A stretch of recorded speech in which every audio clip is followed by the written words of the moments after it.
So the lie began from the very beginning of time, right? And I can ask you one question right now. What does history tell you about Africa? Who discovered Africa? If you write right now on Google who discovered Africa, you find out that it's one white man that he came and discovered Africa. And you can ask yourself that how can you discover a place that already exists? How can you discover a place that people already live in that place? It is impossible, but that's what the history tells us. That's what people believe about Africa, that it was discovered by a white man. This guy, he came, and then he went back, he gave a report, and then the next we know is colonialism, because those guys, they sat somewhere to divide Africa like a piece of cake, because they discovered it, they own it, it belonged to them. But that is us. We discovered, we're the first people to know. And today you have a lot of people around the world that they think that Africa was discovered by them.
Welcome to the stream, my people. Yeah, my mic is dusty, but we are going to push through. There's no problem with that. How is your Sunday doing, guys? How is your Sunday, man? My Sunday is great, man. It's a very chilly Sunday in the eastern side of Africa, Nairobi. It's a little bit chilly. It was a warm day today. Hope you guys had a very fulfilling weekend. For some of you, your Sunday is beginning, right? For those of you in America, hope you go to church, or hope you go to whatever your place of rest and spirituality is. So yeah, today we're talking about GMOs, man.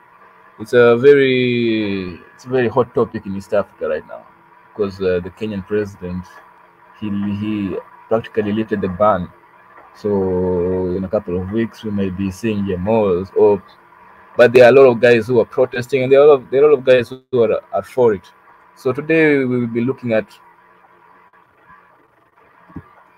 Welcome, Handetafa. Wonderful speech. Is universal. Yeah. Thank you, man. Yeah, Mika really gave a good speech at that time. So today we'll be looking at one of the debates, because I don't want you guys to endure my dusty mic too long, that you might get might maybe hurt your ears too much. But we're going to be watching this debate, and I'll drop the link somewhere a few minutes later, so that maybe you guys, you have an opinion on GMOs, you can give it. So for the moment, let's see how you can share this.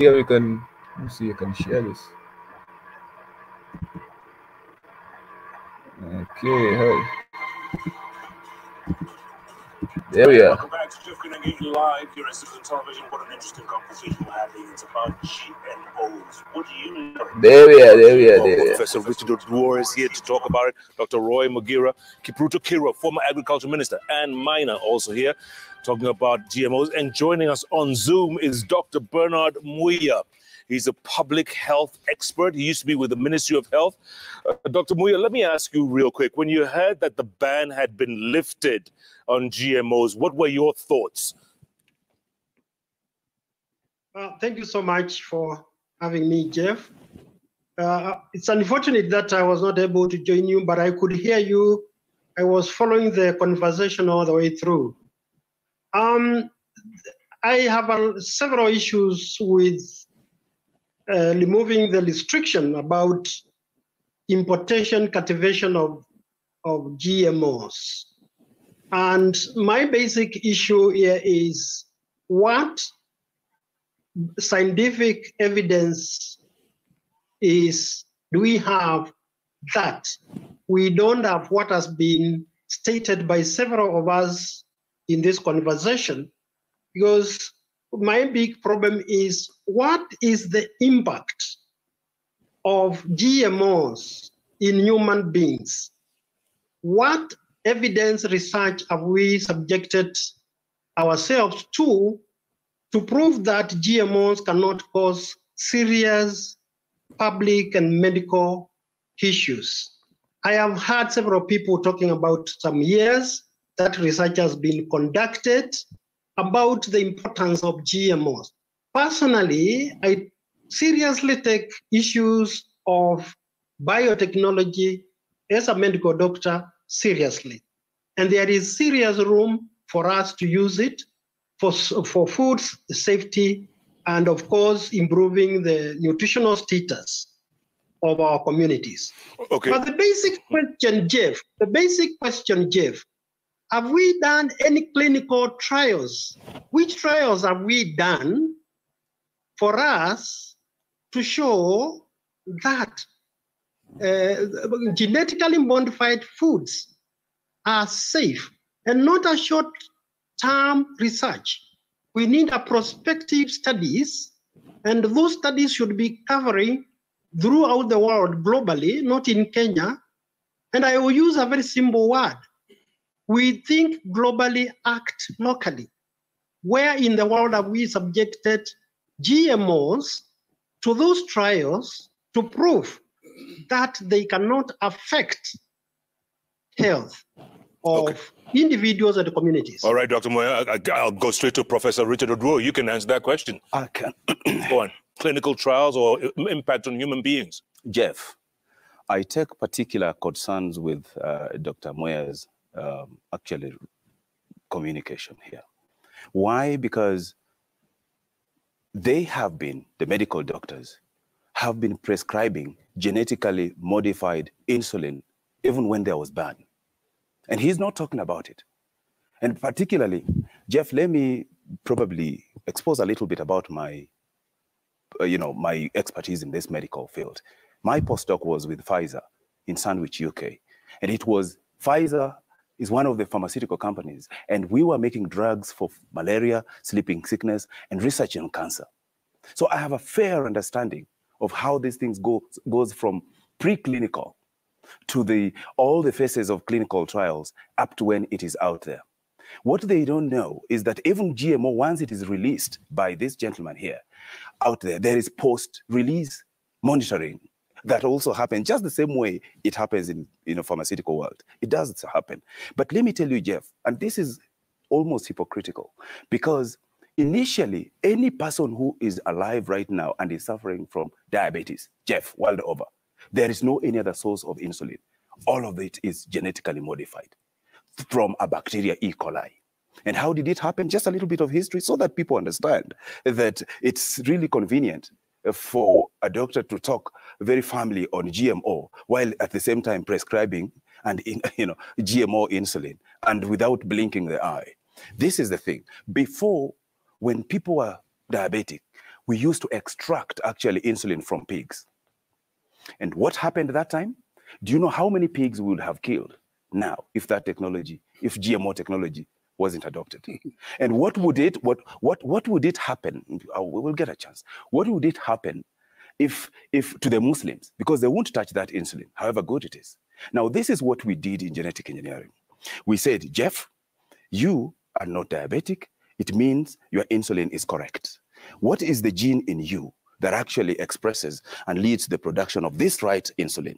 That is the gene that was specifically picked and cloned into an E. coli. E. coli is already part of the normal flora that we have in our stomach. So it's nothing new. Then you clone that in what we call in the lab expression cassette, transfer it into this E. coli, and tag it so that it excretes it as waste. It doesn't actually know that it's producing insulin for us. Then that is what, through industrial biotechnology, we purify and then now prescribe. That is GMO, recombinant DNA technology, swiftly. It is the same thing we used recently during the corona. That was RNA technology. It is still and they were here, and they actually supported the whole world. Between red GMO, which is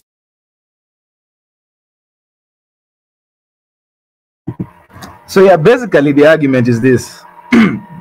That this is the professor here, the good professor here, his argument is really simple. He's saying that banning GMO is just primitive. That's what he's basically saying. It's primitive behavior to ban technology, or to ban scientists from doing their job. That's the angle he's coming from. And he says that doctors, the insulin that for people who have diabetes right now, the insulin that they have, that is it's made of is GMO, is made genetically from E. coli. So he's saying that when you ban GMO in Africa, basically the ban on GMO probably in East Africa, it just brings back Africa. It takes back Africa a few decades back, because the whole world that's what his claim is, that the whole world is studying GMOs, is doing this. The whole scientific communities in Europe, in the United States, in Asia, they are studying GMOs, but not here.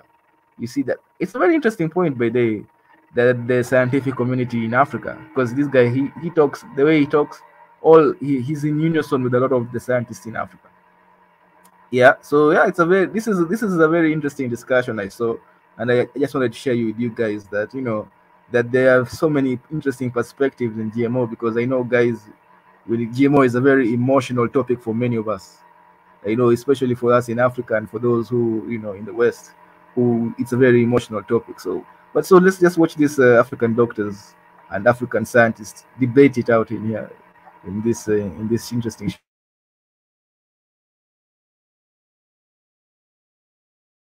is medicine. And apart from the COVID situation where the vaccines were produced too fast, in normal medical facilities or research, before a drug is released, it takes about 8 years. For GMOs, that does not happen. So I've talked about red GMO, but there's now green GMO, is the agricultural part, which is very controversial and we are against. For health, that is allowed because it takes longer research, 8 years. In fact, there was, you see, like when they do lab tests on rats, the lifespan of a rat is 2 years. So there are no clinical trials. I want to touch something. Yes, not going to that of the insulin, but I'm a regulator, and therefore I must be seen to be regulating the work that is coming from the labs and that which is coming out, and also addressing the concerns that are coming from our colleagues on this other side. Having said that, it is also my duty to point out that which is not correct, or that which is causing a little more confusion. The issue that Anne pointed about the Burkina Faso story. So let me introduce this guy. So this guy, he's basically in charge of the institution that will be regulating GMOs in Kenya. And his opinion is also his pro-GMO, by the way. The men here, the men in this not the men, but the men in the left are pro-GMO, and the lady over there, she's against GMO, and the guy and the doctor who's coming through Zoom, he's also against GMO. So yeah, let's see his perspective.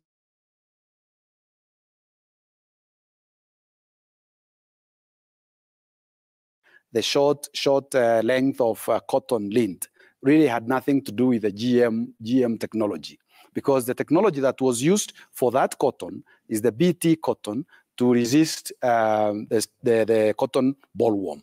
So it was a breeding that had gone wrong. It had nothing to do with the GMO.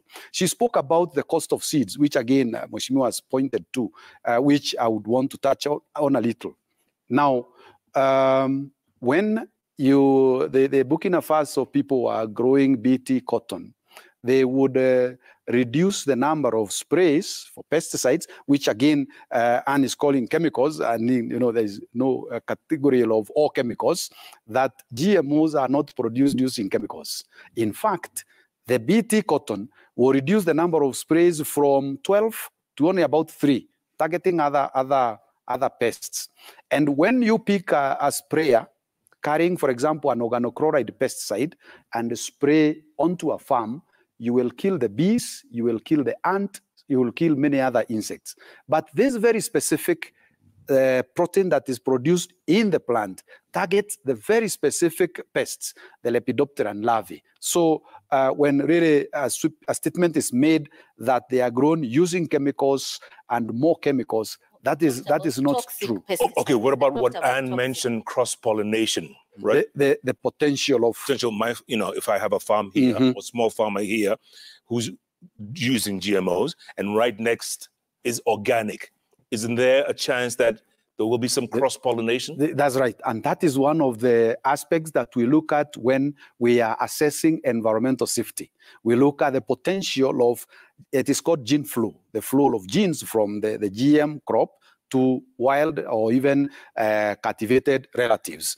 When we roll out the release of the GM maize, for example, we will follow it up with monitoring and technology stewardship to ensure that the two are able to coexist in the cropping system. Certainly, as Anne has put it, and also Mheshimiwa, the cropping system, our cropping system where you plant beans and pumpkins and maize and stuff on almost the same plot may present a challenge.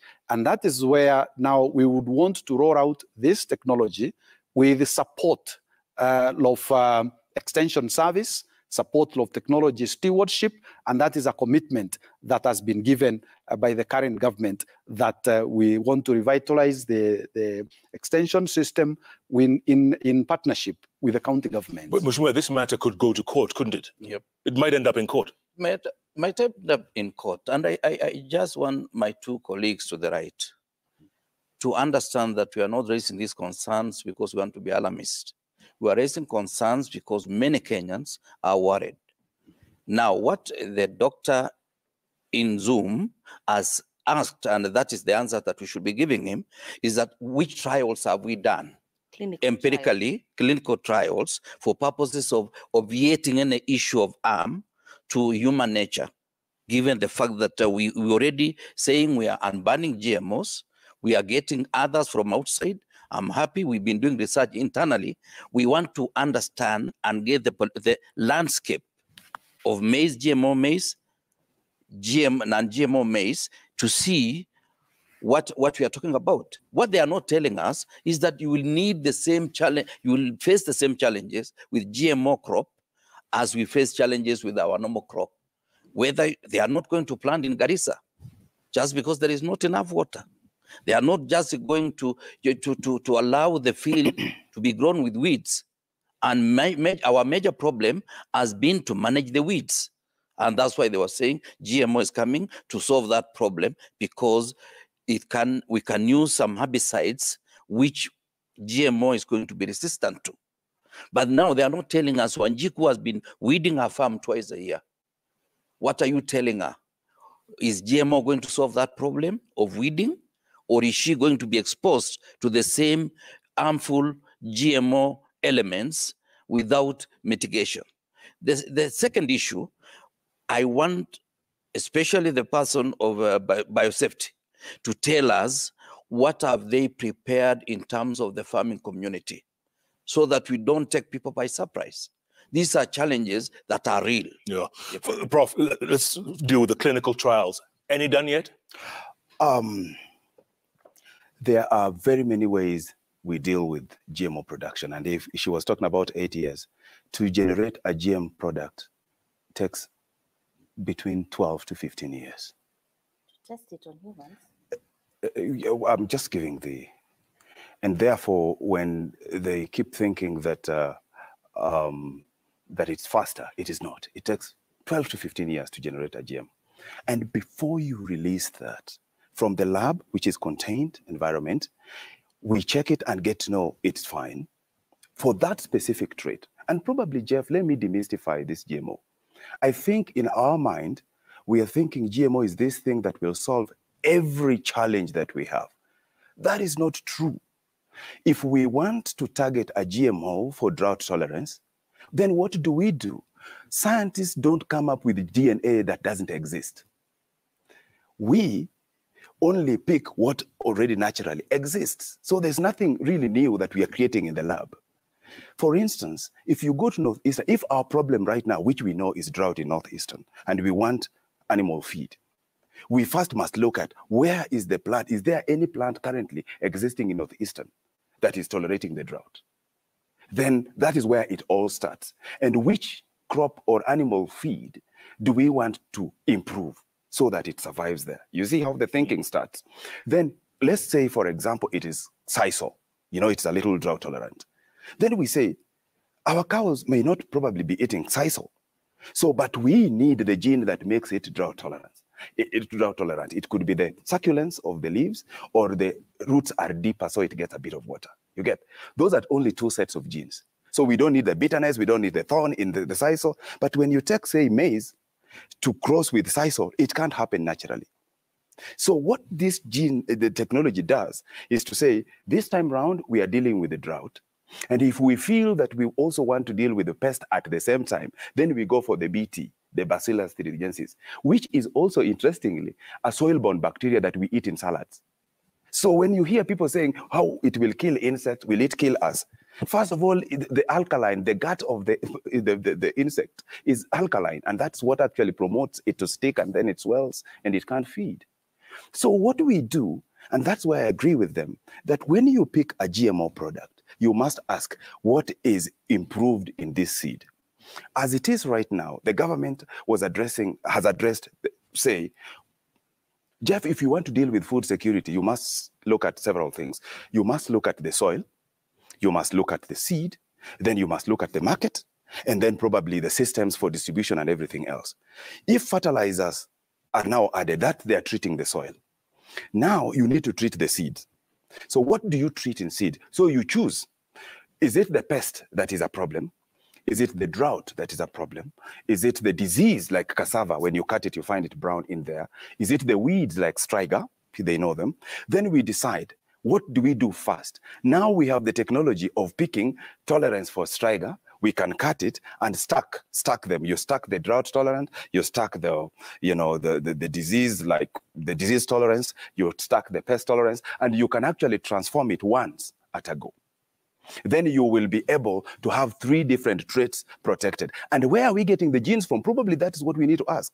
The genes are from already existing things that some of them we eat. So it doesn't become bad just because you have now moved it in maize. And I gave. Yeah, so practically the professor is pushing that, hey, we should have scientific solutions to our modern day problems, like the problem of drought, the problem of, I think you've already had him, but guys, this is why I chose this specific clip, because he's speaking about both sides of the aisle are speaking, and the way the professor is speaking is super convincing to me. I feel like I find him very convincing. Although I'm still cautious on GMOs, but the way he says that, hey, how are we going to solve these problems if we don't involve science? Because the rest of the world solves their problem using science. Why not us? Why when we have drought, we're having a drought right now in East Africa, Somalia, Ethiopia, and Kenya, really worst hit by droughts, millions of people suffering. If we could use GMO, if our own African scientist, because he is an African scientist, can come up with a GMO or a biotechnology. That's what they're calling it now. I think GMO has become so controversial. They're calling it biotechnology. So now biotechnology, if they can use biotechnology to solve this issue where they have drought resistance crop, is this not a viable solution for Africa's food problem? So yeah, I've really enjoyed his perspective, but yeah, let's continue. Let me not speak too much, man. If you've not noticed, maybe my mic is a little bit rough today, but the message is still the same, and we will continue regardless. Welcome to the stream, my guys. Welcome Neil Brown. Welcome Tanzan. Welcome Nat Nile. Yeah, sit back. Let's. I'll drop the link in a few so that you guys can contribute and see or give your opinion on this this topic. Let's watch the professor finish his point. Give you an example. If you transform, genes from beans, because you want the proteins in beans to move into maize, they naturally we eat them. Only that now, at the point when we are transferring these genes, there must be a problem with beans that beans can no longer grow, and we say we still need the proteins. Okay, Dr. That is the thinking. Sure, Dr. Bernard Moya, I'm sure you're listening to this conversation. What are your thoughts right now? I mean, there's still so many unknowns here. Jeff. Yes, we look. Can I ask a question to a lady and gentleman together with yourself? What is the age of humanity? A lot of billion years ago, and I think the reason I'm posing that question is there is room for biotechnology to improve food safety and increase nutrients. But we seem to be rushing towards a biotechnology which is still young, which can, if it is realized, can cause perhaps serious issues to the health. And I'm just saying something small, simple. Look at what parts of the world they have done as far as GMOs are concerned.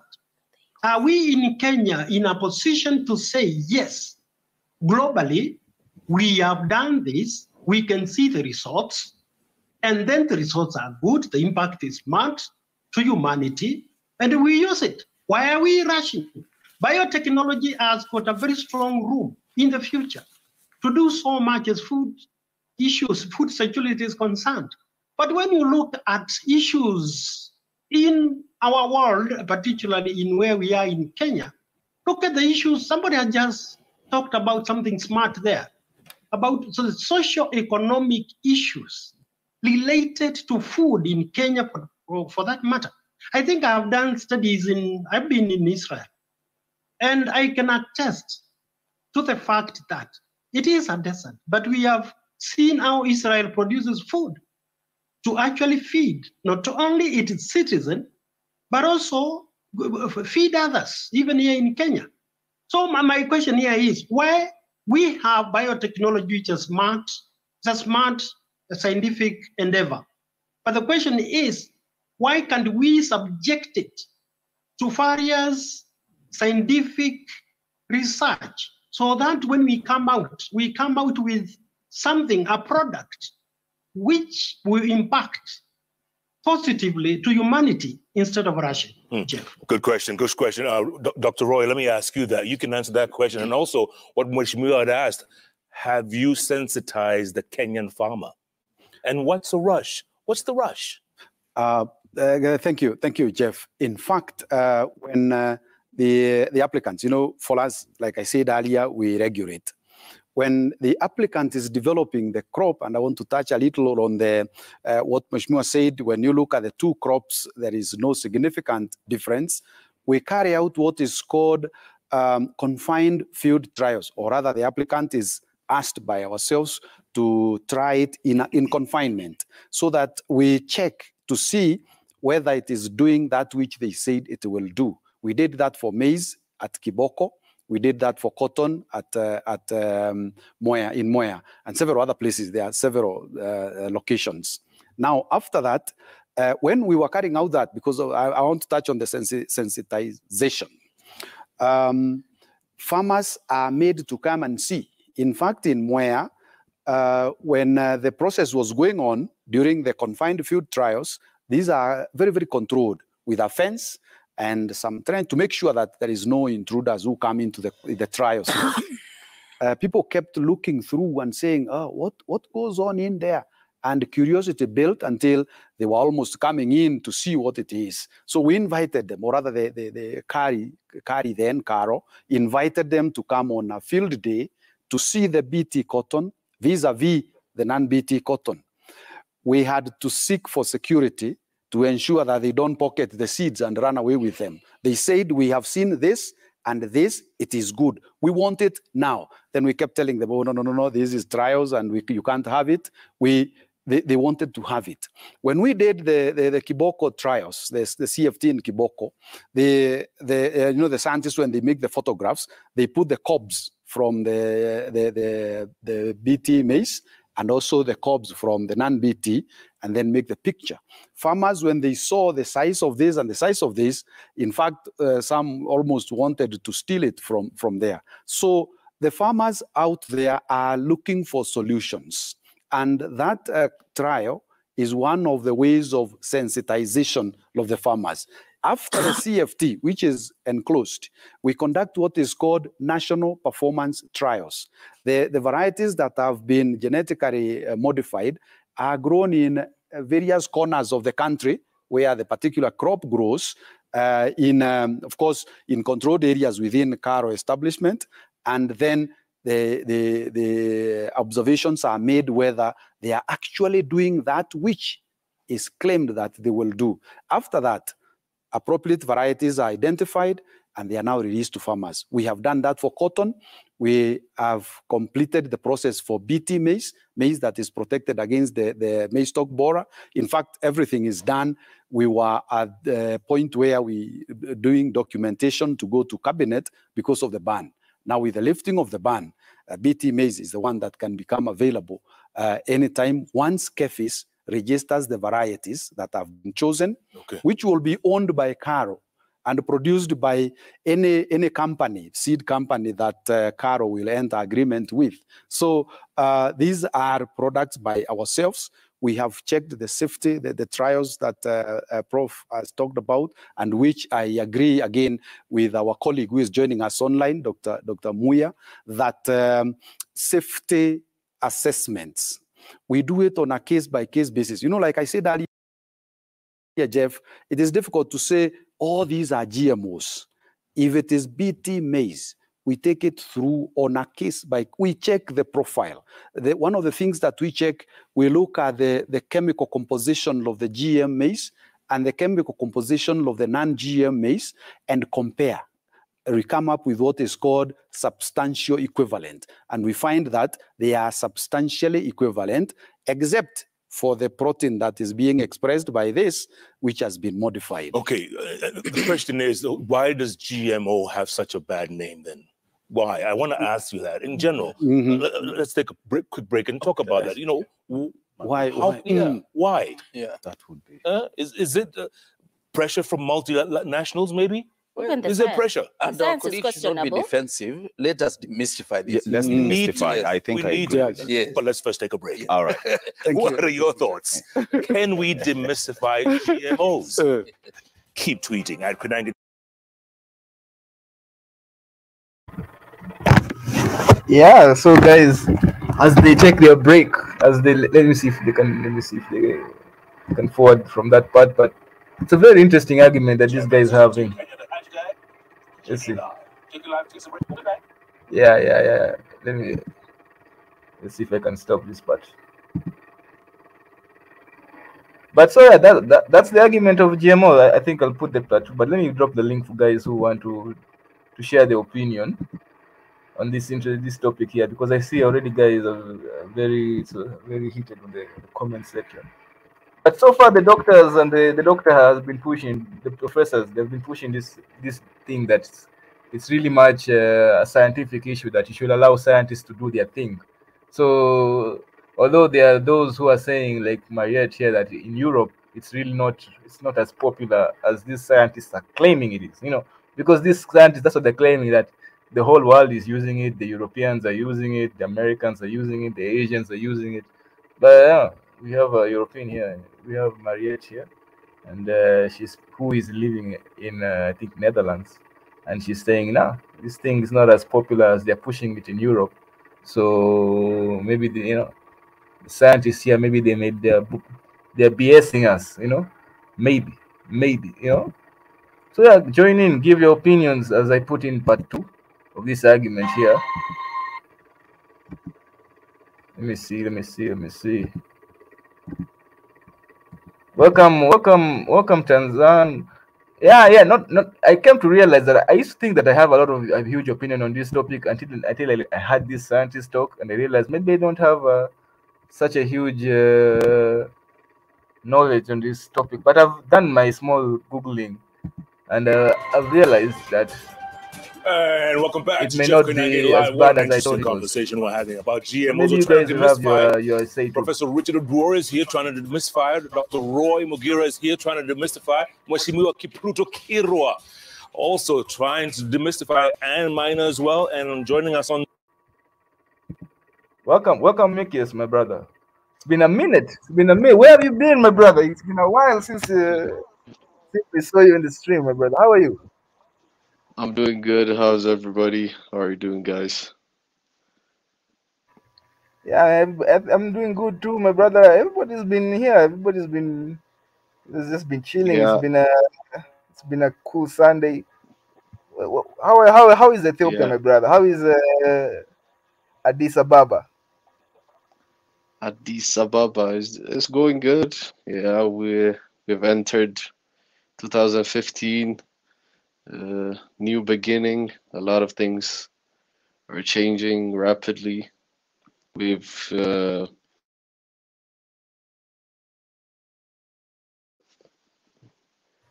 It's looking good. Yeah, Everything's yeah. looking good. Can you hear me? Yeah, I can hear you. I think you dropped up for a few seconds there, but so far, I think you already heard about the drought that's happening in East Africa, right? Yeah, yeah. Yeah. So, what do you think about this guy is talking about the GMO as a possible solution? And let's give it the perspective of biotechnology. Like the scientists are saying that they can help the drought or the food situation in Africa if we just let them do their thing with the biotechnology. So, what do you think? First, I want to raise my personal opinion, which is I don't support it on my perspective. But through my research and some papers that I read about, uh, it's kind of good for the short term, like we said on like recent highly rated droughts and stuff like that. But for the long run, it has a lot of side effects. And like I read this article that was expressing about GMOs, and he used a different example. This ones are based on plants, right? The one I read was on an animal, like an egg and a chicken. And they did their research here in Ethiopia, and you know what they found? There are two kinds of eggs that are on our retail stores here in Ethiopia. It's usually called Ethiopian eggs and foreigner eggs on the common names. And in other words, the foreign egg is a GMO. It's genetically modified, and this one is organic. But when you look at it, that one is very pretty. Like it's bigger in size, and it's pretty. But on the taste level, the local one is better. That's on like the personal consumption stage. On the scientific stage, what I read about it is when you try to what's it called, like turn that egg into a chick, uh, it doesn't even change with the genetically modified organism, like fails to even breed into a chicken. Even if it does, it doesn't go further than one generation. If that chicken gives again lays eggs, the eggs that she lays don't continue. They're just for food consumption, and that causes a lot of things on the food chain. And that's on one article that I read. So that rose a spark on my brain to like strengthen my personal opinion. So that's what I have. Okay, you've raised a very interesting point. Actually, I've just done some small. I've just Googled it actually, and yeah, actually, Europe does grow GMOs. In fact, Spain is a huge one of the global leaders in when it comes to GMO. I don't know which. I think let me check out the crop, which specific crop it is. But let me look. But there are some specific crops like the Czech Republic, Portugal, and Spain actually do grow GMOs in mass, and they actually export them to Europe, like Greater Europe. So yeah, it is a thing in Europe. It's actually sold in Europe. Uh, I don't know. Maybe it's labeled differently so that the customer doesn't know what they're eating. But yeah, Spain, Portugal, and the Czech Republic and Slovakia, they do grow GMO crops in large scale. So yeah, my brother, let's see what these guys are talking. You've spoken a very good point. First of all, let me talk about the point you've spoken about. You said that the GMOs that I think the point is, and I've seen this point all over the place, that scientists are too pragmatic. Like they look at the end result. They look at the end result as food.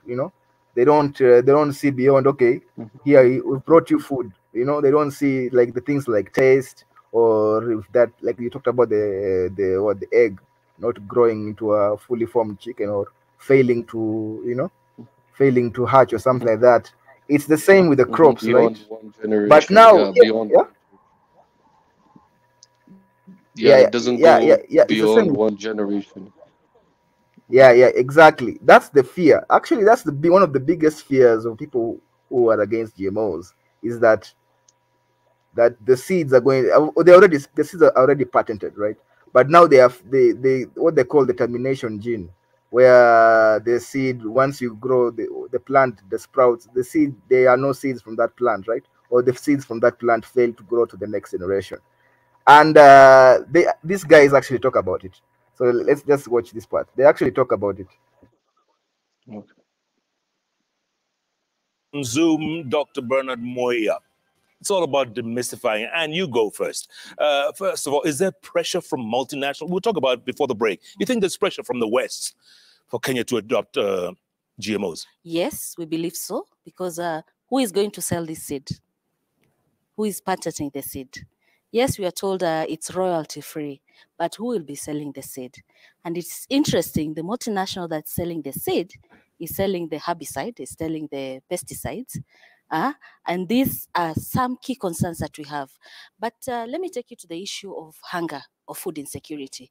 The US was the first country in the world to commercialize GMOs, 1996. South Africa came in next and other countries. No, Europe, not much. But there are still many people who go hungry in the US, in South Africa every night. So access to food, or food security, is an issue of accessibility, affordability, and being able to get it in the right way. What you choose, what you want.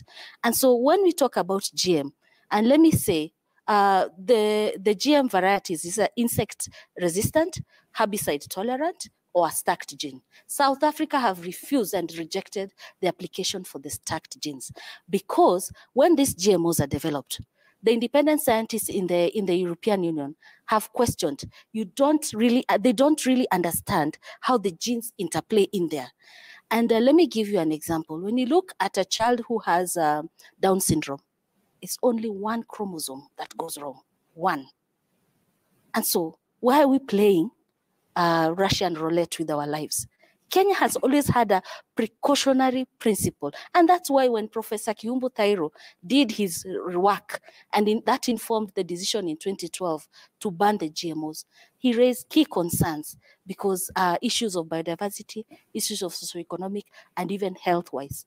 And so for us, we still remain and say that this is not something that we want, and we urge our government to reverse this, because we do not want GMOs in Kenya. Let us get another moratorium and look at the technology. It is not right. It's not right at all. And much more, you're saying in South Africa, they feed the yellow maize too? To livestock, Animal feed. animal feed, Yeah. and the other maize to the rest of us. But that's not really my source of concern. I want our experts to explain to us, what do you do with the stock that is left after the caterpillar has been killed using BT.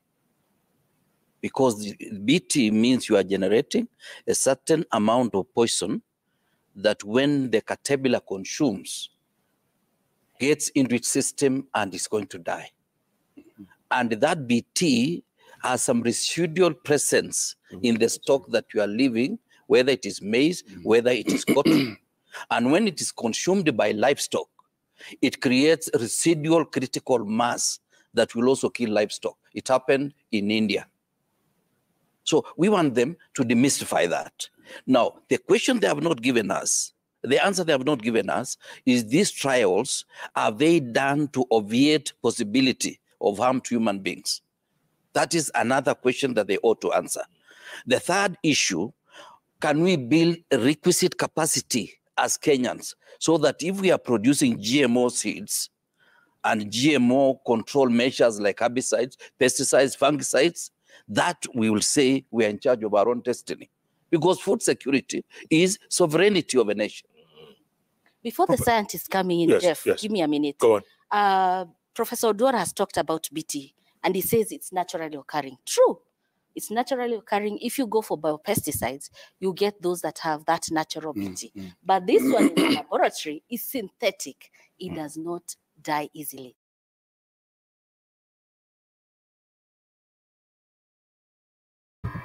I think the man over there, he asked a very important question. Wait.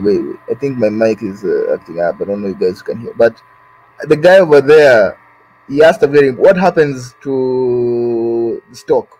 Well, and somebody here, Lisa Simpson, said many Indian farmers committed suicide.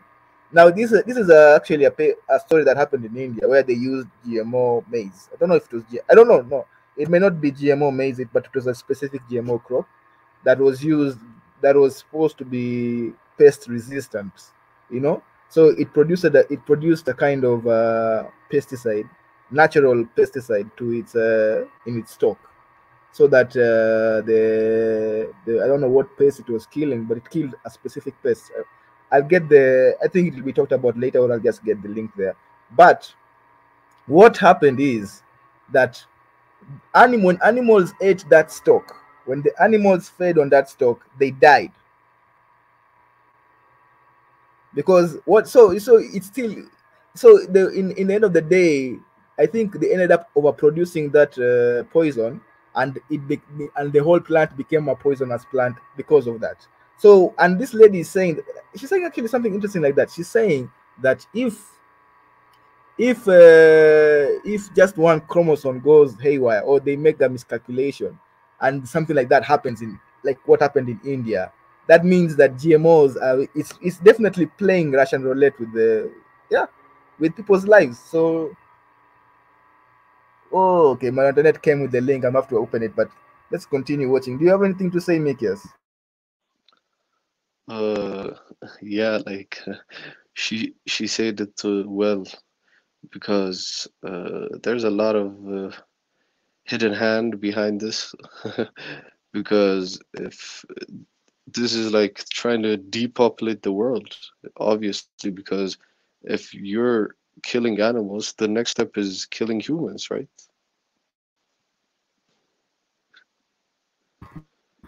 It looks deliberate definitely to me. It looks deliberate to me. And who's exactly. And in producing fact, this seeds? yeah, exactly. In fact, you've raised a very interesting point that it leaves people vulnerable to nefarious actors, right?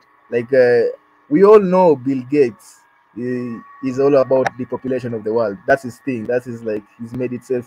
That is brand, you know. And he supports GMOs, right? And in fact, there is his story. In fact, there's one of his stories about GMOs in Africa. I will load up that video, or I'll load up that link just a few minutes later.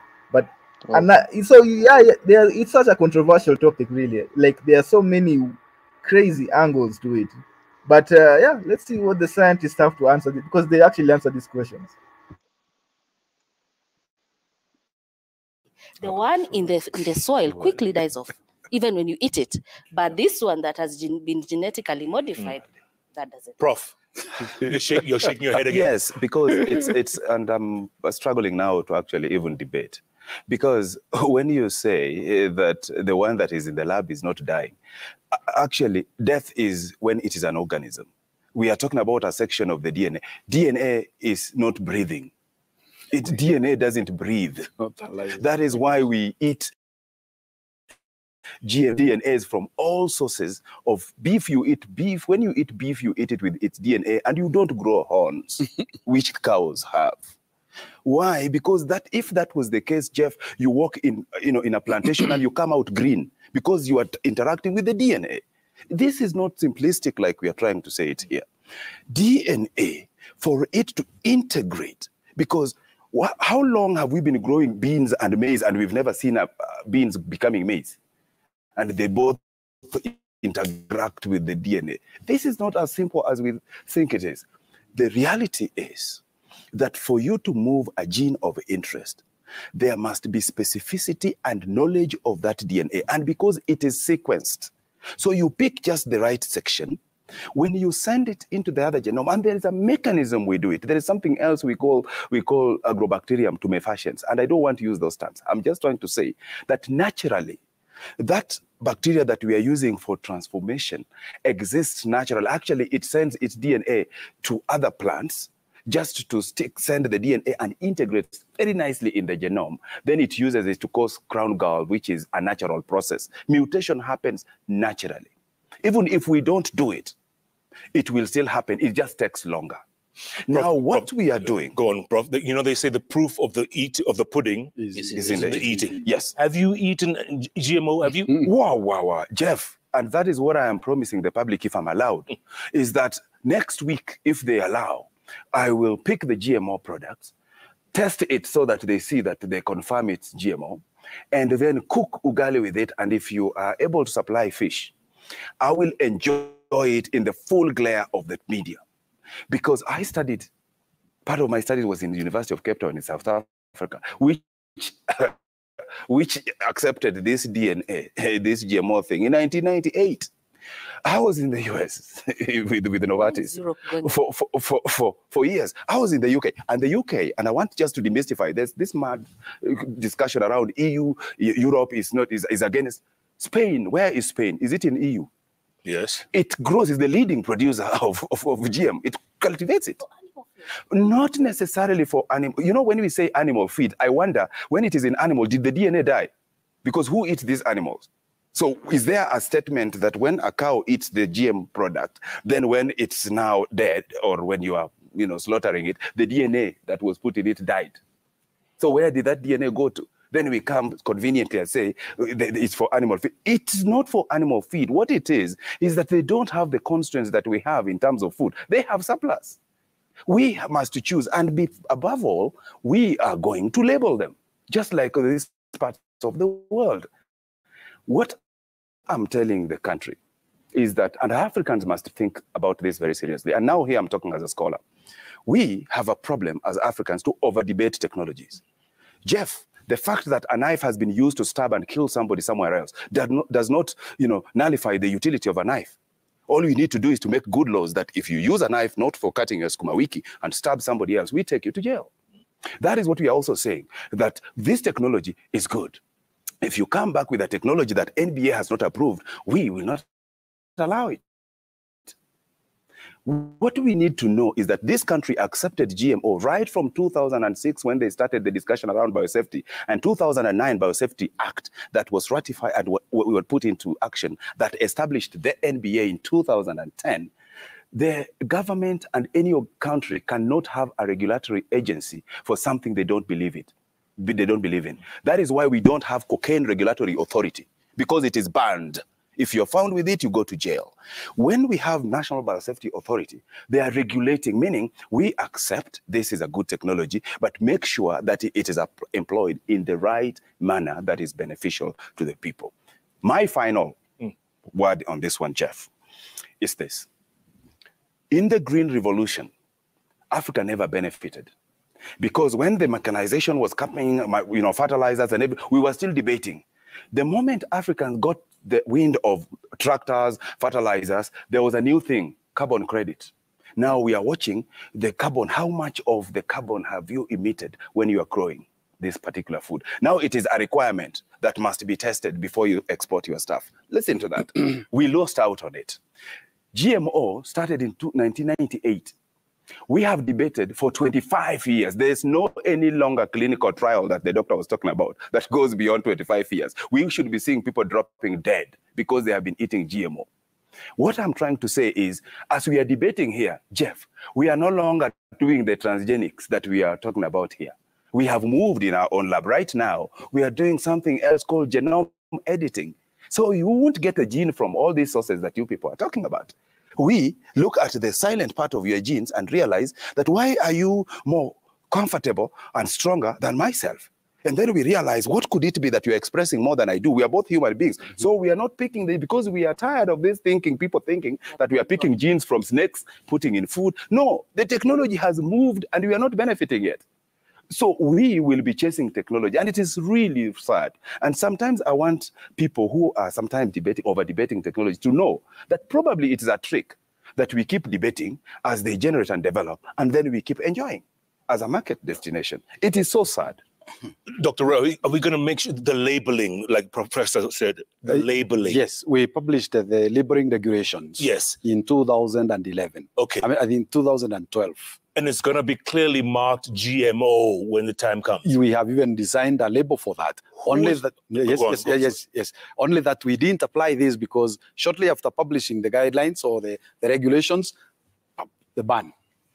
So who you're asking? Something? Okay, yeah. Who's to stop someone from Kirinyaga Road or somewhere? Or correct. And that label. No, to even monitor. To monitor. We do not work alone, Jeff, and this must be understood. The Biosafety Act identifies 8 other government regulatory agencies. And what gives me comfort with the statement that came from Cabinet is a statement of confidence in our national institutions. And I think that is what has been questioned over the time, including by Professor Dairo in his report, which we can highlight a little later. When we are carrying out the approval and the monitoring and the surveillance, the Act provides 8 other regulatory agencies. I can name them for benefit to see which corners they look at. We work with KEFIS on matters plant, the Kenya Plant Health. We work with NEMA, matters environment. We work with DVS, Directorate of Veterinary Services, matters animal, Directorate of Public Health, Human Health, and KEBS on standards, KIPI to address issues of IP, which has been touched in our discussion tonight, and KWS, if we are touching on something that is within the protected category under the Ramsar Convention. And also we work with PCPB, the Pesticide Control Products Board. Now, our activities out there for surveillance and monitoring, we move with all these agencies. We have been doing this particularly because of the ban. We go around the country picking stuff from shelves and testing them. And we haven't found any GMO in the country that has come in during the period of the ban. We will continue to do that to ensure that that which comes in or that which is produced here is placed on the market in accordance with our regulations. Are you guaranteeing Kenyans that? Sure. In the case of aromat? Yes, that was found product found in the shelves in 2012. Right. And the issues were handled and it was pulled out of the shelves. And there was a court case that arose from that. Of course, the owners went to court, and I think the matter was resolved. I don't know how. I wasn't with the authority then, but it was resolved. That is the only incident where we found material on the shelves that was GMO. as far back as 2008. So yeah, welcome, Gas Them Up. This is welcome to the GMO debate. I know you have a Hey, Tazzy, what's going on? You fixed the mic. I don't know if I fixed the mic. I don't know if you guys are hearing anything. I don't know. Do I sound clear or do I sound? Listen, man. Listen, your mic is perfect. Don't let anybody worry you. Your mic is great. That's good to know. That's good to know. So, okay, back to the topic at hand here, my brother. What do you think? What is your opinion on GMOs? You know, I always like having conversations with you. I may not always agree with you, but I do think you have a very nuanced perspective, and you try, I believe, to approach things from an African position. You know, I was mentioning yesterday, we were having a conversation about the what happened in Africa when we transitioned from the villages into the major cities or the metropolises. And so then you didn't have to contend with what we call mass agriculture, right? Or the mass economy. You know, you mentioned something that was genius. You said we didn't have a concept of a political class or class in general. That's a great point. So in this modern system, as we have these nation states that we have to contend with, one of the things that we have to contend with is feeding people. And so the Western system for years, you know, because their expansion was based on making sure that they fed their population 3 times a day. There's 3 square meals, right? You know, bread. You know, they had everyone. The demand for the people is for them to have bread and some sort of protein and things of that nature. And so you look at what they came up with in terms of feeding people. Food had to become industrialized, just like life became industrialized. And so the natural outgrowth of that is food also becomes industrialized. However, now what they're realizing is that, wait a minute, you know, this is having adverse effects on our people, not just on them in terms of the environment, but it's also having an effect on the environment of their bodies. And so I guess for me to directly answer the question with GMO is that I think it shouldn't be used in Africa. Unfortunately, I don't know what other alternative that these cosmopolitan Africa must advance types have that Africa can use to have the scalable, you know, industrial nation states that they want without engaging with some sort of genetically modified, you know, food production or crop production. I don't know how else they'll be able to do it, you know, to the level that I believe they're trying to do it. So I'll end with that. I wanted to hear your thoughts on that. Yeah, you're speaking a very interesting point about that all these problems come with the attempt to industrialize. But you know, you have to look at the population, and droughts are not are not just something recent in Africa. Droughts have been here for centuries, really.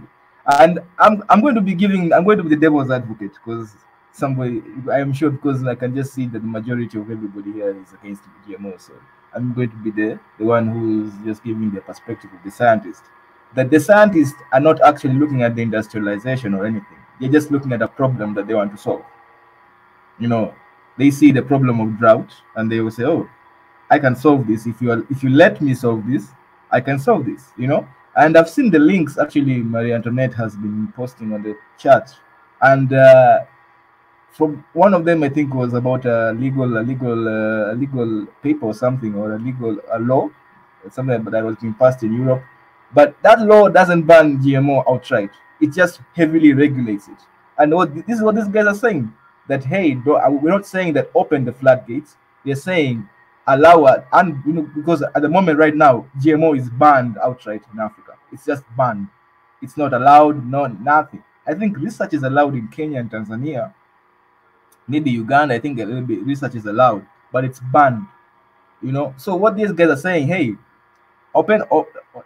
give us the leeway for us to research it and regulate it. But I think, Tezzy, the problem, and this is why, you know, I've been on many of these platforms, and everyone, when I say, oh, you want to go back to the past and blah, blah, blah. you know, look, I'll give you an example, right? An anecdotal example of myself. When I'm in Nigeria, everyone, jollof rice, jollof rice, jollof rice, jollof rice. You know, there are cycles with this nonsense. And I tell them, listen, you know, most of the foods you people think is Nigerian food is not Nigerian food. This is colonial food. You know, nobody was making massive amounts of jollof rice prior, you know, to our encounters with the Portuguese. We weren't eating gari.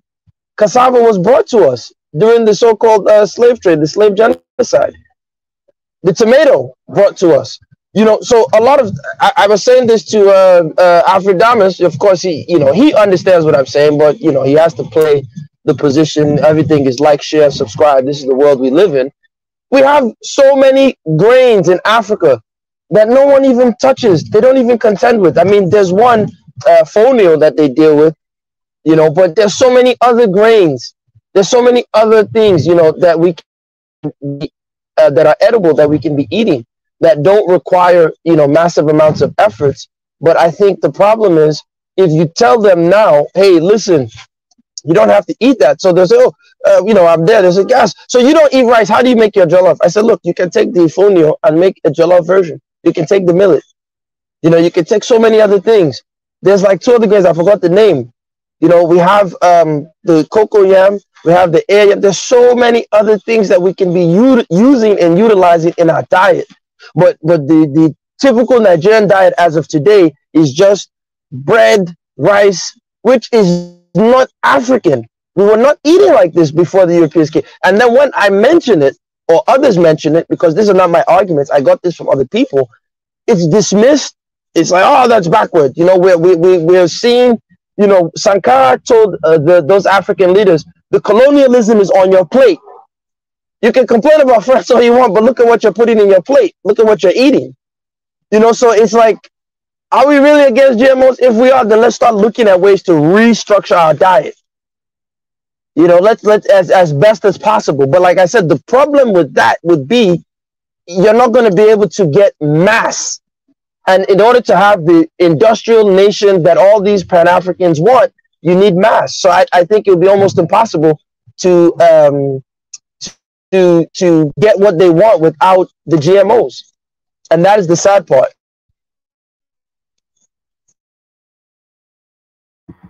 So you actually agreed then that the only solution we have right now is GMOs? No, I disagree. I think that people should stop trying to freaking industrialize in that way. Get over it. You know what I'm saying? We don't need it.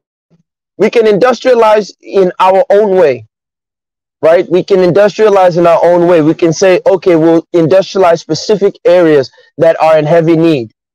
You know, we don't have to industrialize in that particular way, where our food rotation and all these things,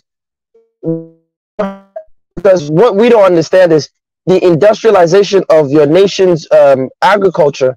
When you look, for example, the United States, USDA, that's heavily involved with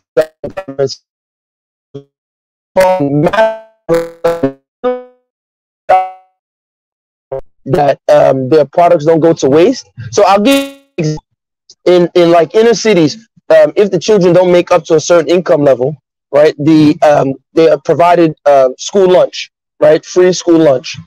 Where's that school lunch coming from? Well, the government says, you know what, we're going to keep our farmers in business, so we'll subsidize our farmers, just grow, you know, wheat, potatoes, things that, you know, staple products, and that's what we'll use to feed these kids, which worked, right? It worked in America. But the problem now is Americans now, the West is not saying, wait a minute, our diet is causing us to have severe metabolic issues, severe metabolic diseases, right? That can be reversed with a change in diet. So like in New York City, for example, the mayor, even though everyone's against it, they're fighting, it's not implemented perfectly. He's implemented like vegan options, meatless Tuesdays, and blah, blah, blah, where the kids are getting healthier options in their school lunch than just, you know, meat, starch, and potatoes and all that stuff, right? So that if Africa wants, then the African government, your leader will have to say, instead of me stealing this money so I can run off to Sweden and have some white girl, you know, do things with me and have my children hide off in Oxford and Cambridge, I'm going to have to take this money and subsidize the Kenyan farmer.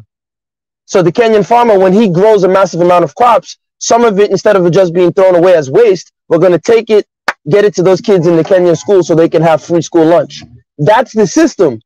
And I know that they know the system, but, you know, like I said, the leaders themselves are corrupt, and I'm not a fan of it, because if you look at the end result, the West has a severe metabolic issue in terms of disease, cancer, all kind of things that are affecting them. We in Africa don't even have the hospital system if we embark on that. So I don't know, are you guys seeing what I'm saying? If you want to industrialize, yeah, you have to deal with the GMOs and subsidizing your farmers. But the end result is you're going to have metabolic consequences, you know, in your environment. So is that the trade-off? I guess that's what I'm saying. Yeah, okay. Let me give him space for my brother Mikias before I talk about something here that I've seen just very interesting. Mikias, what's your opinion so far? Like we're trying to play a hard game with our lives because we're too busy with competition that we're losing progress on doing on ourselves. Like we're taking this to a competition level. Like I know drought is hitting us right now and stuff like that, but this is due to things that this people are recommending are solutions. Like look at America, the Europe, and stuff like places like that. They're united and doing what they want, even if it's good and bad together. Individual nations. Africa is so fertile. We don't need like that much fertilizers, especially there's artificial fertilizers. We don't need GMOs. All we need is to work together, because what can grow at your place is gonna be food for my place, my country. But we're too busy on the bad stuff, and that's caused through this corrupt politicians and stuff like that. But when we go back to the health part, it's not negotiable, because this is a health matter. We don't need to look to be industrialized and blah blah blah. Like I don't care like if it's a brand product or if a neighbor farmer in my home village makes it. I just want to have this healthy stuff. But they're taking us to this modern world, being this technology and stuff like that. If it has technology in it, it's more dependable, it's more trustable and trustworthy.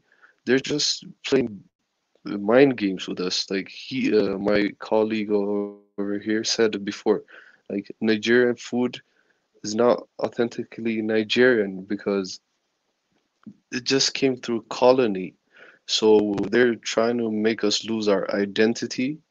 They have succeeded on some levels. Now they're trying to make us lose our fertile ground and give it up for this chaotic stuff. Like you can even relate this to natural disasters, like he said, medical issues and stuff like that. I believe those are like chained things that happen through this kind of risky experiments and industrialization issues. That's my point. Okay, yeah, you made a great point about the obvious there is obvious what is it, health consequences for GMOs, although there are those who say they are not. But here's a paper talking about the paper is called Living on Luo Time. It's written by, okay, I'll get the name later, but it's a journal. It talks about the droughts that are recorded. These are just records of drought from this specific community. Here is one of the natural disasters. Let me just quote it. Natural disasters, especially famines and livestock epidemics, are by far the most frequent and prominent general time markers every Luo has in memory. A long series of disasters stretching back before his or her birth. So let me just name them one. For example, Care, the long and severe famine that occurred during the First World War, is named it is named after the verb keo, which means to scatter. So because it forced families to scatter into different directions in search of food. This is the First World War. After a slight harvest in 1918, famine returned in 1919. So look at how frequent they were. They weren't like years apart, decades apart. These are like practically 2 years apart. Famine returned in 1919, and this one was called Chekode, meaning stayed in. Choka, an earlier but short famine in 1907. So in just within a decade, or just 11 years, you've had already like, what is it, 3 or 4 severe famines. It's named after the verb choko, which means to bring together, a reference to the fact that the Luo were brought together because there was nowhere that they had any food.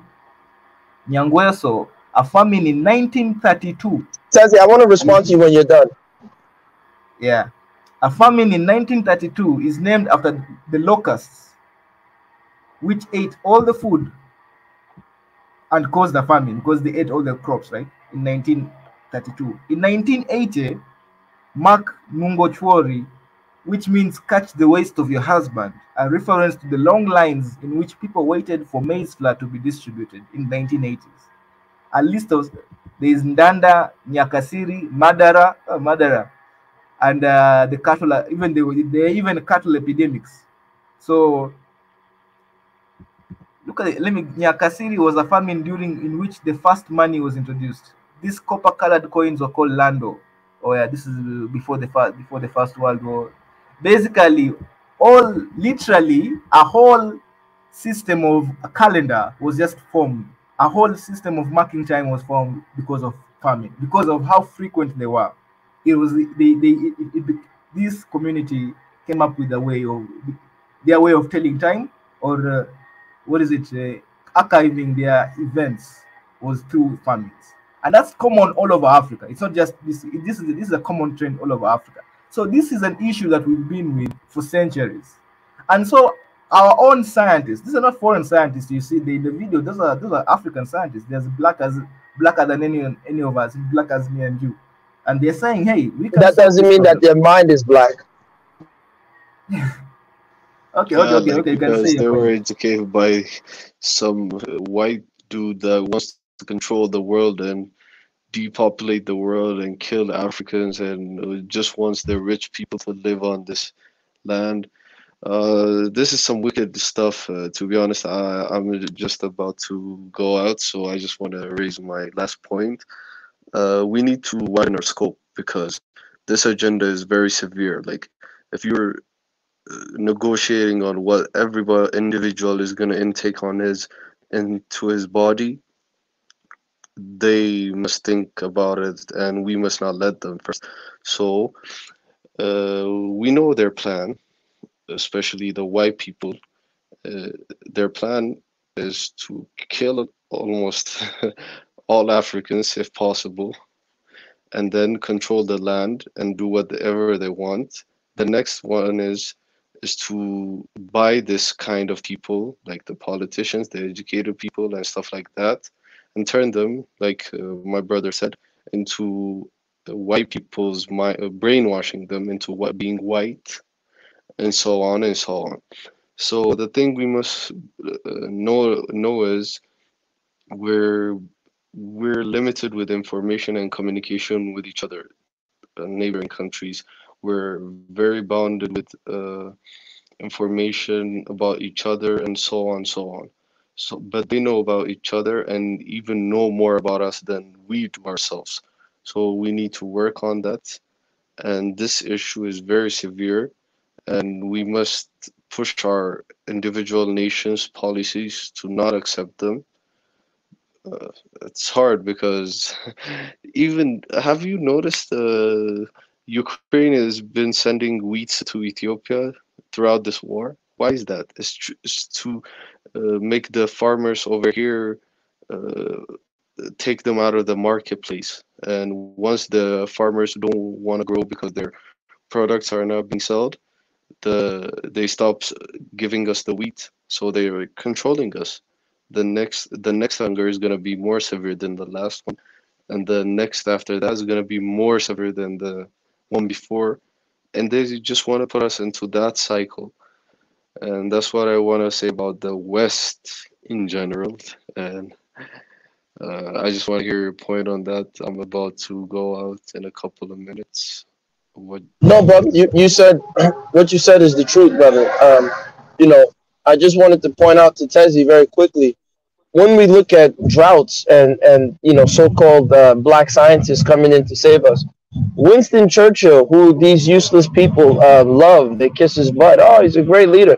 If you look at his history, this guy oversaw one of the most devastating genocides in the history, the Indian famine. You guys can Google it, right? Google Winston Churchill Indian famine. And this animal, basically, because he was of that, you know, Herbert Spencer nonsense, that Darwin Malthus bull crap, I don't want to curse on the channel, basically said that, you know, the markets, this is what the markets are saying, and that this is what nature is saying, so these people should die. And I'm mentioning that because I'm glad you talked about how people marked time or their perception of time through things like famine and other things that happen. However, keep in mind, a lot of that, for me, in my opinion, again, I'm not an expert on Kenyan history, but my opinion is that that's because what happened is that before colonialism, borders were not fixed. You know, we talked about that yesterday, and so there's no passports. So with the Indian famine, part of why this animal, Winston Churchill, has severe genocide on his hands, he's a piece of crap, is because during that time of famine, those who were affected would move into other regions, and those other people would share food and things with them.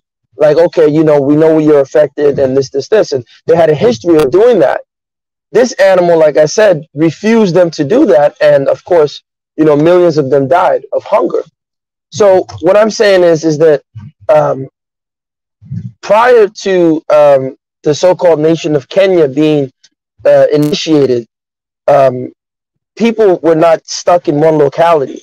And so when one location was no longer favorable, you had the ability to move to another location. Of course, I'm not saying it was peaceful. People just let you walk in, but you didn't see, like I always say, there's no passports.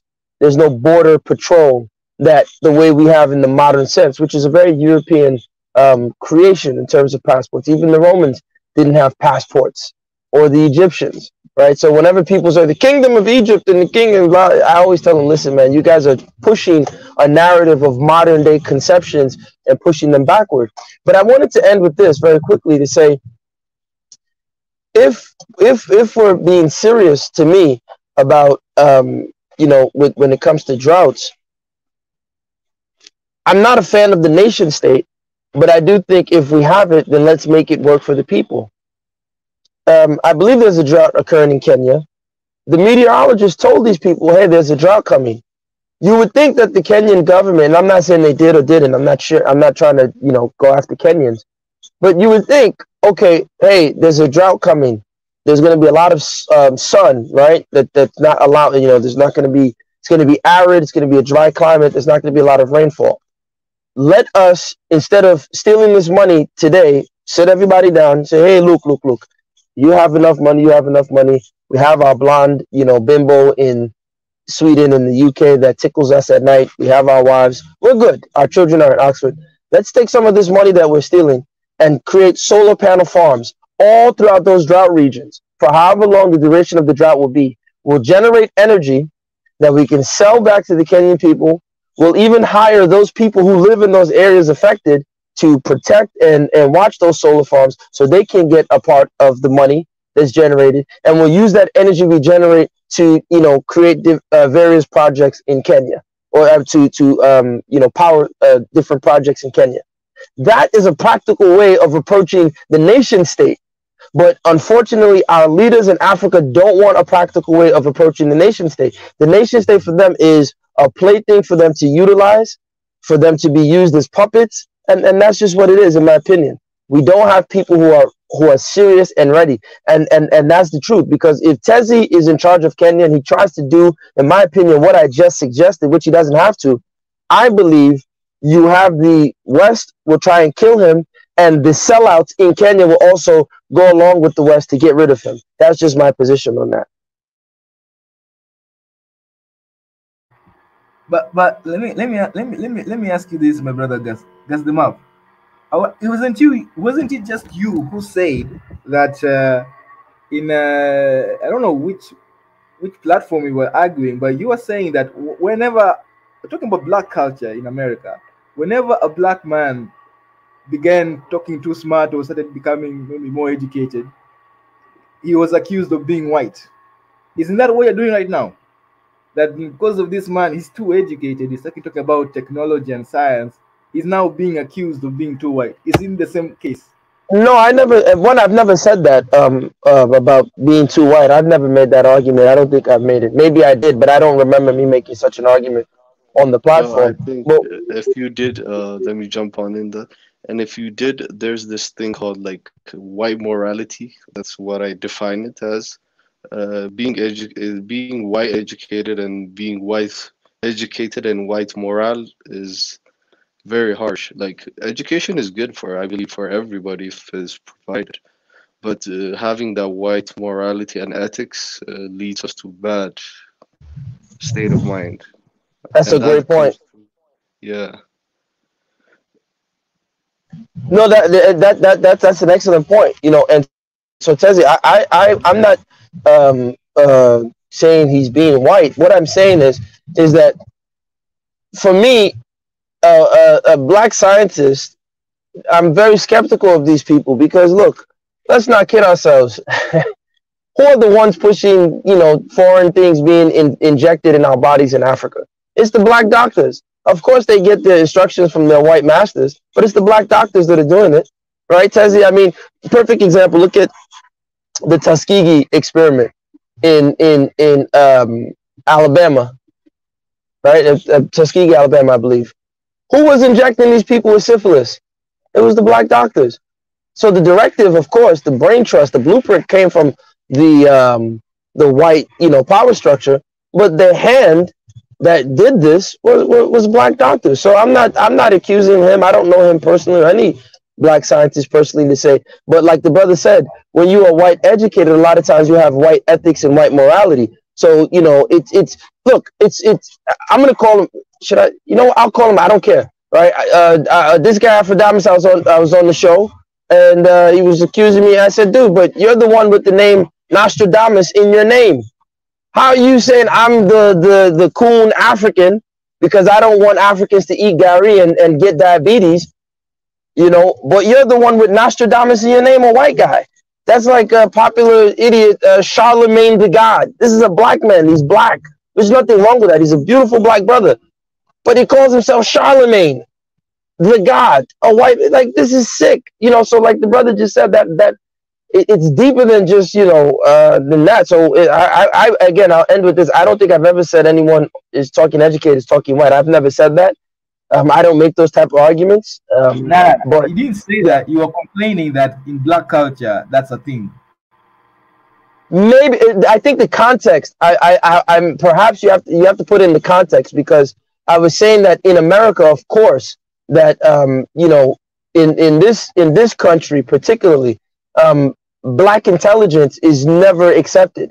As a black man in this so-called country, the United States, I know how even on the workforce, they like it when if I come in there talking about sports, the pants on my butt, and I'm laughing and I'm being a fool or a clown, I would be much more respected and loved.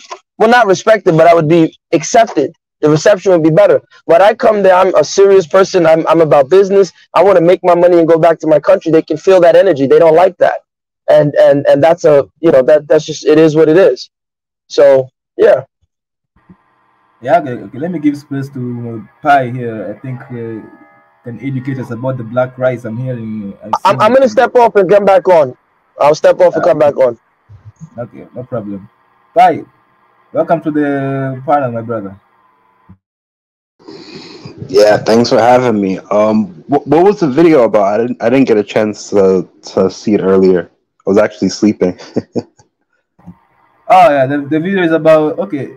If you look at the video on the picture here on the screen, the guys on the left, the two men on the left are one of them is the extreme left is a scientist, is a professor, and the guy next to him is a regulator, is a government regulator on biosafety. Then the lady and the man is on the right, the extreme right is a journalist. Then the lady works from an NGO, and she's what is it? What's that? The people who the people who push for policies in parliament. I forgot the name. A lobbyist. She's a lobbyist. She's an anti-GMO lobbyist, and this guy here is a politician. The guy next to her is a politician. So these two, the lady and the man, are against GMOs, and the two gentlemen on the left are pro-GMO. So that's the situation. I can play the video right now if you just to give you a bit of context. As a coalition, the Biodiversity and Biosafety Association of Kenya, we did some random sampling. We bought sausages and baby food from the supermarket, which had soya products, and we bought maize seed from Eldoret, which was marked a product of South Africa. We did local testing. They looked suspicious. When we exported them to Germany and did further analysis, we found them to be contaminated. And we shared this with the NBA. And so it's an issue. How is testing? We need to improve even on our local surveillance. Look at the issue of the toxic pesticides. When you look at the KEFIS does regular monitoring. But you still have cases where sukuma wiki and tomatoes have been found to have high MRL levels. Kenya is a net exporter of baby corn. What will happen to our export market? So you said you did that analysis in 2008? 2008. And the shared NBA was not in existence then? You were then a committee. You remember? You have come from the National Biosafety Committee. Yeah. To the NBA. We have worked with you from when you were in the committee. Yes. When it was a National Biosafety Committee. Before it became NBA. All right. There's a lot of questions on the magic wall, folks. Let's see if we could answer them, because a lot of curiosity out there. And I'm glad we're having this conversation. I think it's very important, folks. Tweets coming in so thick and fast. Dysphoria KA says, what are the future impact of GMOs? Can GMOs cause exposure to allergens? Prof?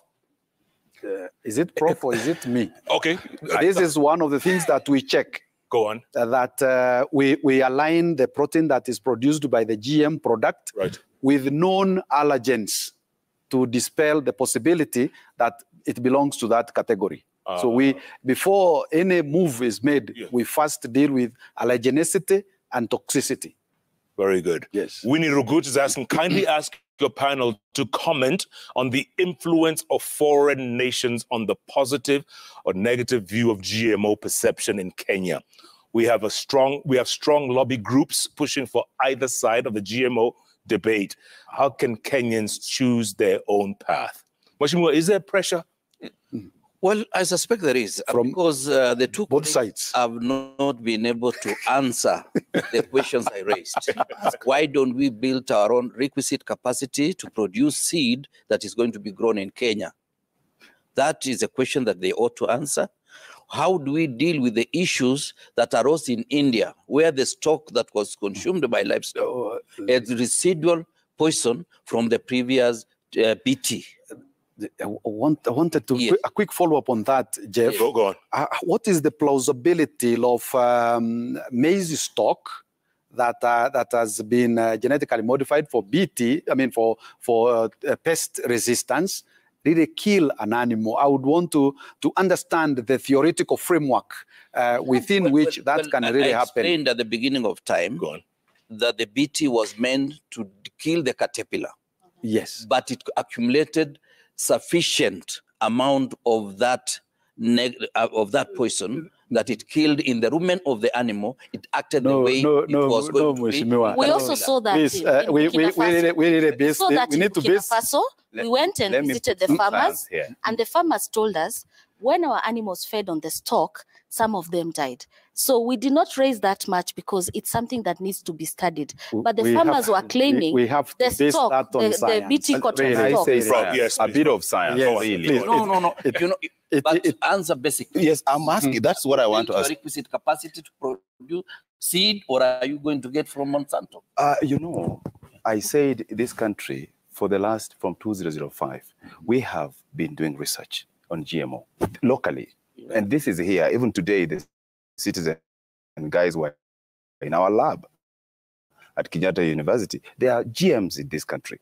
And that was ongoing. Even during the ban, I must clarify that the ban never stopped GM research. And for over those 10 years, we have been funded by National Research Fund to do actual research because of one of the requirements by the Thairu's requirement that we can do more research that are local. So that was implemented by us getting consistent funding for the last, from 2012 to now. Who's funding? National Research Fund is a government agency. There's a lot of money coming from No. Even when you go to some of their websites, it's clear. Listen, we can produce checks. We can, you know, these are matters. You can produce checks that we wrote as a National Research Fund from the Ministry of Education to his team to develop the lab and to do the work that they're doing. Really, Jeff, I want also to point on the commitment of the current government to realize the 2% of GDP allocation to research so that we can drive our own agenda. I agree that quite a bit of it is funded by partners, but the example that he has given as one of the steps to do it ourselves, we have funded the Kenyatta University lab that is doing But this. you agree there are partners from outside. That's right. And there's nothing wrong with that, Jeff. Even this very, very government borrows from out there. But you know, there must be agenda. mechanisms. We must accept that even the good research, let's say not, you know, this partner thing is not a preserve of only GMO. We still have the same partners actually funding medical. So why does it only become bad when those partners are also, funding? No, it doesn't matter about the agenda. What we need to discuss, Jeff, is in terms of safety. And when I find them hovering around without really talking around this safety very seriously, I am concerned. I need this country because I also live here. I have family here. And therefore, it is important that scientists here, and very soon, this country must rely on us to verify that what kind of GMO is even in that ugali you were talking about earlier, Prof. Precisely. Would you feed your family with that? For Let me tell you, Jeff. This family have been moving around with it, eating all these things. They have been moving around with it, eating all these things. Then, when people talk about GMO, it sounds as if it is chemical. It is not. When I take gene from beans that makes protein and put in maize, we naturally eat beans. It didn't change because I put it on maize. That is what we are talking about, GMO. It is not about chemical. There was a case in Asia where we had the golden rice. They developed a GM rice, which was called golden rice, with vitamin C. Vitamin A. No, vitamin A. Sorry, vitamin A. Yes, Professor, give me some space. Vitamin A. And they found that children had to be given like 4 kilos of that rice per day to get the same amount of vitamin A you can get from 1 carrot. What was the use? What was the use? Let's go on. So that's the rice issue. Does the university lab, Prof, that's you, have the capacity to produce viable products for the entire country? You see, it's not about the lab. The lab produces a seed. After that, it leaves our hand. It gets to the NBA to verify that it works well. It goes through the confined field trial. It goes through the national performance trial. After that, it is released. There is a lot more that happens. That is not the work of a scientist from the lab. A scientist makes the seed, subjects it to processes, including KEF dealing with it, and after that it goes into the food production system and seed production system. If it is Calro, to bulk it, and it goes to other organizations. Our work stops at making the good seed and it be verified that it has been done above board and it is safe. After that, other things come in and they pick it up. We only need one seed and we bulk it to millions. Okay. Farid Abdul Kadir says, can you replant seeds harvested from GMOs? I will answer that, No. Jeff. Okay. No. Jeff, let me answer that because it is a problem. Yes. People think that when you plant GM, it will not germinate because of some imaginary gene used to be called terminator gene. You know, It was never commercialized. No, it was never commercialized. Yeah. So that discussion that they are talking about, that if it is planted, it will not germinate because our indigenous seeds, when you plant them, they germinate again. GMO will germinate again. The only problem that will happen is the same thing that happens even with hybrids. If you buy hybrids and you harvest out of it, you can't plant the same. It will germinate, but Mheshimiwa here will tell you the yield will be very pathetic. That's the same thing we are talking about. The GM actually has the gene that you want. So the whole thing about replanting and killing the cycle is not there. And if it is there, I will rally the entire country against that kind of technology. Mheshimiwa, you agree? Well, yes, I agree. I agree in terms of comparing the two, that inferior whatever lines will come along down the road. But the issue that they need to ask, do they have the requisite capacity to produce seed so that we don't rely on the foreigners? Because when you are saying you are unbanning importation of GM products, you are telling us even Monsanto on Monday will be able to bring their seed here. And therefore our local capacity will be stifled because we do not have the same cutting edge in terms of resources to produce and compete on the same footing. Yeah. Dr. Roy, that's the answer. Do we have the capacity? That's what Mheshimiwa was asking. Do we have it? We do. We do the capacity to produce seed. I said earlier, the 3 varieties that have been identified for BT maize actually belong to Caro. And Caro has the leeway to partner with whomsoever they wish to mass produce. Often, the multinationals. Look at BT Cotton. When BT Cotton was introduced, the seed came from Mehako, Monsanto in India, and was brought in. This season, farmers have been saying we don't have the seed because they're not bringing the seed. So the farmers were being given seed, being given the fertilizer, and being given the pesticides, a form of subsidy. Now, the cow has, the chicken has come home to roost. They don't have access to that. And so they're saying, what do we do? What do we do? Jeff, we are running away from the truth here. When it comes to the discussion around who now supplying the seed, that is not technology. That's not now GMO. We have now moved into the logistics. And let me explain. But it's about socioeconomic. Let me explain now. That is correct. All I am saying is, if their fear is that who is now running with this GM technology or who is owning the seed, that is a discussion that this government, if we have overwhelmed the capacity that is here and wants to import, the government has the capacity really to control what comes into this country. And if it is a discussion that needs to be opened by whoever is bringing it in, that is a discussion that is not GMO. It's now about how are we benefiting in this technology. Jeff, vehicles that we are driving in this country are all from Japan. Yeah. We don't make them. And all we need to do is that how are we benefiting? That is a different discussion from the technology itself. You see, Jeff, and I think Professor here is being dishonest. Yeah, I think, I don't know, bro. I think these guys are making a very great point. The scientist is making some great points. I don't know. I feel like he's making some huge points. I don't know what you guys think. Bye. I think you've gotten the gist of what they're talking about. What's your opinion? Yeah.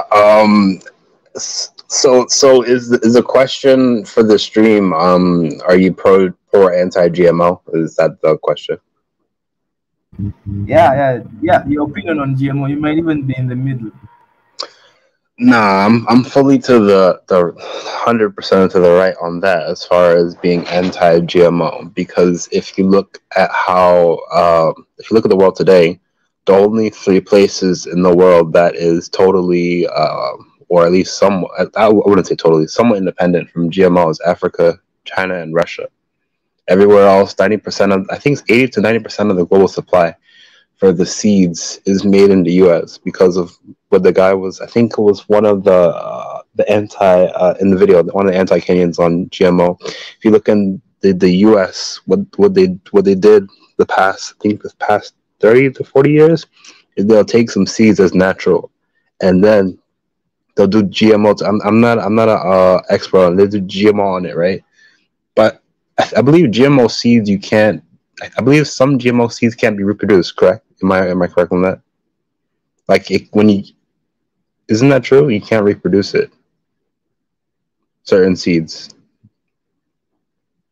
No. The professor, he said that it actually can be reproduced. Oh, He okay. actually said that that's a myth that's been pushed by I don't know, propagandists. But he says that yeah, you can regrow seeds from GMO. That's something that he has debunked it right now. So yeah, But that's what he says. He's made a case. Okay. No, what I mean is that technically you can't reproduce it, because once you're dependent on the GMO seeds, and you don't have your own non-GMO seeds in your country, and it's gone in your country, and it's gone in your nation, and it's gone in your region, and it's gone in your continent. They can just put sanctions. They'll just send less food, and then you just have to do whatever they want you to do, whether it's good or bad. So I'm not with GMO at all. In fact, even me, like coming to Asia, like GMO is outlawed here. There's only some exception for US or whatever, because the US is a global superpower. But most food is not GMO. So if you even when you eat unhealthy food here, it'll take a longer time for you to get fat compared if you eat the same food and it's GMO food, because you don't know what's in it, and it could be anything. China actually this year is planning to pave way for GMO, to approve GMO in China. So it's like a wave now. So Go ahead. Sorry, I'll wait. It's looking, because you see the scientist, the black scientist that everybody seems to think is white, because he's speaking about technology and stuff like that. He says that yes, when you talk about the technology itself, like Africa imports most of its cars, right? That doesn't make that car technology is bad. It just means that we should be making our own cars, and that's his point really, that the technology that we need to be making our own GMOs, and that's what he's trying to do as a scientist. I think that's what he's trying to push. But if you ban it outright, it becomes difficult for people like him and African scientists all over to do their thing. And you see this, and the myth, I think the problem with GMOs is there's a lot of misinformation all over the place. Like what he said about the Terminator genes, where you can't regrow once the seeds of the GMO you can't regrow. That's a myth. You actually can regrow them. Well, the other thing we said about health, the consequences of health, those are okay. He claims, I don't know that part, I don't know, but he claims they are inclusive. Sorry, I mean English is bothering. You know that word. I can't say it properly, but that's the word. So in the end of the day, I don't know. He's making a very huge case for GMOs, and I can even read this article right now from China, because people, you just say China, and I just googled it and just said, okay. I meant Taiwan. China, they might have it now. Go ahead, sorry. Yeah, it's illegal. The proposed changes means that a handful of recently approved GM traits developed by Chinese companies could be ready for market launch this year. So, you see, this is the thing. They are scientists. This is the thing. China has given its scientists a chance. Like why? And this is the point that the professor made, that African scientists are given the short hand of the stick, because the whole world is investigating this technology. And we are here banning it. We are sticking in. We're being ignorant. We're stuck in the shadows of ignorance, while the whole world knows that okay, this might be bad, this might be good, but I think you can even see in the Europe. I think Mariette says that it's banned in Europe. It's not actually banned in Europe. It's heavily regulated in Europe. Yeah. So there's a huge difference between outright banning and heavy regulations. I don't know. My point is, I feel personally, I'm cautious about GMO, but I feel like if it can be heavily regulated, or it can be like, if it gives a chance for our scientific community, for them to do their thing and to learn about it and to develop its own, especially when it comes to agriculture. I think we should give them a chance, because also we have droughts. This drought that we're having in East Africa right now, it's not a new drought. It's not something that's, I know, I thought it was climate change, but from reading like from the past, no, it's not climate change. We've been having droughts for centuries, and when our scientists are stepping up and saying, hey, we can do something about it, we can help, we can push ourselves, further into advancement. I think we should give them a chance. If it was like a white scientist coming here talking about GMO in Kenya or in Africa and giving us the seeds, that would be a different picture. But this is an African. What do you think, Pai? Well, one thing that you have to keep in mind is that the struggles that China is having in their country is a lot different than the economic struggles that is in Africa. And I believe that if all the land was cultivated in Africa, they would have a lot more they would have a lot more yield. They have a lot more crop than in China. Right now in China, there's the Yangtze River is drying up, and the Three Gorges Dam, one of the biggest mega dams in the world, is causing flooding, and it's causing not even just flooding. It's causing like so many different environmental issues in China, and it's also caused to no avail. They also tried to use the technology. What's that thing called again? Oh yeah, cloud seeding technology to fix their water crunch issues, but that's actually probably making it worse as well. I'm not really a big fan on that, because if for example, right, let's say let me try to figure out what the angle is from my perspective, right? Let's say it's unsuccessful, the Kenyan GMO, right? But it's made legal and there's less restrictions. If I have a GMO seeds that is just not working, whatever, or I have my project and it's too small, I would just buy it from Monsanto. So that's basically, at least from my perspective, what the scientist is trying to push. I don't know who's telling him to push it. I don't know if it's his own independent idea, but those scientists that support it, but I don't think it's them being independent in that regard. And as far as China, they're having a dramatic food shortage right now, which is why the government is scared. They're keeping it's not even about COVID. They're keeping them on lockdown because of all the different environmental issues that they have in having a problem feeding the 1.3 billion people that's in the country. But Africa doesn't have that problem, so I don't think you should see it through the lens of China in that regard. But yeah, you can rebuttal me, I guess.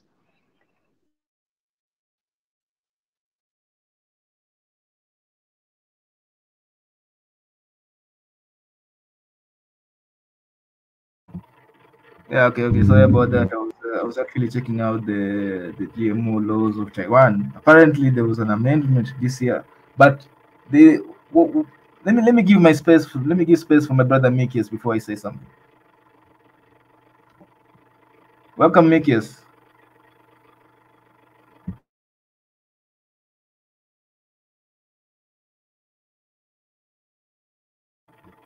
Okay. While we wait for Mikius, I think the technology is legit. Personally, I've read the more you read about it, the more it just convinces me. Like the technology is a legitimate technology, especially when you're facing drought. Like you just talked about how China is facing like the drying rivers, and this is and they accept the GMOs.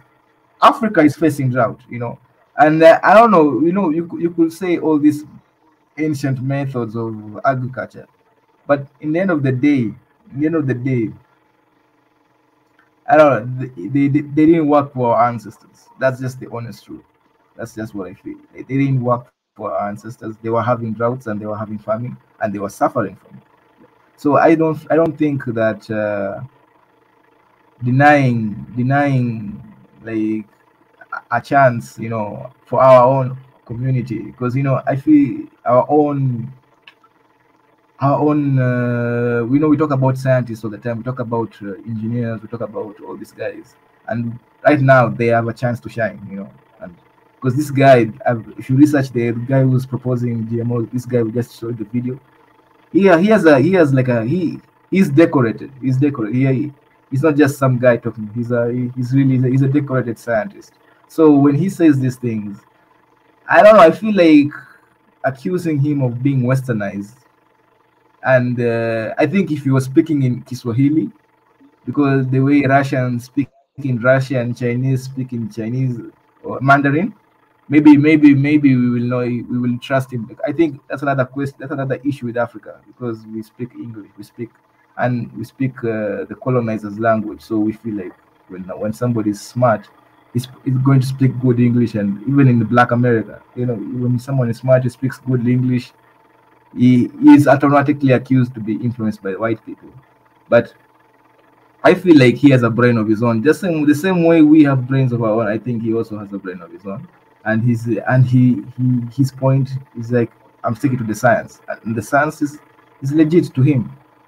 So I feel like if we should be allowing people like him, I'm not saying that we should open the floodgates, that we should now all GMOs should become. I think there should be a thorough regulatory commission, as there is in all over the world, because even in Taiwan, I don't think it's outright banned. I think it's regulated. I think I've just seen an article where that requires GMOs to be labeled.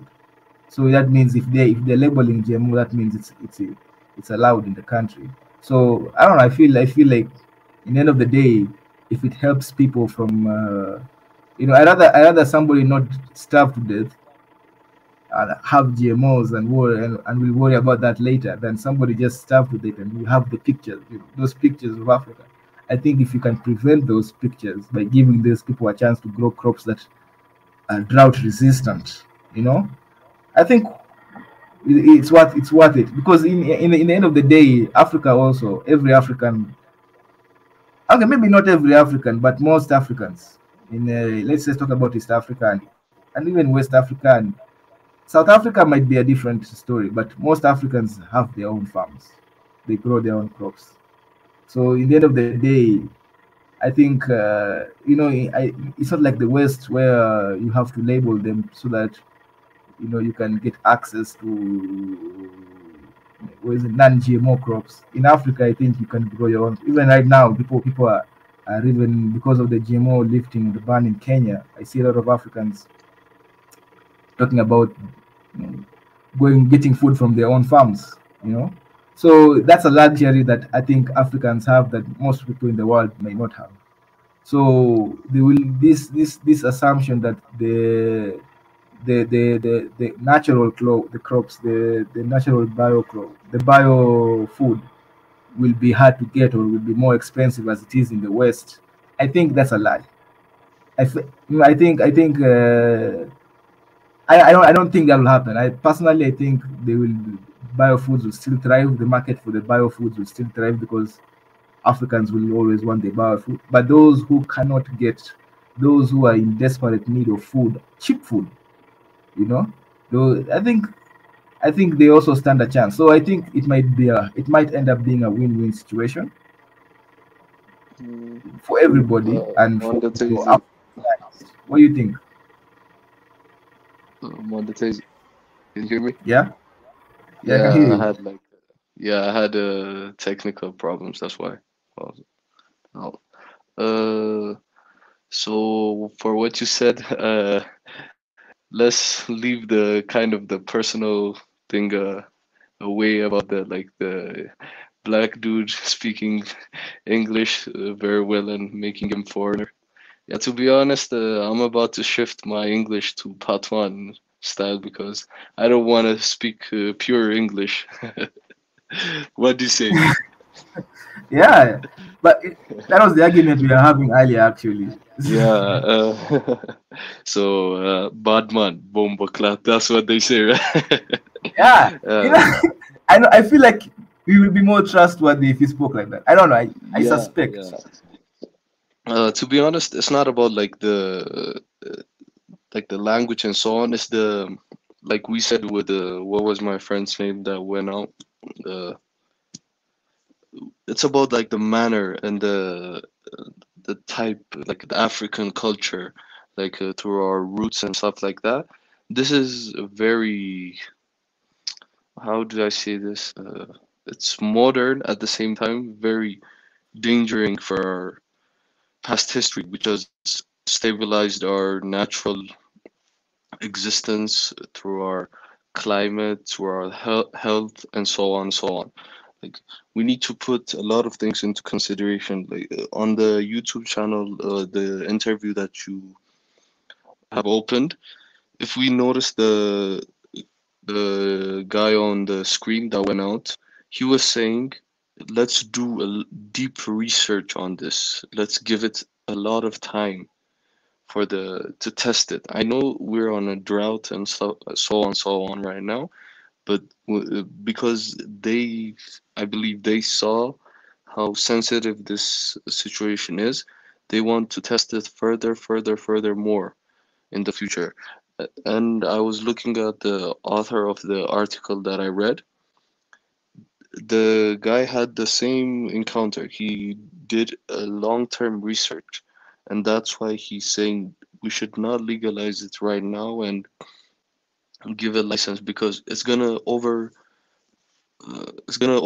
like you opening the gates for the flood. I believe that's what the foreigners want, because there's this thing called, if you know it, problem, reaction, solution. Like you create the famine, and then you create the solution. Like, so we've suffered a lot through that, so it's better to suffer this small time, at the same time doing our researches on a continent base, on a national base, on a continent base. As we know, the rich countries are doing have done their researches, like China, America, Europe, and so on. But we're not focused on that right now as a whole continent. We have some people in South Africa, in Ethiopia and Kenya and so on, but we need to look deep into that, because if we're coming as one Africa, we need to put clarity and well created products into the global market. So we're like, as an African, especially with our fertile land, we're gonna feed the whole world in the coming, I don't know, maybe 30, 50 years. We're gonna provide a lot of stuff to the global market. So we need to look into our products and what we grow. So that's why we need to hold this thing. I believe, in my personal opinion, we need to hold this and do a lot of research. Until then, we need to fight the famine and the drought to other mechanisms, because if we look like 300 years over, if you have clear data, there was not this much famine and this much problems. Like I said, this is like after the world was becoming one, after World War One, after a lot of diplomatic situations were being handled on an international basis. This problem started to arise. That means there's some hand that's causing these things. We can say it's globalization, we can say it's international relations, we can say it's wars created by those international relationships, and then we can say the solutions that are created are provided by the power and elite countries who give food. So when you look at the GMOs today, the GMOs are not created by Africans on the market. So we should fear it, to be honest. If you have a way of like putting me down, I want to hear that.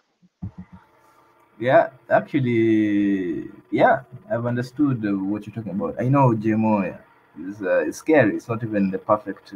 It's not perfect. That's a fact. But there's this solution here called irrigation. That, yeah, it's being done by, what is it? Is it Western countries and even Asia? But the question is irrigation a long-term solution, or is it also another problem that will just blow up in the future? Because look at what's happening in Western. Is it in in Western United States, or is it Western US, or is it yeah? I think in California there's a huge drought, right?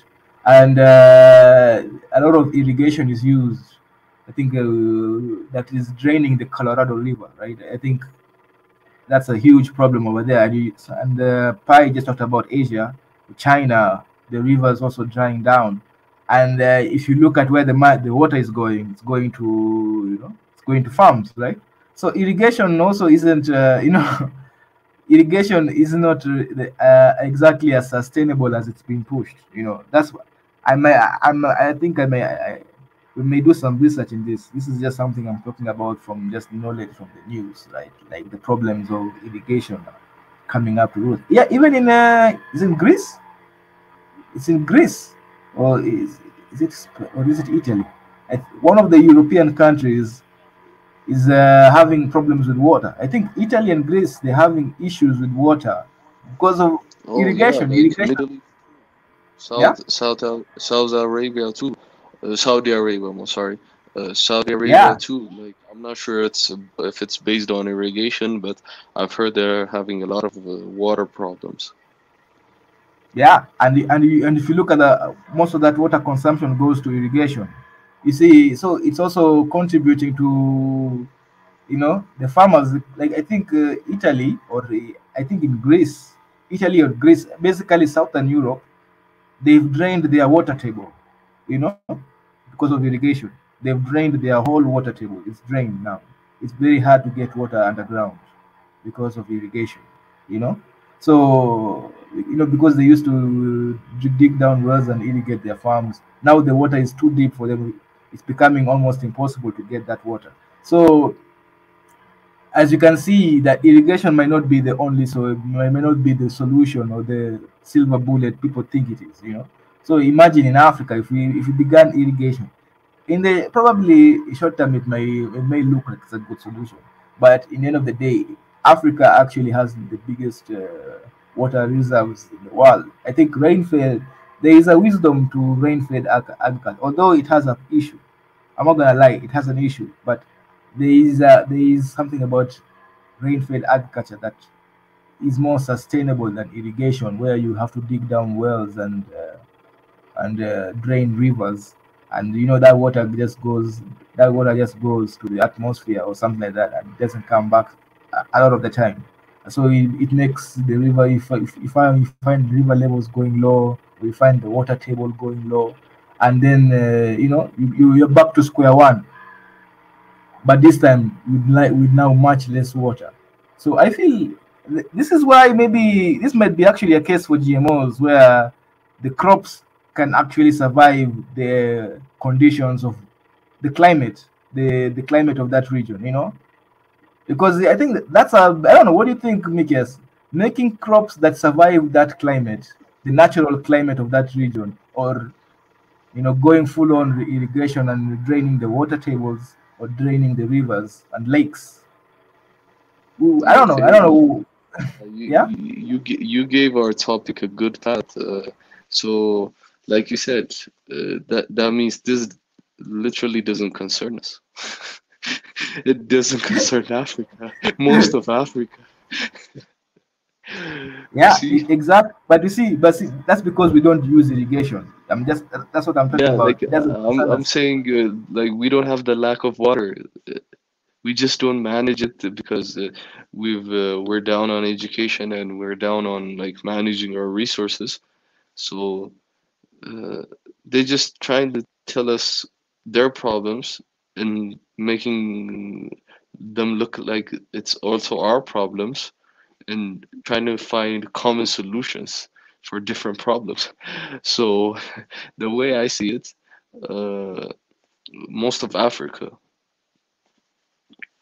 doesn't need that kind of doesn't use their water from those supplies. So it's through our upper surface water. So this is not our concern that much on the level of what we're thinking.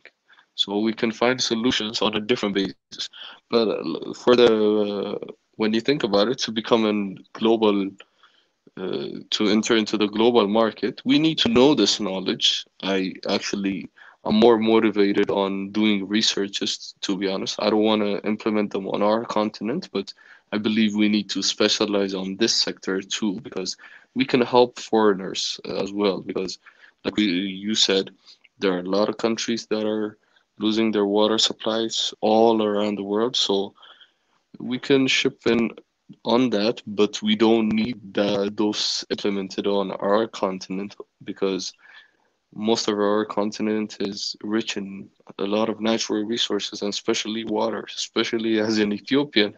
I can back you on that as the Great Renaissance Dam first-hand owner nation. So I believe we don't need that much to be focused on implementing this in our continent. Yeah, it's a very interesting point. Let me give, before I speak, let me give MG2. Give MG2. Yes. Yeah. Oh, welcome to the stream, my brother. Hey, my brothers. Thank you so much. Yes, I love the conversation. I want to say peace to everyone on the chat, peace to everyone on the panel. And it's quite intriguing, quite interesting. I had posted a couple comments, but it's under another name in there. And when it comes to GMO, I deal in commodities. Okay, basically, I trade commodities, and you know, and knowing just a little bit enough in terms of the commodity markets in the United States, I have to say there is no excuse whatsoever. There's no justification and no rationalization to ever have those disastrous scientific experiment called GMO on African soil. That is blasphemous to the core.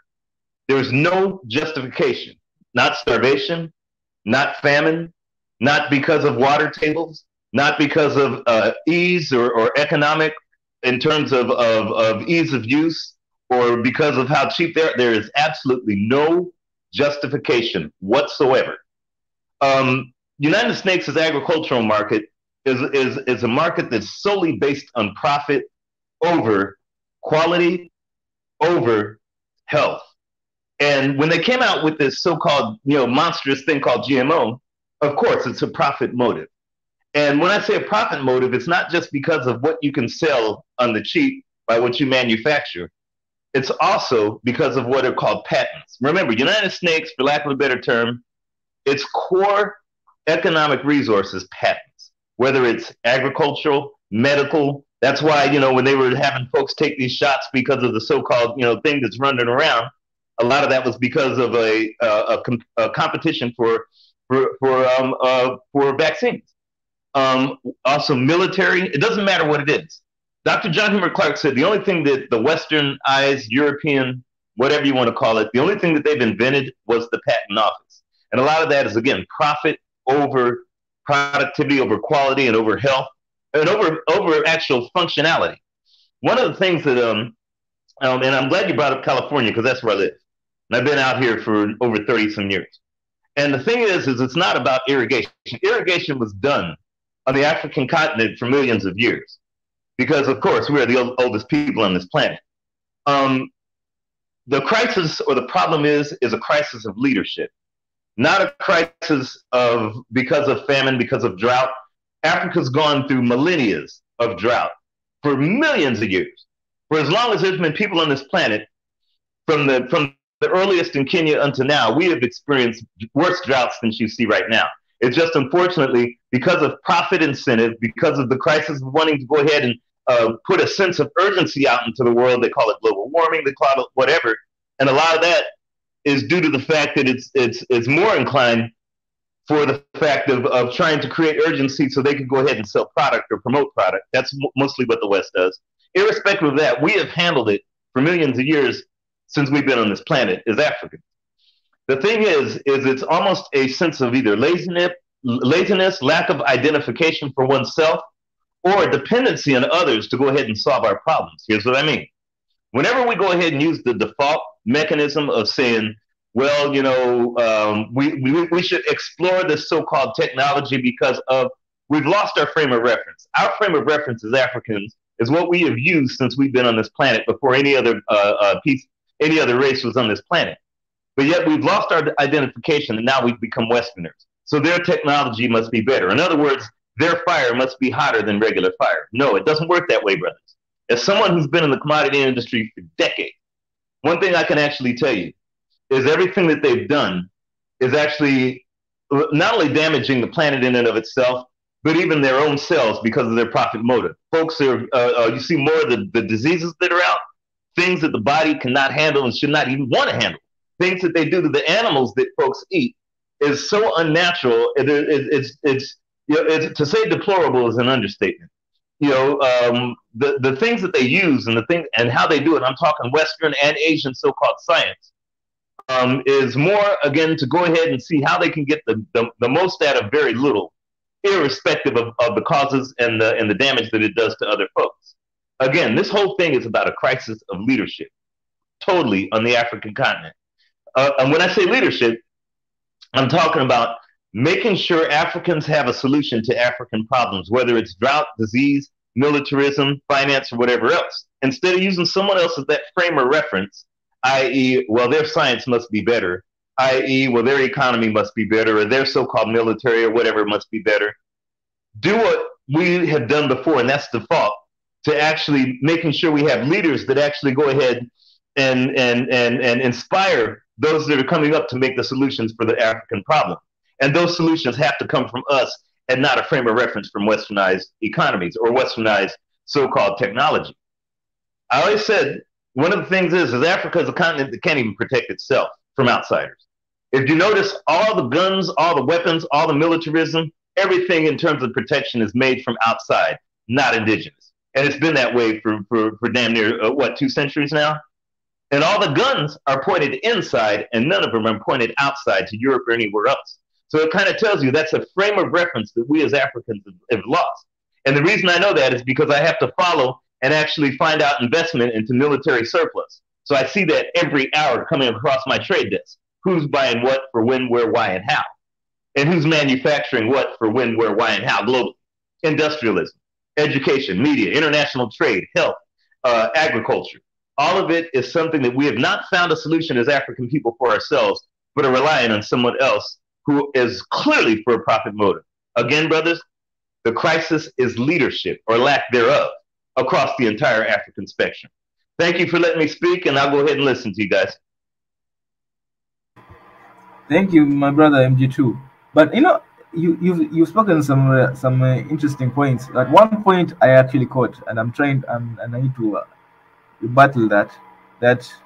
Yeah, the GMO is not the best solution. It's not the best solution. It's not the perfect solution. But it's at the moment right now. There's a drought in Africa, right? We have an issue with the food in Africa. So what is the best solution then? Because that's the solution that the scientists are saying that this is the solution. The African scientists are saying that this is the solution that we have right now. It's not perfect. It's got its flaws, but we don't have a better solution than this. So my question is, do you feel like there is a better solution? And if you feel like it's there, what is it? Yes, definitely. First off, everything from, because Africa has many water aquifers. First off, Africa needs to know it's one continent, or actually it needs to create and act as if it's one country and not just a whole system of different separate, or what I call collective individualists instead of individual collectivism. Again, a crisis of leadership. Everything from irrigation, as well as studying the aquifers, there's no lack of water in Africa. It's just where that water is going and who's going ahead to do the investment and research into sciences to get water where it needs to get. Remember, all the places that are pretty much going through drought are downstream of all kinds of, for lack of a better term, water tables and everything else that could actually get to them. But leadership, for lack of a better term, and lack thereof, or i.e. lack of going ahead and having investment and just waiting for Chinese or Westerners or whatever to do it for whatever reason they want, whether it's for selfishly trying to go ahead and enrich themselves, and I'm talking leaders, so-called leaders, or if it's ineptitude, they have dropped the ball across the globe, across the whole globe. There is no problem whatsoever with Africa running out of water. There is plenty of water tables. There's plenty of aquifers.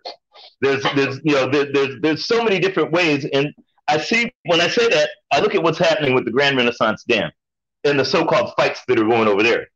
Clearly there's water, okay, clear, and that's just one out of many rivers, okay? The thing is there's investment into how to go ahead and get those water systems to the place that need it the most, or like I say, to not only where it's needed the most, but where it does the most help. Okay, if you notice, Africa again, and this is again a crisis of that leadership. When Africa has to go to Ukraine to get wheat, and then all of a sudden Ukraine is offline, and Africa says, "How are we going to eat?" Africa is the only place in the world you could actually, other than Ukraine, you could drop a seed. No matter where you drop it, it's going to grow. That's how fertile the land is.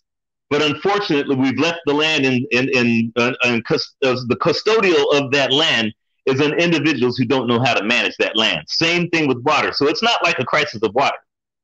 It's a crisis of investment to go ahead and teach our young folks, instead of being rappers and singers and corrupt politicians, teach them how to be engineers, scientists, agriculturalists, engineers, to say, okay, we know there's water, we know there's aquifers, let's invest in those aquifers, let's get our geothermic maps and make sure that, I mean, I just saw the other day that Uganda just look at, I think its first so-called satellite.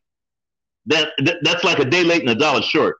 There is no excuse for using GMO. And anyone that says that is actually exemplifying everything that I'm saying and making it more present that what it is a crisis of actually investment in self for science, engineering, and everything else to get that water where it needs to get to. I hope that answers your question, my brother.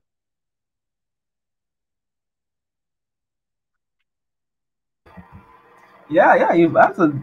Okay, you've said that there are better solutions.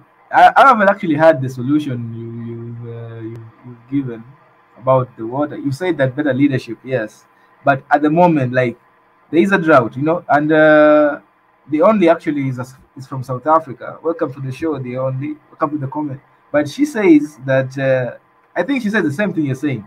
Is it okay to feed people poison just because you want to fill up their stomach? And my point is, yeah, if somebody is starving, because at the end of the day, people are starving. Like, that's like when you see them, maybe we see them as statistics. I think at some point that's what we see them as statistics. But when people are starving, people starve, and you say, okay, maybe we can use irrigation. Although the Europeans pushed that irrigation route, right? Even China did the irrigation route. They're still doing it. Right now, they're having water shortages because now they depleted the water tables. My sister here, I don't know if she's still in the chat. She's from Netherlands, Mariette. She says that they're already coming up with solutions to use less water with irrigation.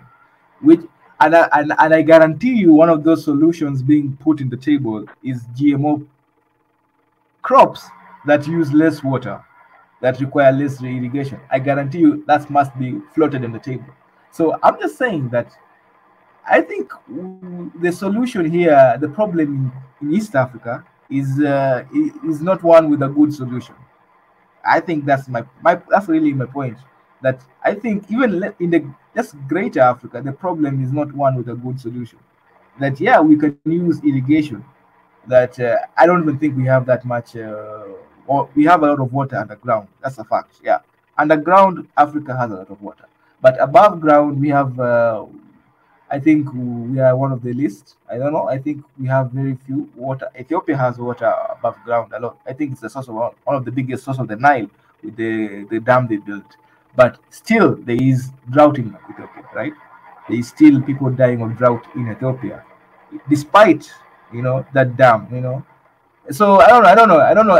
I think irrigation is being pushed as an easy silver bullet. But I don't think it is what it is, because if it was that easy, we would be doing it. I think. Or what do you think, my brother? Listen, I beg to differ. I totally beg to differ. GMO is actually an easy solution, and it perpetuates the problem even more. It's like somebody who doesn't want to go ahead and heal themselves, constantly going ahead and trying to find the easy fix. GMO is the easy fix. You said it yourself. Ethiopia has water above ground. And Africa in general does. Okay, again, this is something that's been around for millions of years. So therefore, Africa knows how to heal itself. The easy solution, and it's funny because a lot of times the easiest solution is the one that's most obvious.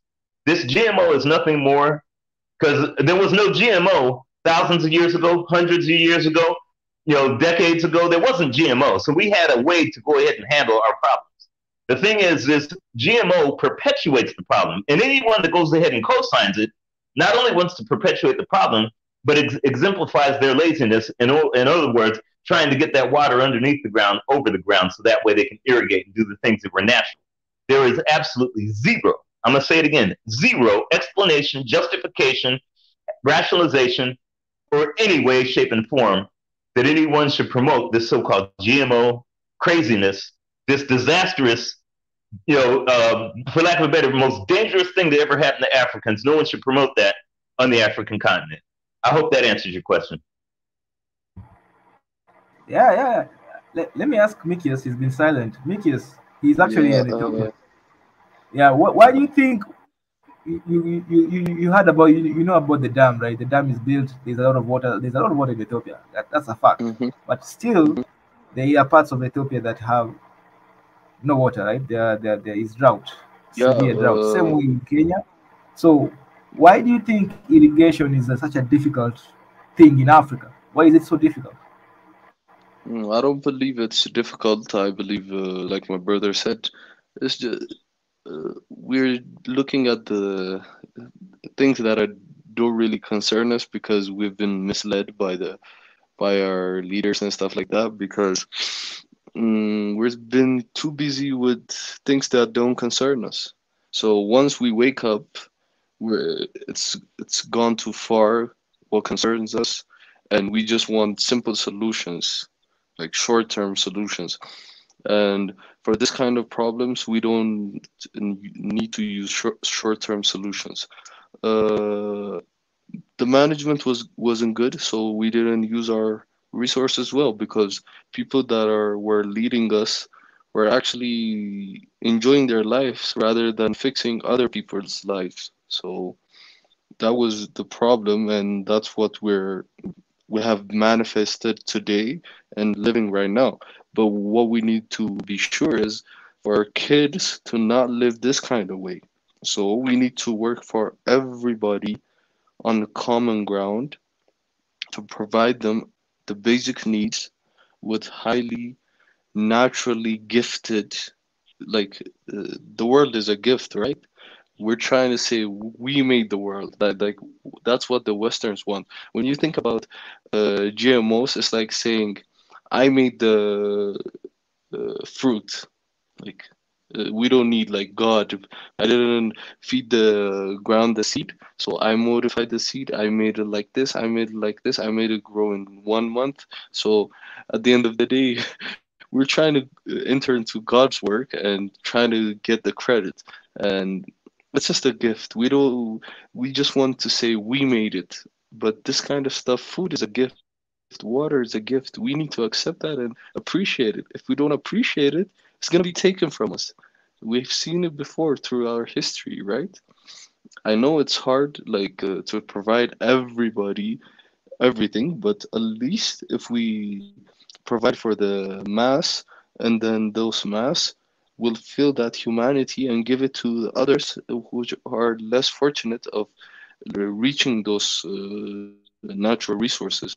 And especially on this generation, on the 21st century, we can reach out to everybody. We can even reach out to indigenous people using different kind of methods like satellite images, drones, and stuff like that. So we can, if our humanity levels rise again as our ancestors, we can provide every resource to everybody.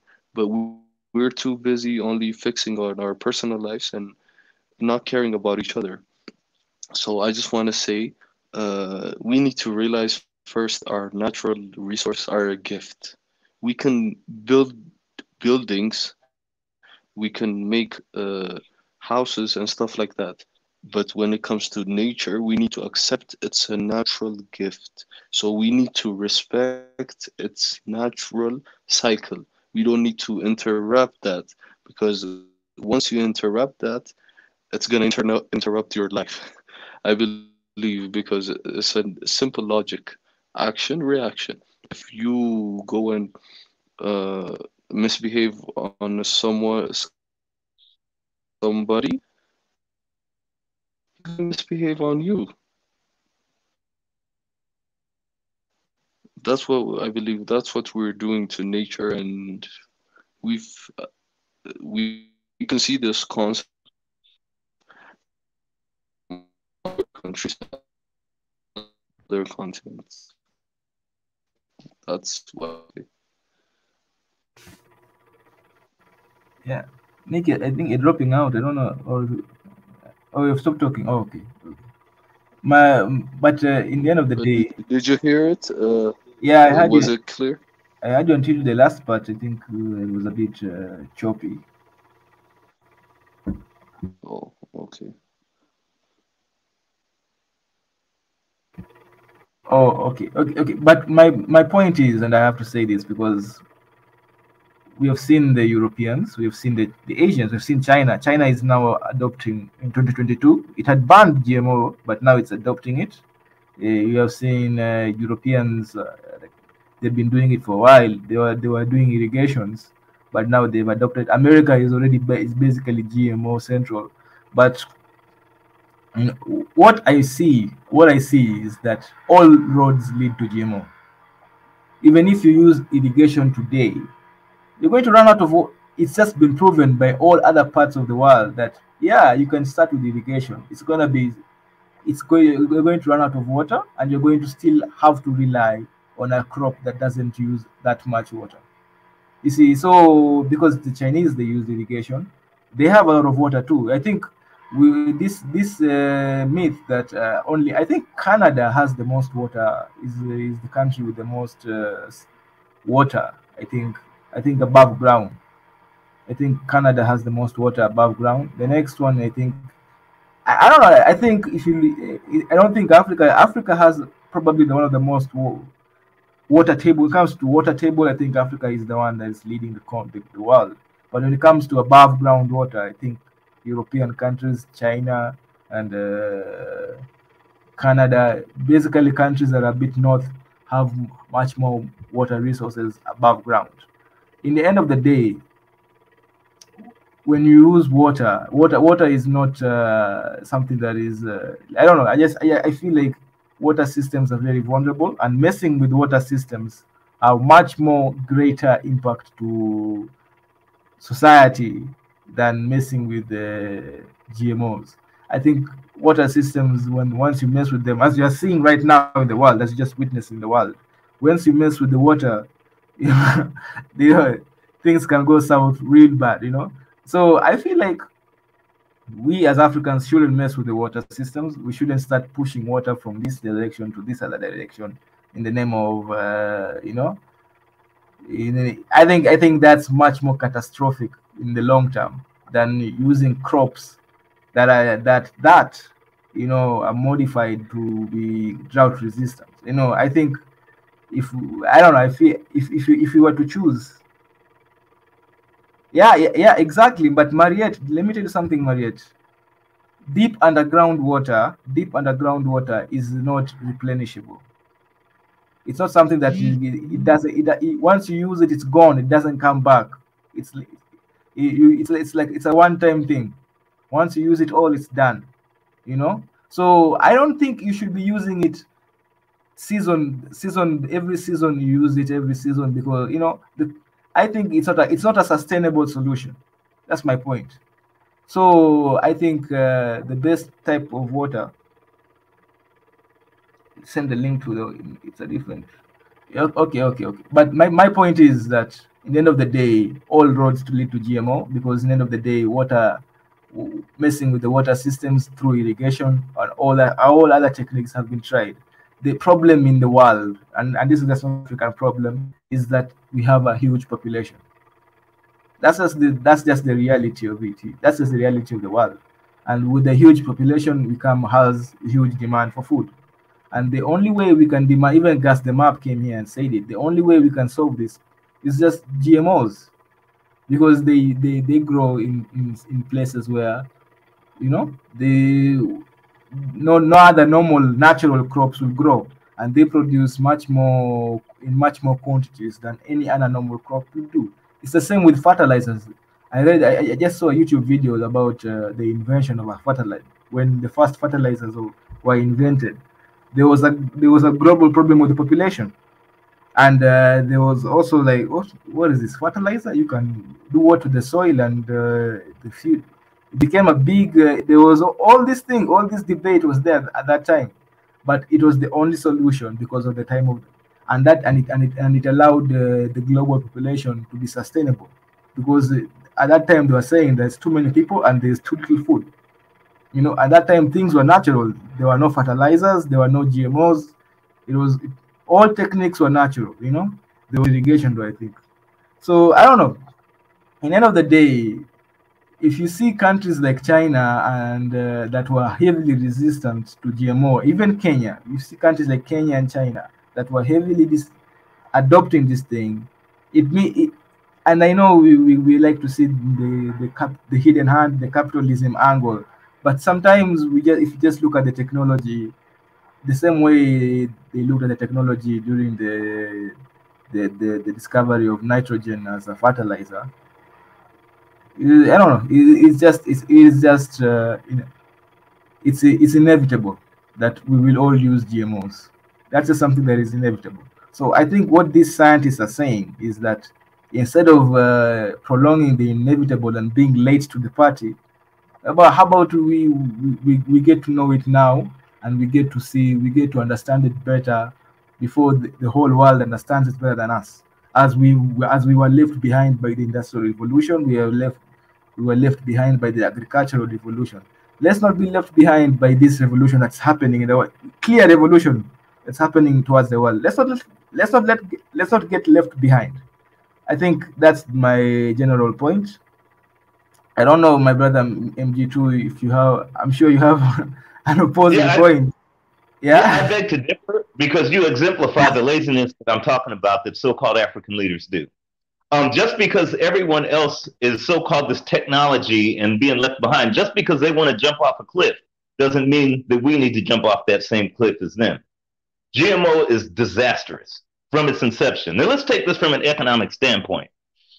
First off, years ago, I was part of a conference. It was Man Financial. And they were talking about fertilizers, okay? And why did they need these fertilizers? They were saying, hey, we could go ahead and bring these fertilizers through Dar es Salaam, we'll get them into Tanzania, and therefore we could go ahead and we have hectares of land that we own as Canadian farmers and agriculturalists that on Tanzanian soil, all the way in, all across East Africa, and therefore we could feed our nice, fat, white, happy Canadians. Now I was a fly on the wall listening to this conference. They didn't know me as a black man that I was going to be there. So the thing is they were talking about feeding, and it got me thinking in terms of economically. Here you have other nations, and these Canadians aren't the only ones. Every other nation around the world has farmland in Africa. Okay, so that means they're getting fed with, whether it's GMO or whether it's irrigation, they're getting fed from African resource. Okay, where Africans are starving. Clearly that is a fact. That's the record. I was on the conference. Not only that, they were talking about getting this fertilizer in through there. They were talking about, well, let's create inflationary shocks through Burundi and these other nations, so therefore they'll fight each other, but then we'll be able to acquire more hectares of land to feed our nice fat white Canadians. Now, if they can do that, then clearly there's an absence of leadership that stops that from happening. Therefore, again, you're exemplifying that laziness that I'm saying that they're in so-called African leadership. And I say so-called because therefore any dime, because remember, Monsanto, there's not just them. Oh my God. I'm trying to think of all the different ones that I see online when I'm doing my commodity trading. There's Archer Daniels Midland. A lot of these are GMO, for lack of a better term. They're heavily vested in this so-called technology. Every GMO seed that somebody buys, they have to give them the patent, because a lot of those seeds cannot grow after, it's done once you make a crop. So it's like a drug dealer. You're always having to go back to that dealer, to that drug dealer to go ahead and get some more drugs. So the thing is every seed, again, I'm gonna go from an economic standpoint. Every seed that is bought, every seed that is that money has to go to someone else. So therefore, there's an outflow of African finance, i.e. African economy, to go into someone else's pocket to make sure that they're always going back to them for something every year, every decade, or whatever, to go get some seeds that are not going to do them well. So that's clearly that money that's vested in to go ahead and trying to find the lazy or the easy way out is going away from us being able to grow a new, get these young folks into being engineers for agriculture, for irrigation. It takes money away from research, R&D for our young folks. If they want GMO, they should develop them themselves and not use Monsanto's technology. But again, that's what laziness does. It keeps you from going ahead and being an innovator, an inventor, or a researcher. It's just, let me go get something from this guy because it's a lot easier. It's convenient. And I have an old saying, I've been saying this saying forever. It's an actual formula. It's a mathematical formula. Convenience breeds comfort, which breeds complacency, which breeds laziness, which is a disease that poverty soon overtakes. A really good mathematical formula that Africa knows all too well, because we have actually made that a religion as a people. We've become convenient because as long as we get something from someone else, we become comfortable. Then we become complacent. Therefore, as long as we have GMO, we don't need to go ahead and have to teach our young folks how to be innovators, teach them how to be engineers, teach them how to be scientists. So therefore, we become lazy. Therefore, all of a sudden, poverty. And that's why the rest of the world has outpaced us, where we're talking in terms of, well, we need to catch up with them because this is going to lead to GMO anyways. Therefore, no. Unfortunately, that is not necessarily the intelligent way of thinking. I just got to be real. Now let's take it when you talked about fertilizer. No, let's go to irrigation. You brought up California earlier. I live in California, been out there for over 30 years out here. It's not a crisis of irrigation. Irrigation always works. If it's done correctly, it's been something that mankind has been doing before there was a so-called GMO. Through millions of years of all kinds of economic or environmental conditions that are worse than what we see now. So that's no problem. Irrespective of the population that's on your continent or whatever, something can happen to make sure you get water where it needs to go. And the thing is, in California, it's not a problem of irrigation. It's a problem of bureaucracy. Okay? It's a problem of money. When we can't get almonds and they're talking about, well, the water, no, because they're having a problem trying to pay Las Vegas or Nevada or pay Arizona for water rights. So therefore, California doesn't get the water it needs to have almonds. It's more of a bureaucratic thing than it is a problem with irrigation.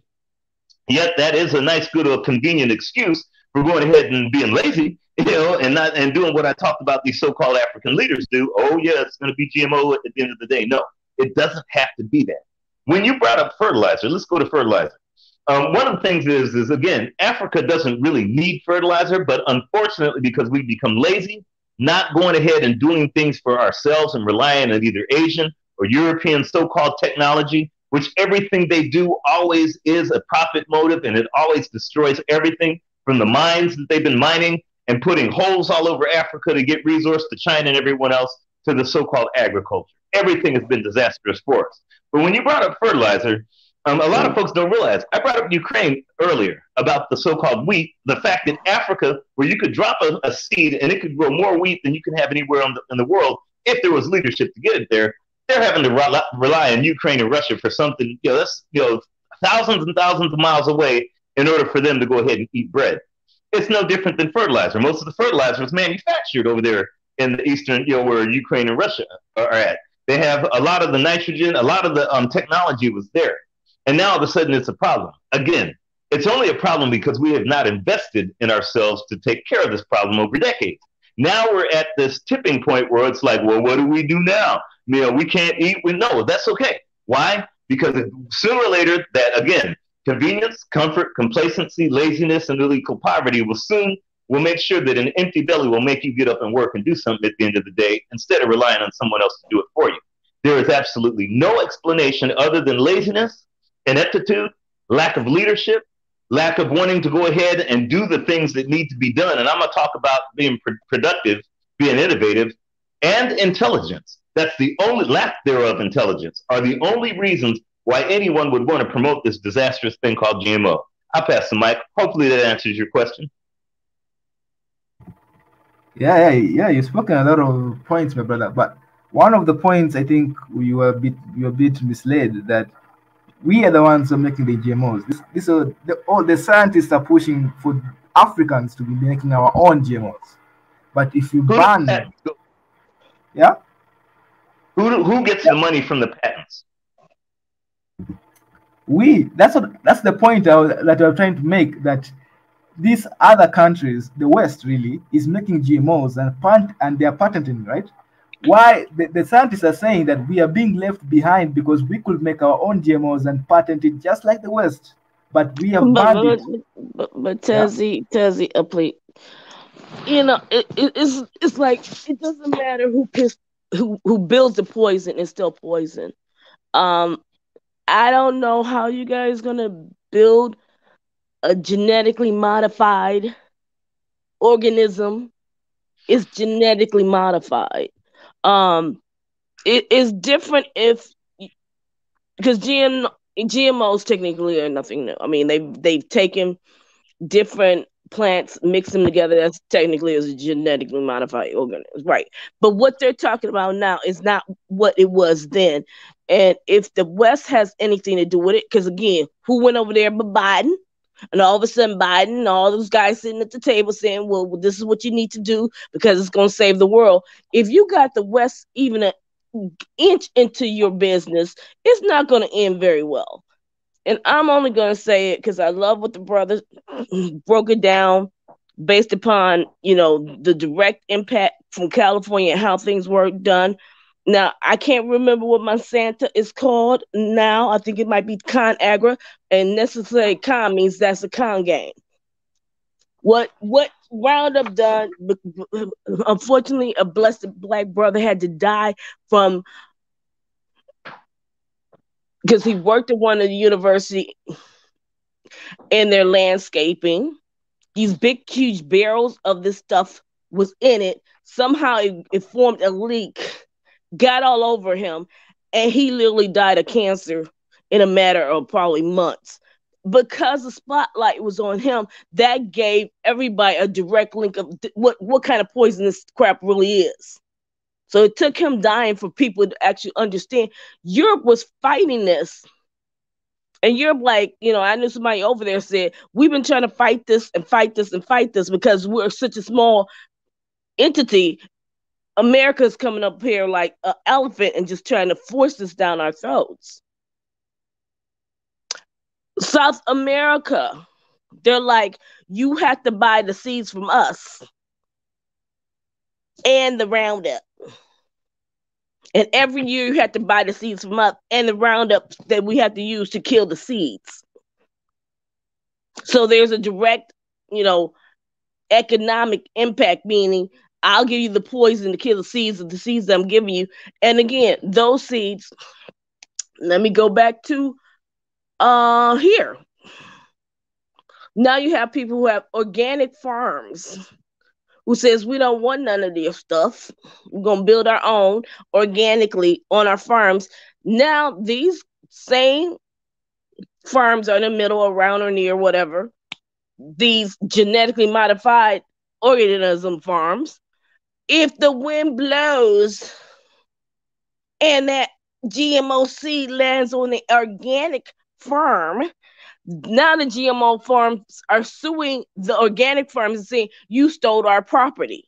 We have property rights. Okay, now let me go on to the health issues. Now there's an explosion of allergies, me included, that's being caused because this stuff your body can't fight. And on the back end of that, the government said, oh no, you can't, this is totally natural. There's nothing wrong with this. What are you guys talking about? This stuff is natural and it's healthy and it's good for you. So they're forcing you to build loopholes around you from even going against any of the stuff they're producing. And I don't even want to know what 30 years from now is going to look like with all the health issues our children are going to have. And no one has yet to convince me, what is the advantage of having a genetically modified organism in your body? And why is it so more advanced than a natural plant? A seed is a seed. Now you can create whatever technological equipment that you may need to use to make a more efficient and produce more yield, or whatever you have to do with a natural plant versus organic GMO plant. So again, this stuff is death on a stick. And if you don't have and I mean, we're in the West and we do have modern health systems that can't even keep up with this.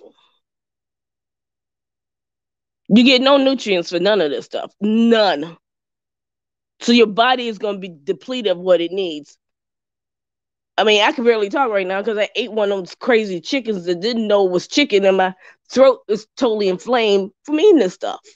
I'm sorry. Because now here, they decided, we don't even have to label it as GMO anymore. So you don't even know what you're eating. So don't let the boogeyman fool you. He is the boogeyman. Even if it's put in your hand, if anything in the West, they're trying to dump. I mean, it's profitable for them. It's profits. I understand. They want money. And they will convince anybody or bully anybody to believe this is a better way to go. But if you want your people to be alive and well, I will run from it.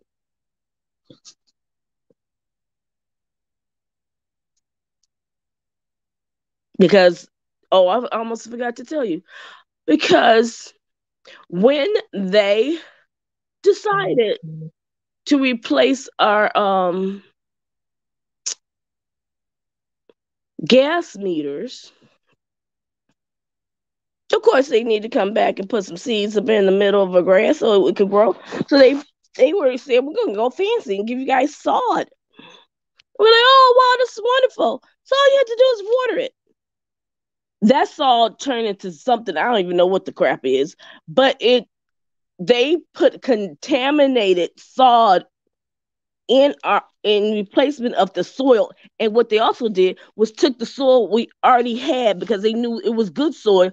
I mean, who takes soil away? And so they took our soil and put contaminated soil in replacement of it. And the sod has this weed that not even a Roundup will kill. So I don't even know what this stuff is. So again, think fast and hard before you think that this is the way to go, because you could literally be destroying all of your soil along with all of your existing plants along the way. Yeah, okay. You've made you've made some good points, but here's the question. There is somebody here in Africa, not even just one, a huge population of Africans. In one hand, they've got starvation. In the other hand, they've got cancer, right? Because of GMO. I don't know. What bet will you think they'll make? Both leads to death. So it's like, what, you're forced to pick your poison to make somebody, because somebody's getting rich off of it. Better believe. Yeah, okay. ConAgra is not a small little entity. Somebody's getting very, very rich while you're literally destroying the food supply of the world. I don't think. Okay, I think that's a misconception. Okay, I think no, that's not. No. It's not a misconception at all. It is not. You have here people who have more allergies. Literally, an allergy. People don't really. They think, oh, don't eat a peanut. No, an allergy is serious. You literally cannot breathe if you have a reaction to something. I don't know how large supplies of Benadryl you guys have over there, but you might need to start, as you planting these GMO seeds, get some stock and some rights to Benadryl, because your children and everybody around you will need it in order, as soon as you have a reaction to it, it will close your throat up in a matter of seconds. You can't breathe without air. And it's not just, an apple or orange, or it's the way these things are working here is not pretty. It's not just a gluten, a piece of bread, because again, the wheat that you're planting, you're now becoming allergic to it because you got gluten issues, which brings inflammation to the body, which then will shut your organs down in the long run. And if you don't have, I mean, now here, you cannot even get EpiPens because now the doctors are not prescribing them to you. They're like, it's something else. So now if you don't have that EpiPen literally to stab yourself and put the medication into your body, you can literally just lie there and die. But they're not going to tell you and talk about all that because that's scary and ugly. Let's talk about people are starving. There's enough land and seeds around this globe. Why are people starving?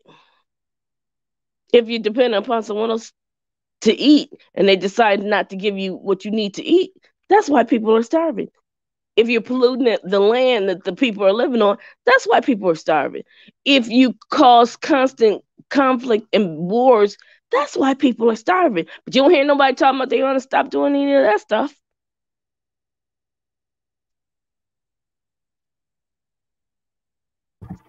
Okay, first, okay, let me talk about the first point about. Actually, it hasn't been proven that people die of cancer because of GMO. I think second, it hasn't been proven yet. I don't think they're not going to prove it because if they stated that the government and these entities are not putting the information out, how are you going to prove that the information exists if the information is not out?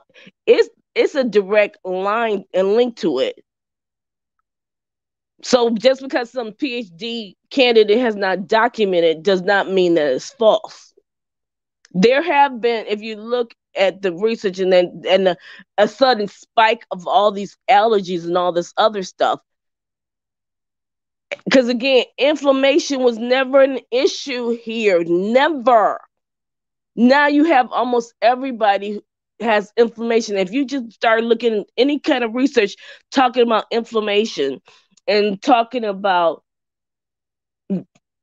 what that does, which means fluid on your heart and your organs, your body is going to literally shut down from it just drowning itself.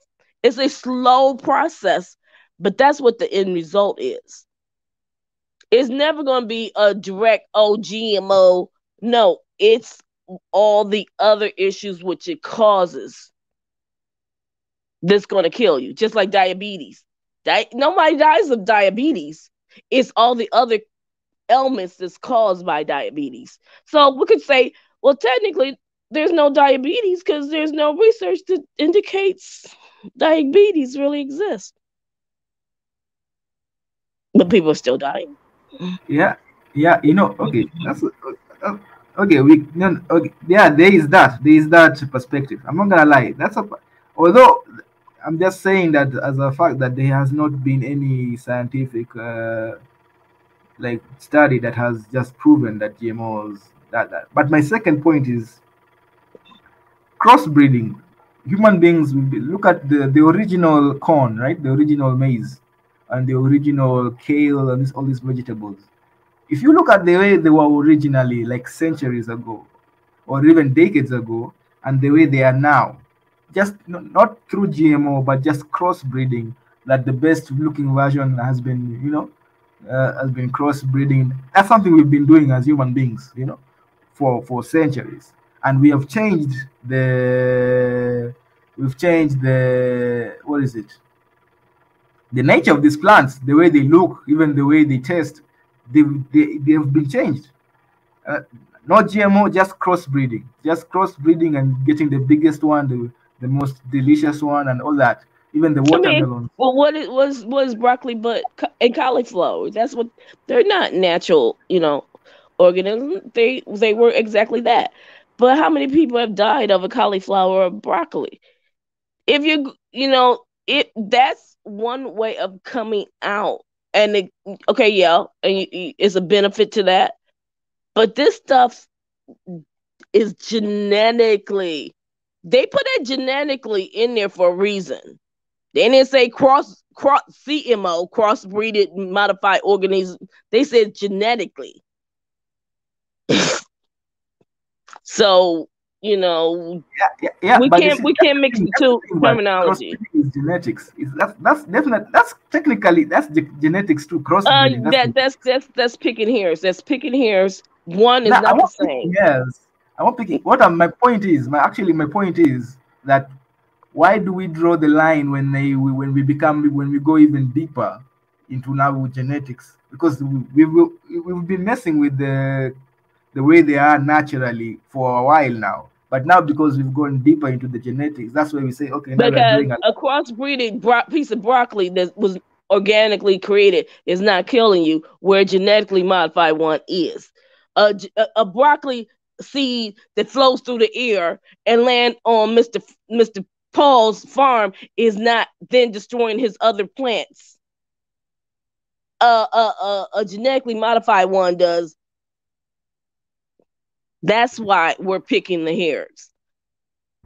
And there's literally been 30 years of research and proof, but it's getting hard to find it because they are suppressing the information, and people really have to hunt to get it. And if anything that is that hard to get to is not a good thing.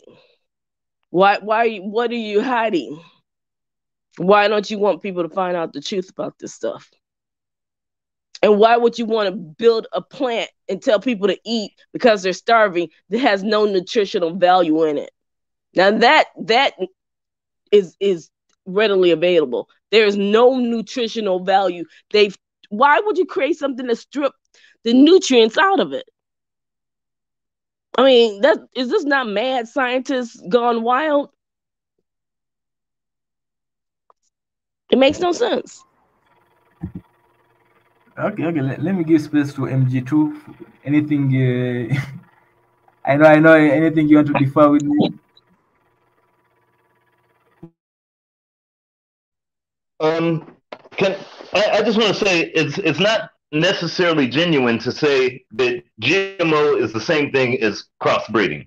I had my own little plot of land where I did a lot of, as a child, where I did a lot of agriculture. I was like a junior farmer, and those are two different things.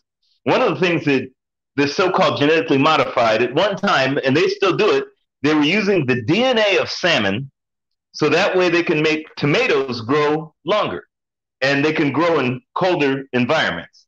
That is not crossbreeding. That's a Frankenstein experiment and a nightmare. Because last I remember, salmon and tomatoes are not the same thing. They're not plants. One's a fish and one's a plant. But that's not where it ends. They're also using human so-called DNA to do what they can do in terms of trying to, not only for agriculture, but also animals. This is not, has nothing to do with anything natural, crossbreeding, or anything like that. That's why I said I wouldn't be genuine to say that. Because we're dealing with something that's a nightmare. Okay, taking different species to see how they could go ahead and modify it for economic gain. There's absolutely no rationalization, no explanation, and no justification to have that done. A lot of times in your default position was, well, what about the starving people? Again, the starving people isn't because of food, it's because lack of leadership that goes ahead and provides that food, or provides the irrigation, or the scientists, instead of outflow of capital to go to everyone else to make everyone other nations, i.e. China, is it real, or any other, non-African state rich, that outflow of capital that made them rich, they could have invested and reinvested in themselves. The starving is not because of food. The starving is because of lack of any kind of forethought on the African continent by not only leaders, but also those who consume this nightmare stuff. Like they consume rice from other nations, but Africa, for some odd reason, cannot get its own rice. Look at Nigeria. They're buying kente cloth made in China. Okay, it's again, the consumers are just as at fault as the so-called leaders. Again, it's that same formula. You got convenient because you can get it cheaper from someone else. Plastic. Right, exactly. Plastic rice, the whole 9 yards. You get it from someone else because it's cheaper. Therefore, the end result is poverty. Not only monetary poverty, but all of a sudden you get sicker. You know, you're sick as a nation, and your youth have no chance in this world to go ahead and compete. The thing is when you say, well, what about the starving folks? I'm gonna go back to that position I had, that default position. How come Africa can export all this agriculture to other nations that is African, that is non-GMO agriculture? How come Canadians can come in and have hectares of farms, and Israel and Saudi Arabians and Chinese can have hectares of land for agriculture to export food to their nations, but Africa is starving? There's no, in other words, it's incongruent, totally incongruent. There is no justification. Okay, it's almost like I said, it's a lack of intelligence, for lack of a better term, as well, intelligence from the so-called leaders, as well as the consumers that don't want to consume locally, but can go ahead and buy, whether it's GMO food or whether it's kente cloth, buy it from other nations that don't even know what it is. It is our problem, and it's only going to be our solution, and it's not going to be GMO. It's going to be unfortunately. Oh, go ahead, sister. I was going to say, just to bump in a little bit, and you're talking about you got a shortage of fertilizer. How is it going to be when you got a shortage of fertilizer that won't kill anything? So you got to create a monster fertilizer and pesticides in order to keep these GMO plants from overtaking everything.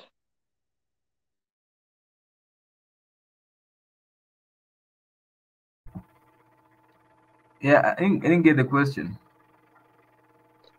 That these genetically modified organisms that you now think is the solution to everything, is starvation, cannot be killed by normal pesticides. That's why the creation of Roundup. Every year they have to have a different version of this stuff created, because the previous year version will not work on the genetically mutated plants that have been created on a year. What you guys, because you're not dealing with it now, you cannot clearly understand what this stuff actually does. Every year, Roundup has to be remodified and chemical composition have to be changed in order to create another version of it. Just like a flu virus, every year you have to have a different one because it mutates. Well, think about it on the same terms as your plants. They're mutating. So the version you pushed out last year is not going to work on your plants for this year because it mutated and created another strand of it. And the old stuff ain't going to kill nothing. They're eating it like pumpkin seeds and spitting it out, the shells. So every year you're going to have to constantly chase the dragon to see if it's going to slay what you have coming forth this year, because it mutates. And therefore your pesticides have to then become stronger, bigger, better to try to kill the weeds. And in that, they're literally, like in South America, trying to find things to destroy those mutated weeds, and they don't die. They just multiply.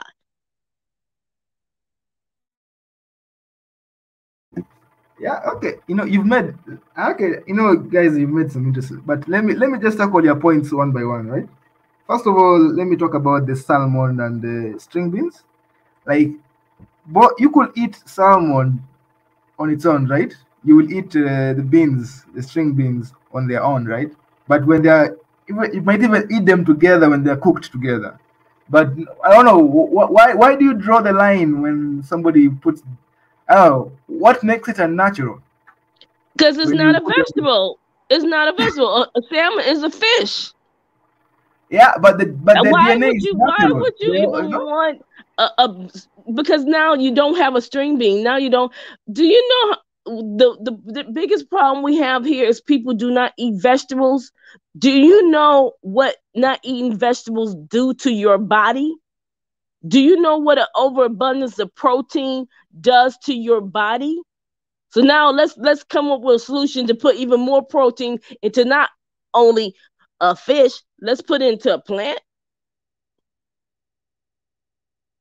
But Yeah, but okay, yeah. But in the end of the day, if they were cooked together, that would be a healthy meal. You're But still if consuming they're both cooked DNA. together, no, if they're cooked together, that does not make a green bean a fish. When they're genetically infused together, it does. But you see, the problem is they're not supposed to. I think you're mistaking what's happening when they do GMO. No, I'm not. No, I'm not. They're taking No, the I am qualities. not. You They're know, you could go bring on your master scientists on this program right now and tell them to try and convince me that the lives that we're living here is an illusion and that this stuff is really good. Nah. You see, the problem is here. Let me make my second point, because the first point it was actually made by the master scientist that you are still consuming both DNAs, and they still end up in your stomach, both DNAs. So I don't understand why it's still not. It's not unnatural. It's still natural. The same DNAs that you It is consume not separately. natural that when you go in a lab and create something, that's not natural. Because if that's the case, why isn't the existing plants and seeds that are not GMO, what's making them so bad now? It's propaganda. And again, I ain't buying it. And I'm living with the health consequences of it. And nobody's going to look at me and whether they're a PhD, a scientist, or a doctor, and look at me in my face and tell me what I'm experiencing is not a lie. You're not a con man is a con man. And again, is that why they call it Viagra? Okay. You know what? Chelsea, can you hear me? Let me give space for Gas them up, because before he disappears again. Yeah, we can hear you. Gas them up. You guys can hear me? Yeah, I can hear you. Hello. Can you hear us? Yeah, I can hear. I just want to make sure my mic is working. Yeah, it's working. Okay, no, I'm gonna still call back in because I'm in a place with the service isn't good. But I just want to stay for the record. I never said that GMO is good. I said if you want to industrialize, that's your only option. So I just want to put that out for the record. Gas them up never said GMO is good. Okay. So why is the only option is GMO? That's what I can't. No one. Once I get to a place with better internet service, once my service picks up, I'll call back in. Because everybody says it's a better option, but they're not giving a solution to how to prevent all the health consequences behind it. But you see, there's also, like I said, when you have a balloon, because everybody avoids that question right there. It's better, but all these health issues that didn't exist prior to this better solution and only option, everybody scurries away from that. But if that's what you guys want and need, I'm just giving you a heads up, sir. Nah. You're literally going to contaminate the soil that you currently have. And so this better option may be leading you to a better and a quicker and faster way to the grave. I understood. I think let me give you this perspective. We're looking at the perspective of food in Africa, even just global. We're looking at a perspective in Africa of a food deficit, right? That's the issue we're trying to solve.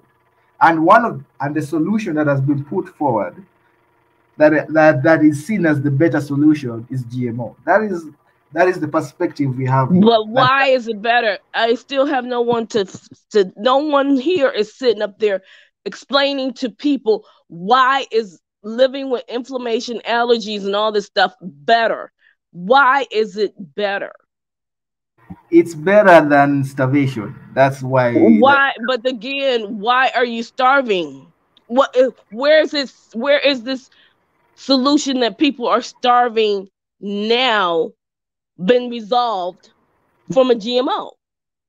Yeah, people are still starving in America.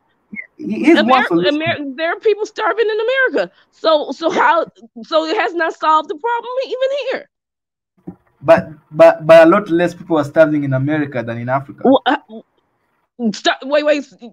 That's a conflict, because you just said it prevents starving, but then you're still saying there's less starving. So that's already the lie, because if you're saying it prevents the starvation of people, but yet it doesn't.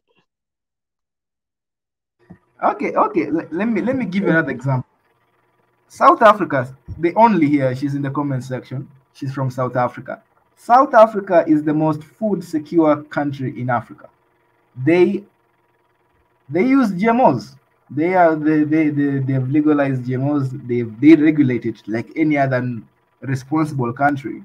And right now, and can you ask her? In Africa, they even export food to the rest of Africa. Could she also give information about the increase of health issues because of these GMOs, and what are their solutions behind to counteract all these increased health problems because of GMO? What are their solutions? Because that's one piece that nobody's talking about. But you see, you're not going to go to South Africa and see the starving kid with the ribs out and the malnourished. Well, you could go to a certain parts of the United States and see the same thing. So okay, they're going to be starving children regardless. So now now that's a whole different topic on how to prevent starvation. Starvation and GMO is not a direct counter link. A GMO is not. We have GMOs. We developed this to prevent starvation. No, people are still starving. Now they're starving with food that doesn't bring any nutrients. No, the difference now is they're going to be starving because the food that they're eating, they got an abundance of food they can eat every night, is not bringing forth nutrients in it. Tell me what kind of sense of eating a plant that's literally, you might as well eat a leaf off a tree if it's not going to provide any nutrients to your body. Or are you now saying we're food, I mean, like food all these decades and millenniums ago, plants are supposed to provide nutrients? Is that what we're now heading towards? Is that the solution, or is that what it always was supposed to be? My perspective is like, okay, we'll deal with the health issues. We can. We'll deal with the health issues when we get to the health issues. That means now that's medicine. You already have health issues. What are you talking about dealing with the health? They're not dealing with the health issues now. We've gotten to the health issues, and it's not being dealt with. What we're trying to do is prolong life. That's the thing. I think we need to understand that that's the whole point, is trying to prolong life. How is this prolonging life? I rather that's what I'm saying. Give somebody poison. He might not starve today, but he might get complications in the future. True, maybe that might be true. And that future is not that far away. Don't think. Yeah, don't make it look like the future is 20, 30, 40 years from now. The future is sped up. It doesn't take long for it to happen. It is not taking long. It's almost an immediate instance when you start pushing this stuff out. But I've talked too long, and thank you for having me on your show. I was just trying to let you know, but if you want to drink the poison, enjoy the drinks. Bye. Well said. MG2, what's up? Yeah, I'm glad you brought that up when you said you give them the poison, you're just prolonging life. But what's a life that's full of poison? It just doesn't really make sense.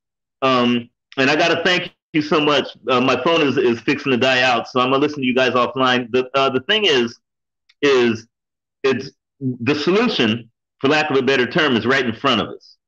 First off, stop exporting everything from your knowledge to your food to your minerals to even your students. Stop exporting it to the rest of the world and making them rich. Africa has everything it needs, everything that the world wants, needs, can't do without, and ready to kill for, and won't share. Everything that Africa has, including water, including food, is on their soil. It's just up to us to exploit that for ourselves and not letting others exploit it for them. And especially the first step is quote unquote so-called leadership. The second step is the African populace to consume the things and to trust in each other to go ahead and feed each other. There's plenty of food everywhere in Africa. Okay, the Africans are only starving because Africans don't want to feed each other. And I'm going to say it again, because Africans do not want to feed each other. If there's enough food, whether it's Central Africa or Ghana, there's no problem of them starving where they're starving in Ethiopia. It's just a hop, skip, and a jump, maybe not to, not in those theoretical words, to get food from Ghana to Ethiopia. A lot easier it is than exporting all the natural resources to China and Europe and everyone else. The thing is we become a very lazy and almost in a way is a very self-hating, but I'm going to say unknowingly self-hating people. When I say unknowingly, the things that we've done to enrich the rest of the world and make them comfortable and to accommodate them is a form of hating ourselves. Everything we have is in front of us. Africans are the greatest people that ever existed, and I should say the only that ever existed on this planet since the dawn of time. Yet we don't think that way because everyone else's water is wetter and their ice is colder. Therefore, we will export all the things we need to others and then say, well, why are we starving? And then we're going to go ahead and try to blame straw men to see why we're starving. It all starts from home. It all starts from each other. It all starts from self. First off, get rid of every so-called leader on that continent. Get younger leadership that wants to make solutions for their own problem without any external source or any external so-called frame of reference, i.e. GMO and all this other nonsense.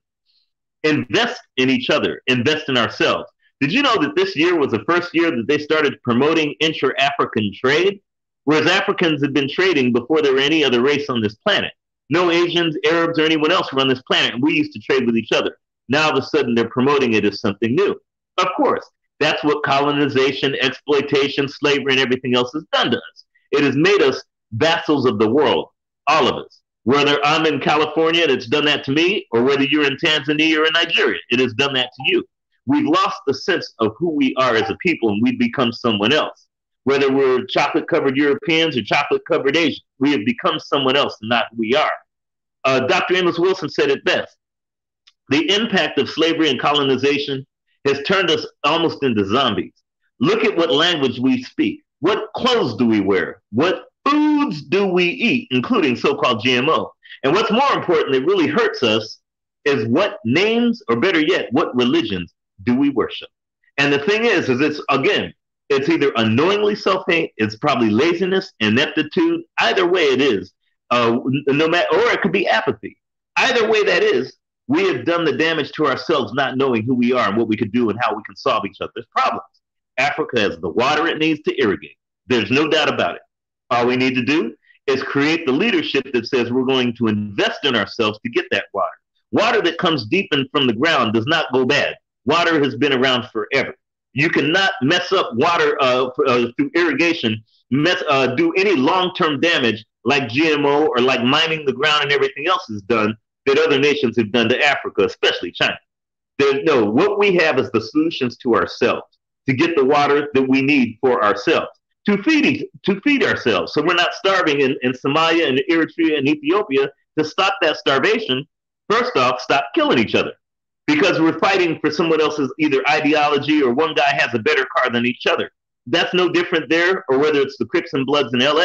It's no different than Cote d'Ivoire or Burundi than it is over there in Chicago. No different.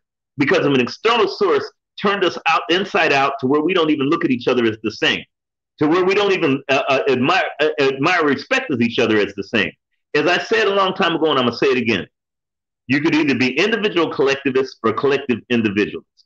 Every other nation that is non-African, we're talking Asian, Arab, East Indian, European, Hispanic, whatever, they are individual collectivists. They always work for a collective goal, especially in times of need for themselves.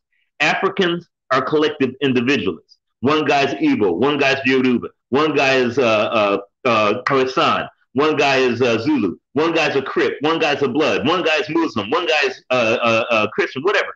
Collective individualists always become consumed by the individual collectivists. Every other nation, except for Africans on this globe, are the true Pan-Africanists. Africans are not Pan-Africanists. Why? Because we look at each other instead of trading, protecting, teaching, and I'm talking teaching from so-called countries. Remember, those countries are borders that were created by non-Africans. All those countries were not created by African people. They were created by Europeans and others. So every other race is a Pan-Africanist but us. Why? Because we look at each other as a separate entity, whereas the rest of the world looks at us as one whole being to consume, to exploit, to marginalize, to enslave, and to destroy. Once we start looking at each other as true Pan-Africanists, there will be no problem with their starvation because we will feed each other. Folks from South Africa, when you talk about food security, there's no such thing as being secure with eating poison. That's just insanity. You know, there's no such thing as being food secure when somebody else just north of you is insecure, but yet everyone else that lives in South Africa who's not an African is eating high in the hog, and they're fat, and they could go back to their own respective nation, whether they're Pakistani, East Indian, or whoever else. So there is no food security when your people as an African people are not secure. That's an anomaly. That's fiction. That's a fantasy. The only way that we'll solve our problems is we recognize these problems are only ours to solve by using our technology, for lack of a better term, non-GMO, and I'm going to put an exclamation point and underline it, bold characters, to make sure that we go back to what we were doing before we met anyone else, before others colonized us, before others made these so-called countries what they are today. Nigeria was not Nigeria until a British came and told us it was Nigeria. Until we start to recognize that, all bets are off. So hello, brother, can you hear me? Yeah, I hear you now. Okay, I just wanted to ask you. I know you said your phone's gonna die. I just wanted to quickly bring something to your attention. I mean, you're saying what needs to be said, you know, most definitely. But what if we hear from this perspective, in the sense that we've always had genetically modified crops? We never have. That's what I'm saying. Okay, let me say. Okay, for example, the carrot, right, or the, you know, how do I put it? Like even the banana, right? The modern form of the banana that we consume today, right? The plantain. I think because this is what they'll do, and I think we have to contend with it, because I'm on the same page as you, right? But when we have these conversations with these Mzungus, what they'll do is they'll point and say, "Oh, well, man has always tried to, you know, control their environment." So, you know, you hear examples of Dr. Sebi talking about hybrid fruits and hybrid vegetables, and that's true. A lot of the vegetables that we think, you know, are you know, commonplace were actually created, you know, during that era of you know, when the Europeans discovered botany and bionomenclature. So what I'm going to say is this, is that I think people have always interacted with their environment and come up with innovations. I think we shouldn't be, like you said, you know, in terms of teaching each other, I think we shouldn't be against innovations and interacting with our environment. But I would, to you know, pinpoint or to fine tune, in my opinion, what you're saying is to say that I got to go, but I got to tell you this much. Don't conflate yes, sir, go ahead. issues. In my 60+ years that I've been on this planet, there's a lot of conflating issues. First off, your frame of reference you brought up as a European, the Mzungus. That is their frame of, again, they are not my frame of reference, brother. Africans are.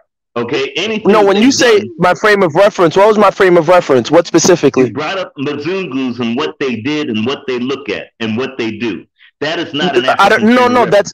That's not true. No, sir. No, sir. You're wrong. I didn't say that. I think you didn't hear what I said. Okay, what I said was, yeah, but you can't continue if I didn't say that. But I didn't say that, sir. Okay. So just so it can be for the record, I didn't say anything that the Mzungu is my frame of reference. Okay, good. I'll take that. But before I continue, when you cut me off, let me finish and I'll listen to whatever you have to say when you cut me off. One thing that I've got to tell you guys, okay, and it's very, very, very important, okay? And, okay, so you didn't say frame of reference, good. Okay, we'll drop it, whatever. The thing that's more important than anything else, okay, that Africans can do for themselves, okay? Don't conflate whatever. And I've been in agriculture all my life.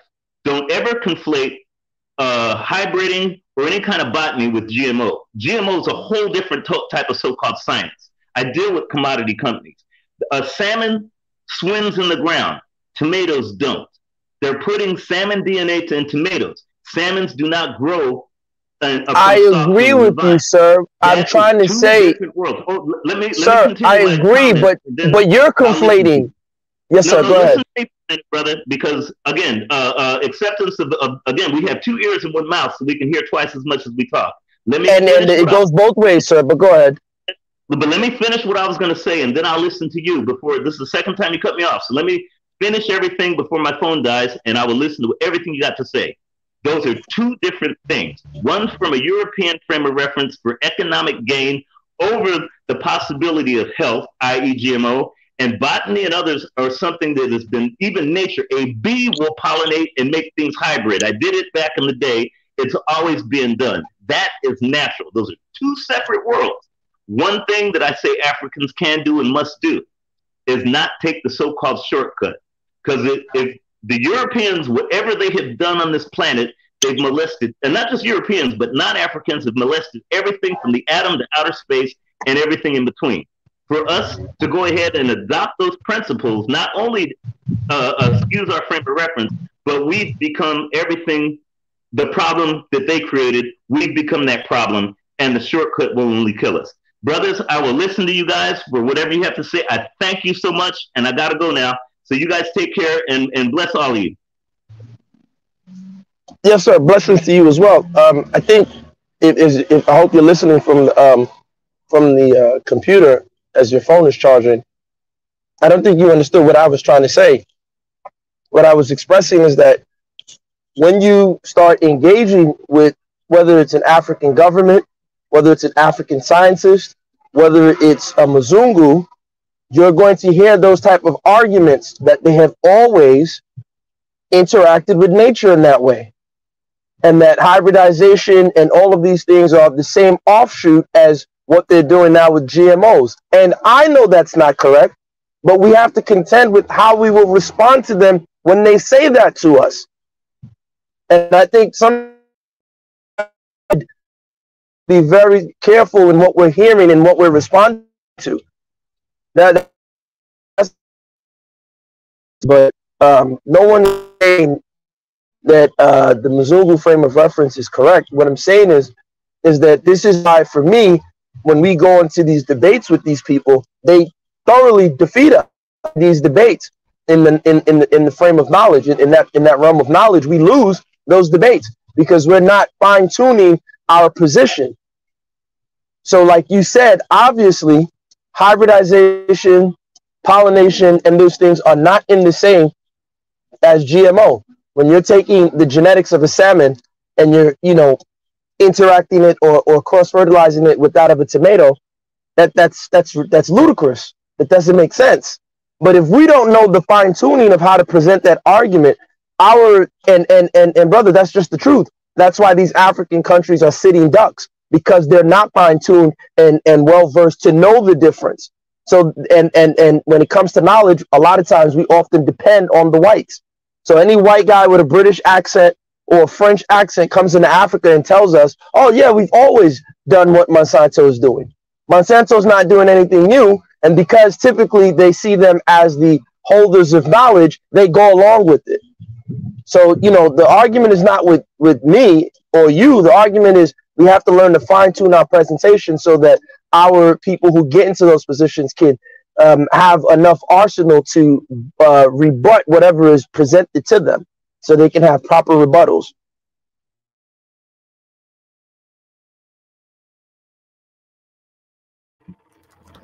Okay, you made some, but now, what are the rebuttals though? What do you mean, where are the battles?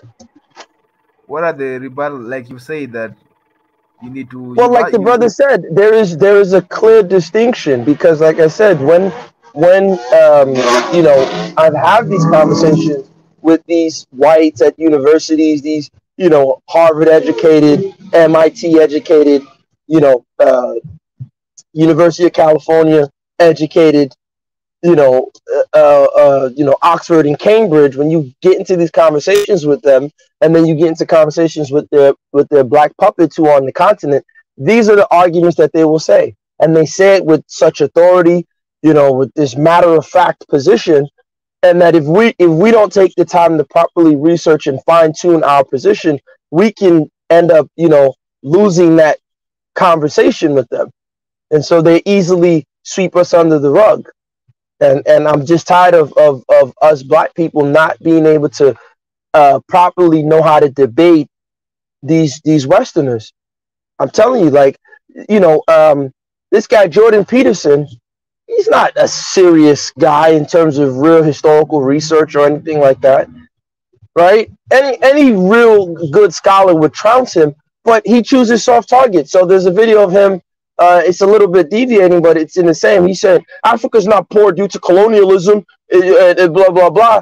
And it's like, come on, man. Anybody with common sense, anybody who really researched would properly, defeat that guy in that conversation or hand him enough information that he can just shut his mouth.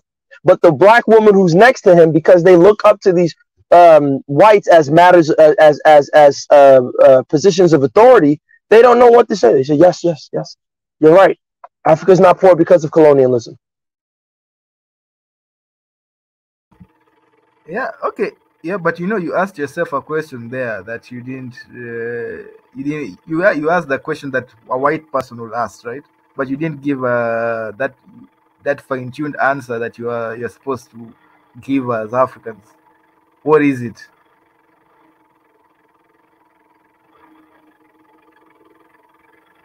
Hello.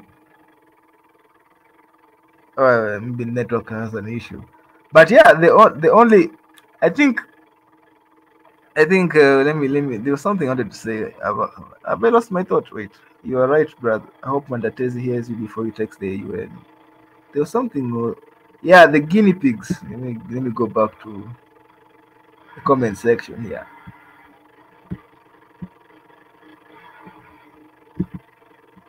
Stop making the guinea pigs this. First of all, we're not this is the whole point I've been saying. We're not guinea pigs. This thing has been around for years. We are late to the party. That's the thing, my brother Noel or my sister Noel. We are late to the party. We're not the guinea pigs. The guinea pigs were if there were any guinea pigs, it must have been the Europeans or the Americans. We are actually late to the party. So this is not. So we're not guinea pigs into this in this issue. And yeah, oh, here it is, the obesity issue. The only, let me tell you something. I don't know why people blaming, people, when there is too much food and people get fat. You're going to start blaming the food. Come on. At some point, if it's like the guys who, like, I don't know, you can't. Sometimes if you eat too much, you're going to get fat. That's the point, and you cannot deny that South Africa has a lot of food. In fact, they export to a lot of more. I think the Southern Africa. I think South Africa exports food to Southern Africa and even East Africa. All that is through GMO. So, in the end of the day, I don't know. I used to be a critic of GMO, but I'm starting to see that it's not as bad as it should be. I think there's a lot of myths that has been busted tonight. Hopefully, a lot of people have learned something. I know there are people, even me, have learned something from many people. BJ has spoken here. It ain't hard. They bring a study with 2,000 people. You bring a study with 220. How to, what Gastemap was saying, right? How to resist, how to defeat the Mzungu in an argument. If they research 3,000, you bring 30,000. As the fine brother said, unless you think the ice is cold. Okay.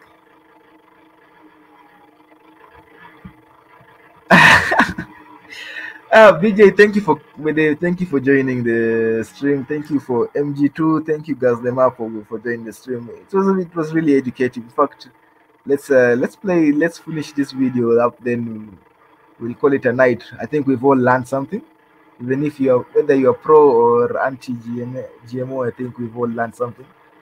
We don't want to be part of the party when that is.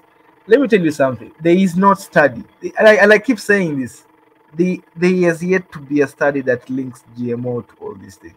Like, I think I don't know. Maybe I don't know, in the US things are different because of the deep capitalism and the rapid cap. But I'm talking about the GMOs form. You know. No. I'm about to eat GMO. I think we both I know where I think even in the UK there's GMO. So we both eat GMO everywhere we are. Welcome, BJ. You said there are studies. The problem is that the research is not backing what they're saying, so they're suppressing the information. And you just have to look for that information. It's out there. You know, again, if it doesn't say what they wanted to say, we're living in an age that we have to let go of those historical principles that the scientist knows all. Yes, they're doctors and doctorates, and they have information that supports what they're saying. Now, because corporations is funding everything, that information is not.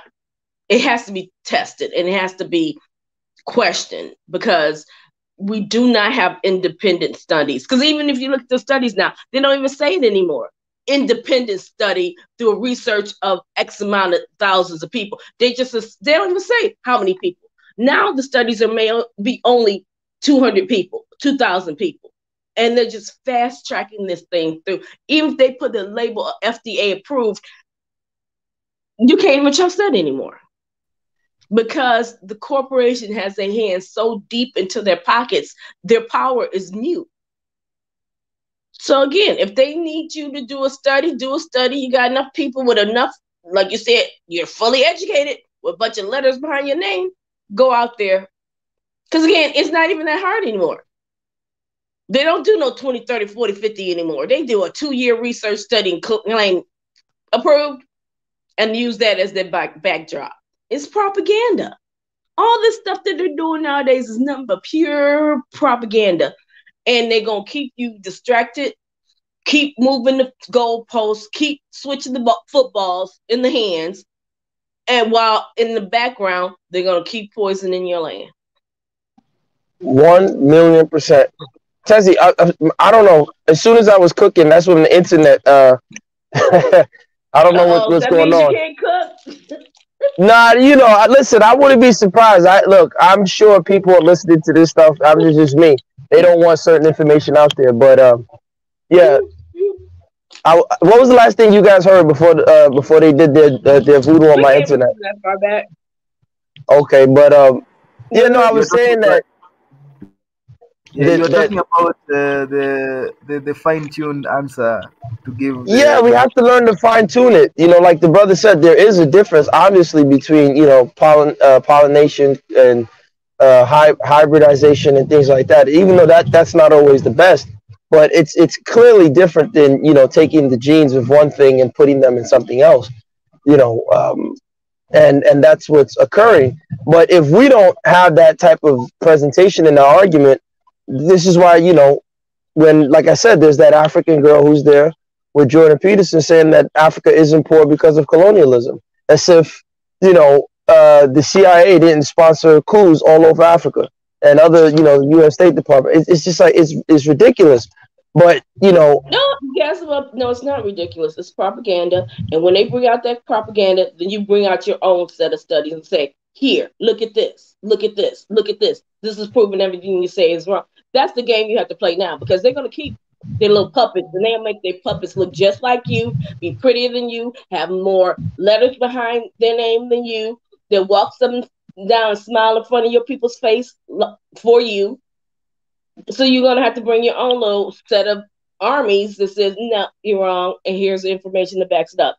Can you answer the question about this? Can you answer the question about that? Well, this study says that. What do you have to say about that? And they'll scatter like a bunch of rats that they are. Well, I don't even think they would do that. I mean, I really honestly think that, like you said, they have their puppets, and it's just control, right? So we don't get, like, they don't put the right people on the Joe Rogan episode, right? A lot of white boys and white women. No, but of course they're not supposed to be. But you see how the narrative is, right? Like, they're not gonna put someone like now, like on someone's show recently. I won't say the name.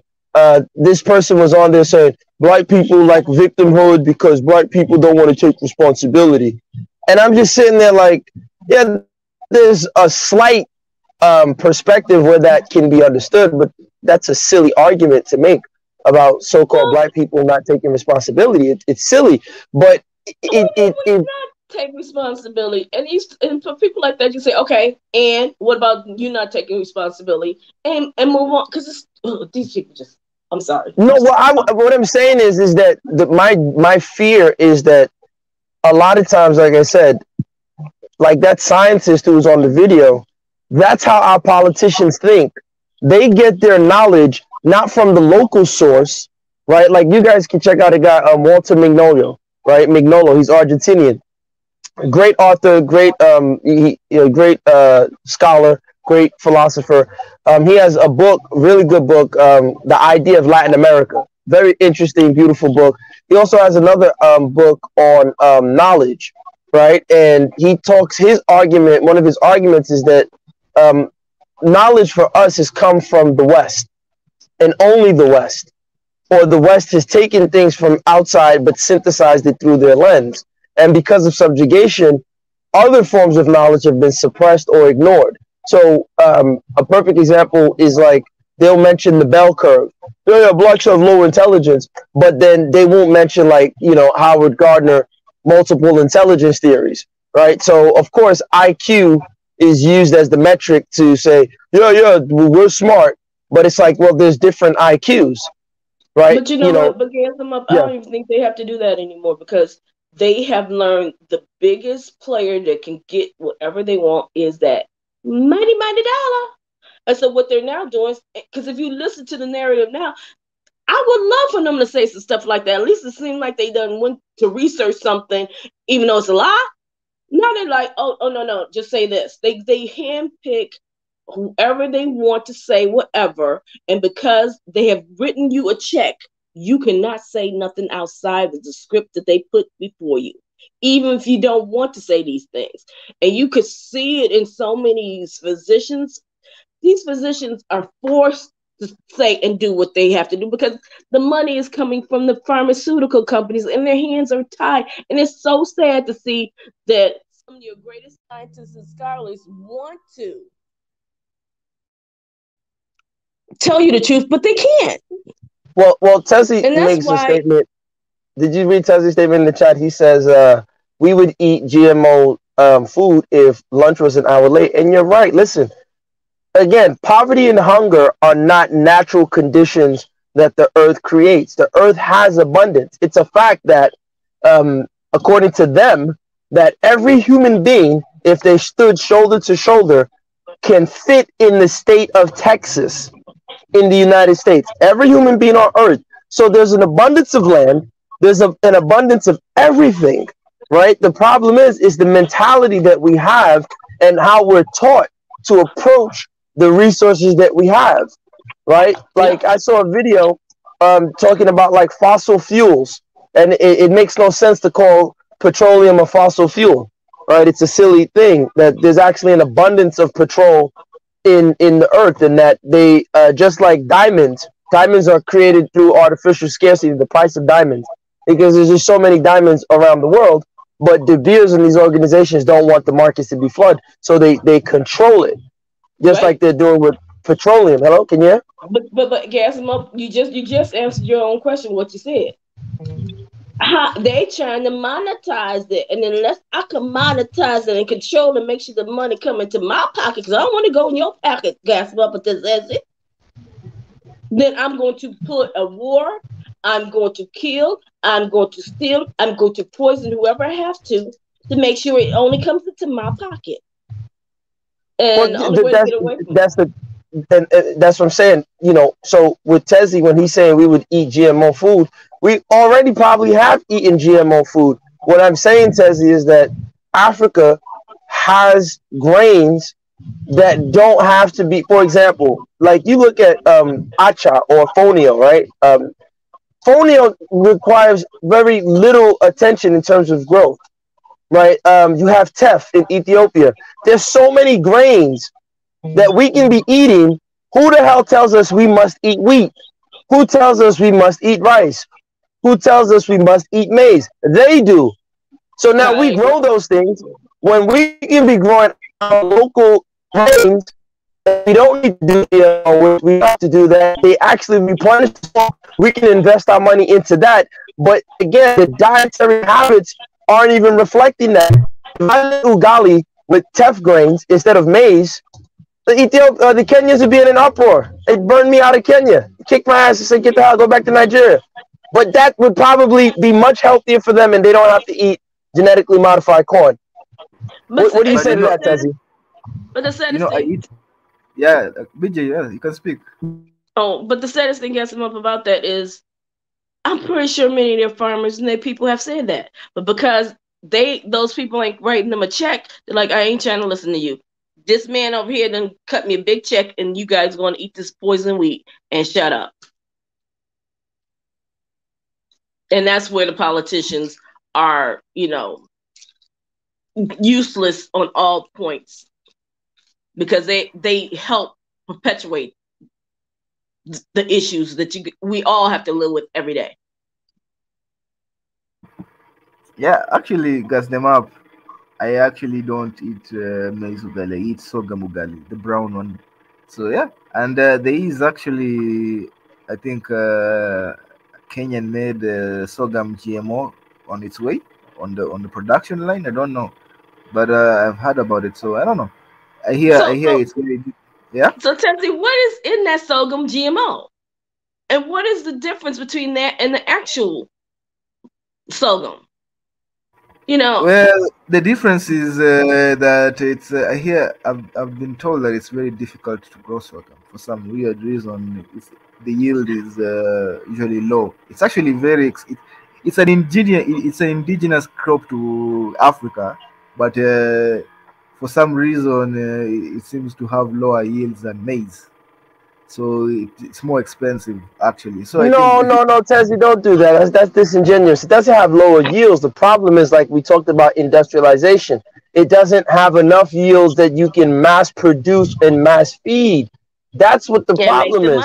And exactly, like we have to acknowledge that. That listen, look, all of you, and I'm not a member of that. You know that, Tezzy. All of you, Black Power, Pan-Africanist, Africa must, rise to the top and kill the world, blah, blah, blah.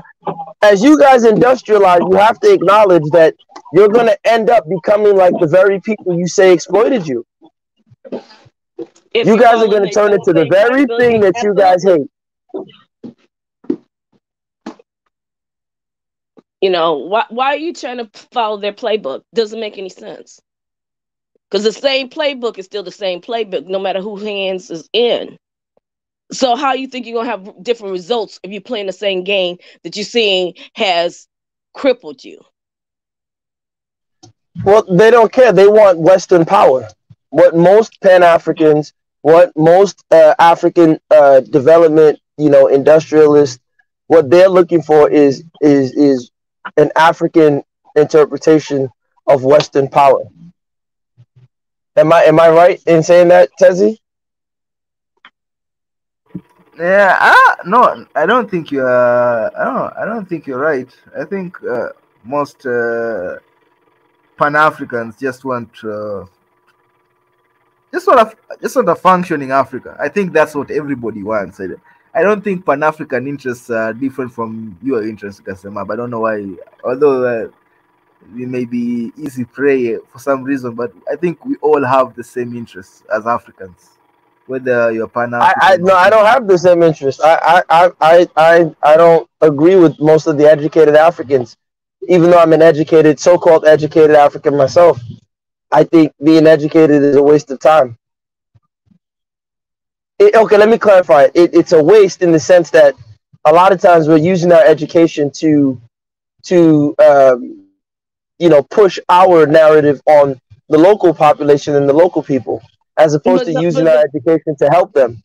But Gassimov, you got to remember, education is there to educate you to function and support and build the system that created the education. Well, tell that to the Pan-Africanist and to the African industrialists.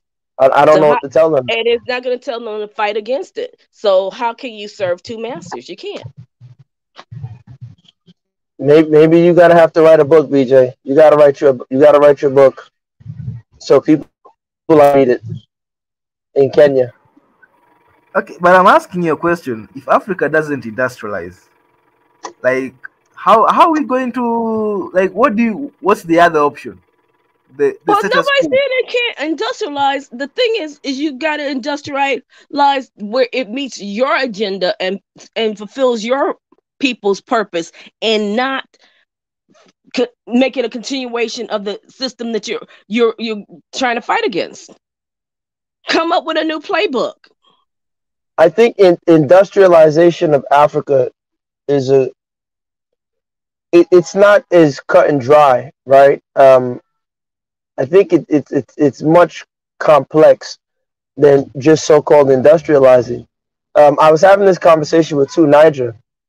I know with Doth, and I was telling him that all the examples you guys give of so-called power that's resisting the West, which they might be, I'm not going to dismiss them, but a lot of them were given the access that you guys are talking about, right?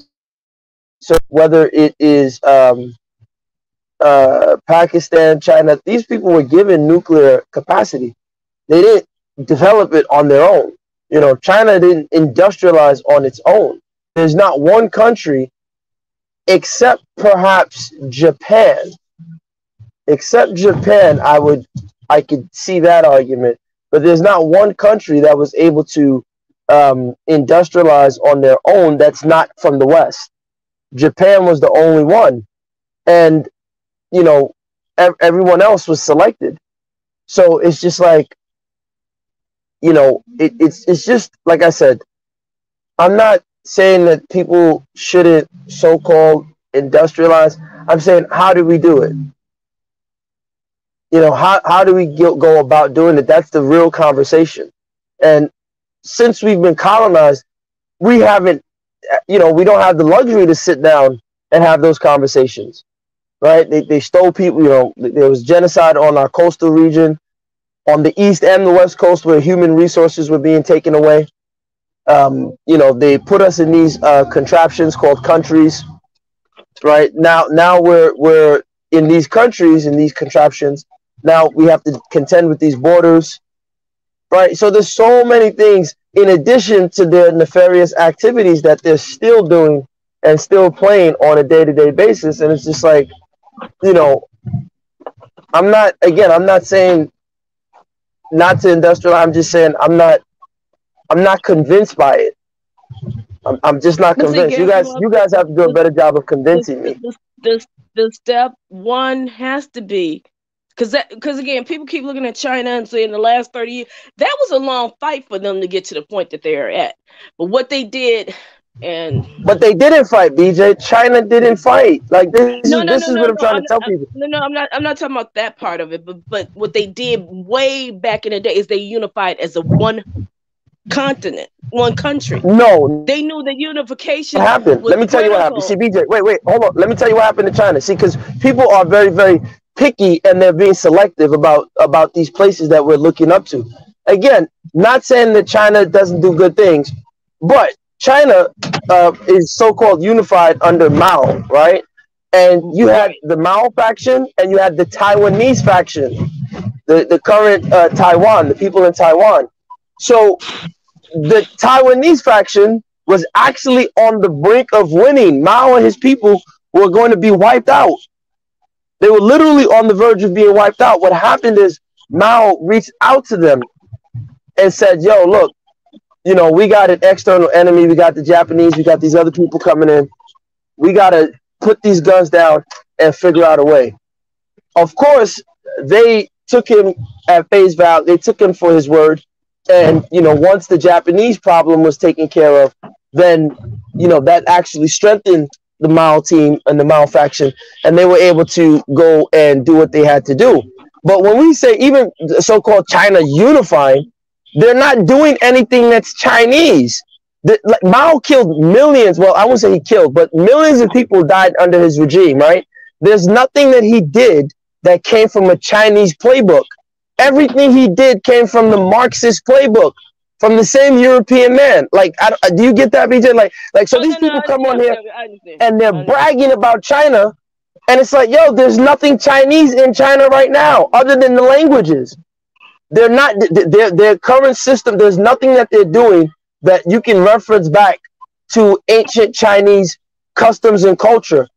Like, they've thrown all that in the trash can in order to develop. Which, hey, I'm not against it or for it. I'm just saying these are the price tag. This is like we're seeing the price tag play out, and no one wants to have that real conversation. Like, okay, so what they do is they get selective about China.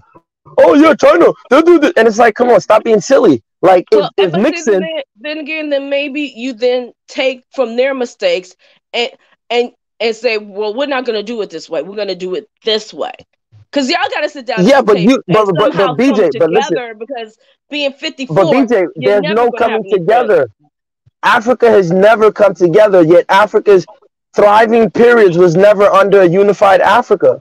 Like, this is why I'm very cautious of that. I'm not saying that we shouldn't understand ourselves and love ourselves and know who our enemy is. I'm not saying that. I am saying that when you look at, for example, Mansa Musa, Mali, old Zimbabwe, you look at all these thriving groups that built things that we still talk about to this day, Kemet, Kush, Ethiopia, all these places. None of these people were under a unified Africa. They were able to stay in their localities and build wealth, build things that we still talk about to this day. So that's so what I'm saying is like with the China thing, everyone wants to copy China, but BJ, they don't want to acknowledge that China only developed because they took the factories out of the inner cities that were hiring African Americans. They could have, you get what I'm saying, BJ? Like, imagine if they had taken those factories. What if they took those factories out of Detroit, right, and those places, and Ohio and Pennsylvania? If they had taken those factories out of there and brought those factories to Ghana, or put those factories in Guyana, or in Jamaica and these other places, we could have had. We'll be having a different conversation. But but Nixon and the white power structure and the European power structure chose China. So China didn't just wake up and do it. Like, they were a backwater country. They were chosen. They were selected. Like, and that's the point that I'm like, Tezzy, why does that fly over everybody's head that China was selected? And I think most people who know that was the case, just like with Japan, what happened was after World War II, again, the industrial infrastructure was, it was old. It was degrading. It was a vertical system. And they're like, and many of, I can't remember the guy's name, but he went to the major manufacturer and said, look, we have to do something different. We have to transform the way we manufacture our goods. Is going to be more productive. We're going to have to bring quality as one of the more major factors. These are the things we should do.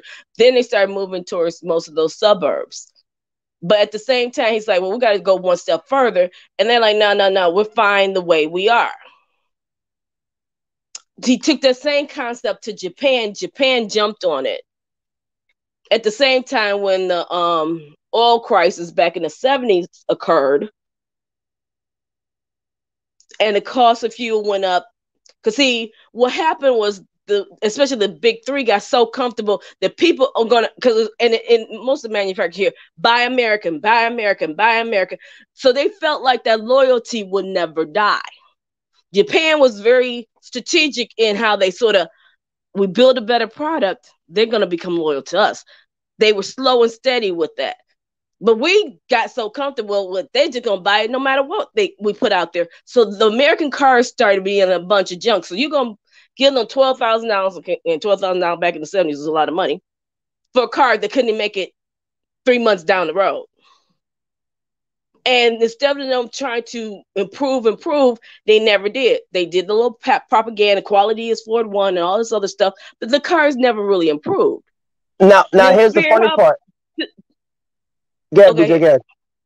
Oh, and then spearhead into, now Japan got a major piece of our auto. I mean, I think Honda became number 3. Instead of them saying we need to do something, you know what we gonna do? We're gonna make sure they get a car every year or every 2 years, and we're just throwing the lease. So then they won't have to worry about it clunking out and falling apart on them, because they'll give it back to us anyway, instead of making a better product. So they literally gave away. But that was done, that was planned obsolescence. So this is happening during the 70s, right? So look at what's happening. 70s, 80s, all the way to like the 90s. Yeah, but look at this. So this was happening. Here's the real question. At that time in the 70s, other than the Biafra War, because the Biafra War is the beginning of the whole feed the children, starving African narrative, right? That's when you started seeing the kids with the swollen bellies and Africa is poor. That's when Africa became that's the beginning of that trope of the poor African child and the starving, abused African woman. You weren't hearing that narrative in the 50s and the 40s and the 30s. No one was saying that about African children, right? So at that time, China was also a backwater country, 70s. They bring manufacturing over to China. Africa was still, in terms of development, in 1970s, Kenya was just as good as the United States in any metric. 1970s Nigeria, just as good, right? Yes, in terms of development, all those things. You just answered your own question. No, but I want to show you something. While they were taking manufacturing over to China, what was Africa doing at the time? So when people say industrialize Africa, the real question is, Africa was not overtly industrialized, but was still able to provide for its citizens as at that time. When did that problem of Africa start to happen? No one wants to acknowledge Africa's poverty comes about because of the 1980s IMF structural adjustment program. Yep. And you just that's the smoking gun. Everybody wants to act as if it's always been this poor backwater. No, but gas them up. You just said another key piece to the game that they played. Prior to IMF coming in there, and this is what they do, because I mean, one of the greatest classes I took in college was humanities, and people don't appreciate those classes. But those classes, anthropology, they break stuff down. And I noticed when they start pushing those pictures out, that means you're the target. What did you say? They start showing the poor, starving children. Okay, because they're giving a key point to get into your neighborhood, because we're going to bring over some food, and we're going to bring over some missionaries, and we're going to have the planes coming directly down to start going after that government and making sure they stand in line, because now we're looking like the good guys to your people. So they're not going to come up and say, oh, those dirty Americans, they're doing us wrong, because we're feeding them. They are friends. See, you giving them a back door to come in. Well, they do the same playbook all the time. Because before that, they was showing after Vietnam, all the pictures during the 60s. Oh, and then after Germany and all that, World War II, all those pictures. Look at the poor, starving. They do it playbook at the playbook. Now, who's the starving people right now? Oh, well, of course, Ukraine. But if you look at the other places around the world, when you're seeing those pictures, that means that's their next target. No, you're absolutely right, and I just want to let the person know who's in the chat. THO the only. Yeah, you can reach me at gasthemup@gmail.com. I'm not on any WhatsApp groups. I'm there's too many government agents on these platforms, so yeah, you can reach out to me at gasthemup@gmail.com. And yeah, I know Pi probably stole it from me. No disrespect to Pi, that's my dude. He's a smart guy. But if he said, if you heard him say something I said, I may have gotten it from him, but most likely he probably took it from Gassed Him Up. But yeah, shout out to Pi.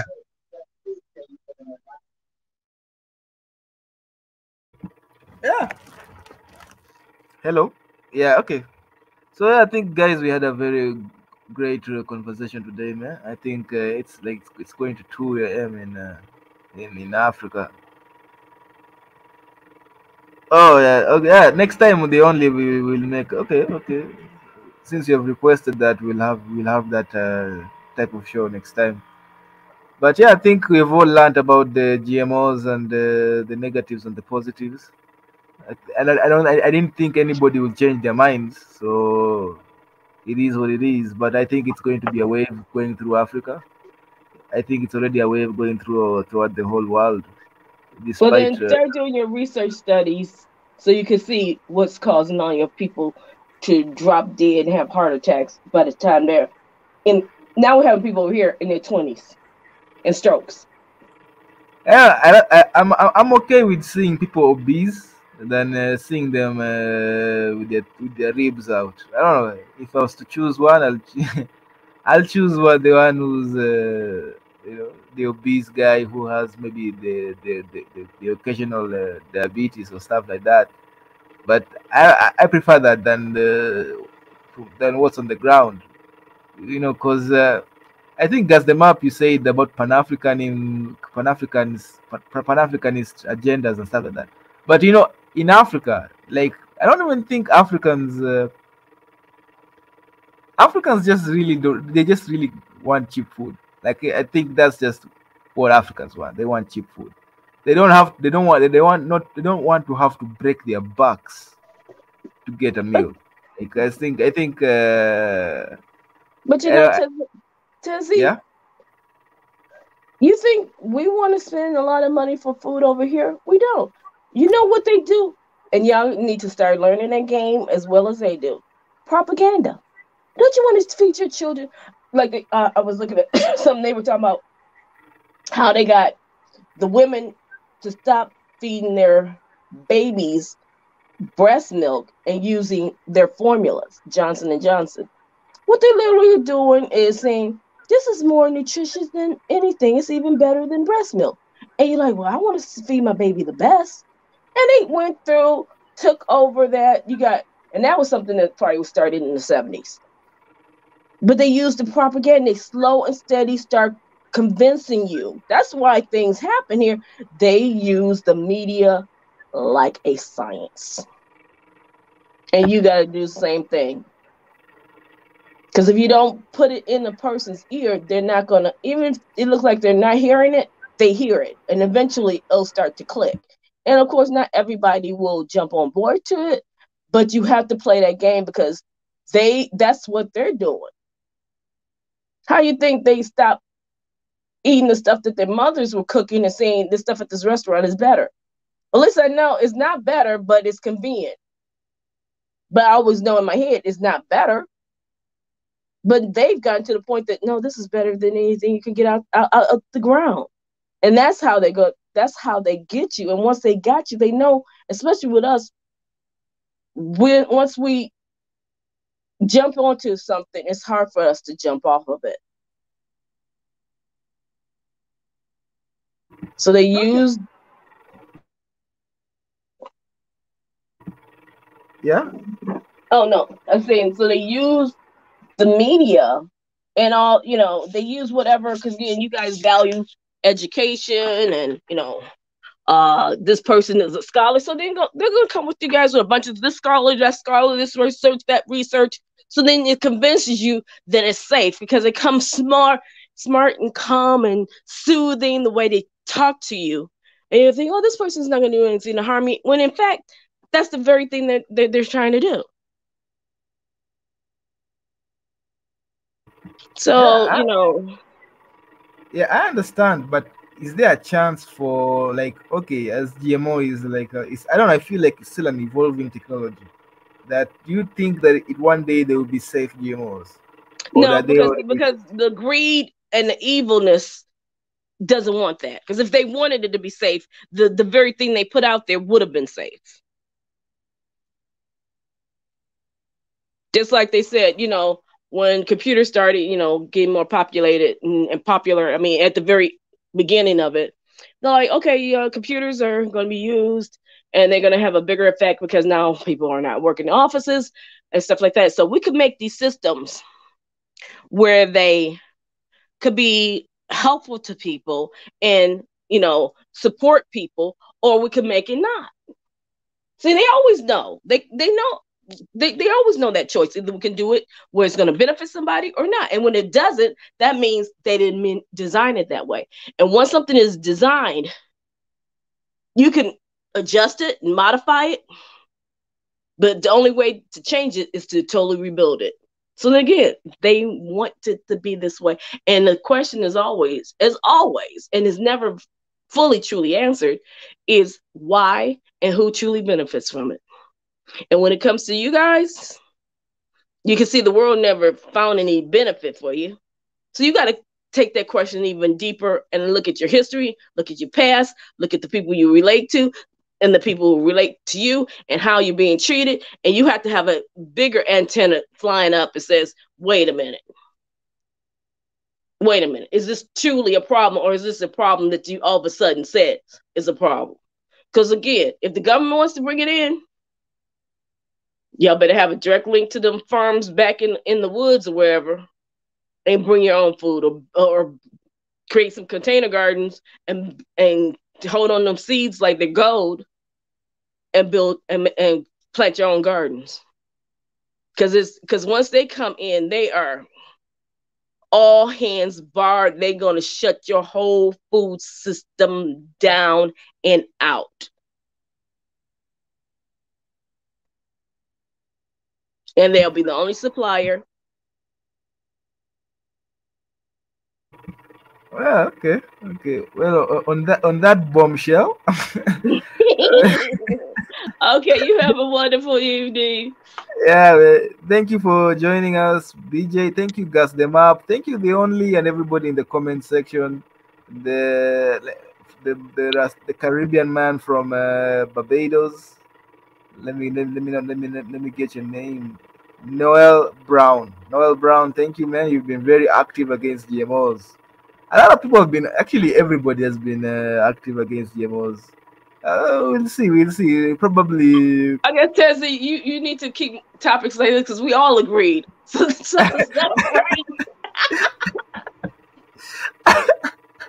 yeah. There've been less conflicts. And you know, I know Tanzan is Mariette. Thank you, Mariette, and also Tanzan is going to hear about this because there's been this running joke that a lot of our topics, when we talk about them, they end up in gender wars. So like at least this time everybody was agreeing, no. Like, Marie Antoinette was also watching in the background. Oh, well, we'll have known. Yeah, welcome, Marie Antoinette. Thank you for the links. Marie Antoinette also had a lot of contributions in terms of the linking. I actually saw about Reg. Oh, you guys have been on the background, man. You've just been chilling here. Okay. Thank you guys for joining. Thank you, Regmon Music. Thank you, The Only. Yeah, I think I'll say a word of prayer. BJ, do you have any final words? Just food is life, and we're in the midst of a system that is extremely hard to find real food that's not going to make you sick here. Conagra is making billions of dollars. We got processing plants catching fire all around the country. And we know that is a form of power. On your continent right now, how much exports is going out everywhere that, some of the food that lands here may say in a different country, but it's probably coming directly from you. So you're a huge source. So if you just destroy the source, you control the world.